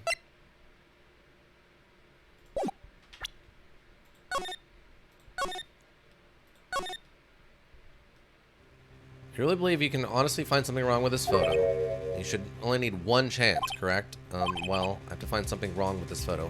Don't let this chance go by. Where the heck did this take this photo from anyway? A lot of focus. Why can't she take a good shot, especially when it counts? Now then, let's hear your objection. This photo is strange. Give me a sec? Alright, no problem. The only other thing I can think of is it's the name cards. Like this name, one of these name cards says like On Guard on it, implying that this is in fact not Karada's room, but On Guard's room.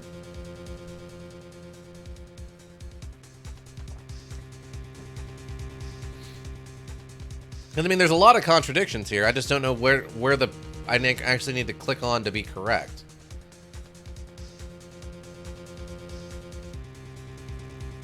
Because the weapon's missing. This angle indicates that this is on guard's room. The flowers indicate this is on guard's room. These nameplates should indicate this is on guard's room. And presumably this nameplate should have on guard's name on it. So if this is supposed to be evidence that he came out of Juan's room, then this isn't that. It's a very, very similar thing that came up in the previous Steel Samurai case. Very, very similar thing. Like the way he's walking? Like the pants? Because wasn't his weird hunch like the thing that was weird in the last one? Yes? Are you kidding? I would like to direct the court's attention to this one area right here. What are you pointing to? His ankles? If you could see this person's ankles, that would be one thing. However, you can't. And what does that mean? The costumed person in this photo could not have been Mr. Ungard. What is the meaning of this? I wonder if you would care to elaborate with actual facts, that is? Let's take a look at the Nickel Samurai's poster. Please pay particular attention to the area around the bottom of the Hakama. His socks? You can see his socks? Yes, but not his walk. The person who's wearing this costume is shorter than on guard. Ah. So all the other things that I proved that this was... Okay, sure. Sure. Okay. I guess the fact that the murder weapon wasn't in the hand when it should have been, the fact that it was him coming out of his own room and not and not Juan's room is not relevant. Okay. Sure. It was the fact that we can't see his feeties. We can't see his little toesies is the problem here. Not that the lack of the murder weapon or that we're actually focusing on the wrong room. None of that's important. What's important is we can't see his toesies. His socks, you can't see his socks. Exactly. However, in this photo, the Nickel Samurai is clearly holding his Hakama up just to walk. What? No, he's not. What are you talking about? Are you talking about this? He's not holding up his Hakama. What are you talking about? What? There's only one explanation for this. The person inside this costume is clearly much shorter than the defendant. That photo does not show him holding up his Hakama. Alright, I think I've turned things around for myself this time. Yeah, I don't see the holding it up part. No, not at all. That's curious. Huh? What is it? Edgeworth is unusually calm today. That's true. Just letting the trial run itself, as he's only along for the ride. Along for the ride? What do you mean by that? You can only guess that perhaps he doesn't feel under attack at all. Doesn't feel under attack? Then I haven't damaged his case at all? Mr. Edgeworth, where does this leave us? The person in this photo is not Matt Ungard, and everything the prosecution has tried to prove has become meaningless.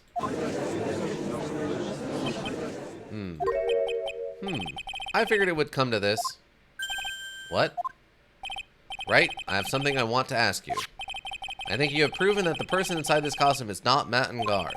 In that case, who is this a photo of? I don't know, that's not my job. Who is the person wearing the Nickel Samurai costume? Don't stress out over this, Phoenix. It's very simple. Should do is focus on Edgeworth's attitude, don't you think? Yeah, why is he so calm? Mr. Wright, let's hear your thoughts. Who is the person in this photograph? Ah, the classic edgy line, yeah. I mean, we know who it is. I mean, it's Adrian Andrews, right? Like, Adrian Andrews. If you want to know who that Nickel Samurai is, it's none other than this woman. Why would you say it must be Miss Andrews? What in the world points you to her? Well, for starters, she's short. And she could freely move in and out of Mr. Ungard's room. Finally, she had dinner with Mr. Ungard that night. How does that all add up? Means that it makes it very easy for her to get a certain item. A certain knife with Mr. Ungard's fingerprints all over it.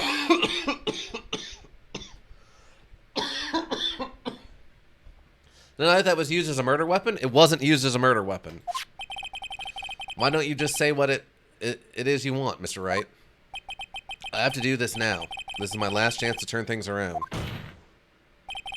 This defense moves to indict Miss Adrian Andrews in the murder of Juan Carrata. Ban in module action, dying in IRL. Yeah.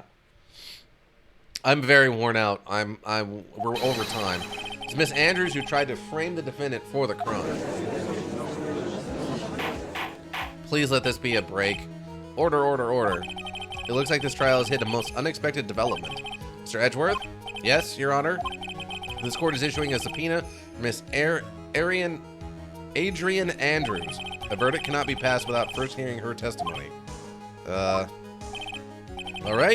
This is it. This is kind of bad for us. Huh? What do you mean? Adrian Andrews is summoned to court as a witness. It means that the trial will go on for another day. One more day. Ugh! If I don't get a verdict today, then Maya... Now then, we shall set Miss Andrews' testimony for tomorrow. What am I supposed to do? The judge is about to adjourn the court. Wait and see. Well, we gotta raise an objection. This is so weird. Now then. Please, Your Honor. Continue the trial. We must pass the verdict today. I can't do that. We cannot hear Miss Andrews' testimony if she is not... I abhor wasting such valuable time. Edgeworth? Your Honor, I request that you please continue with the day's trial. But we cannot continue due to the unexpected development. Tisk tisk. Unexpected development? I think you underestimate me, Your Honor. What do you mean by that? That Mr. Phoenix Wright would slave his way to subpoenaing... would slave his way to subpoenaing Miss Andrews is all happening according to plan, even if Wright was a bit slow to catch on. What? What?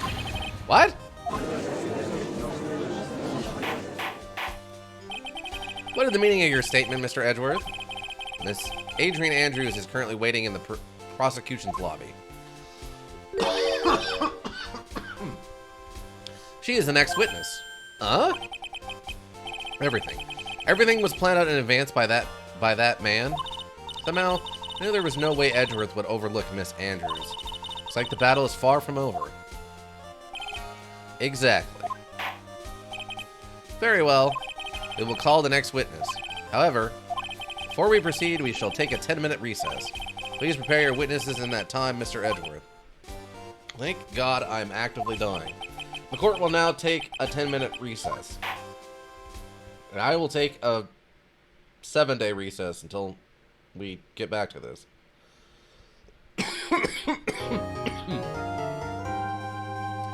Save your progress up to this point? Yes, please. Okay.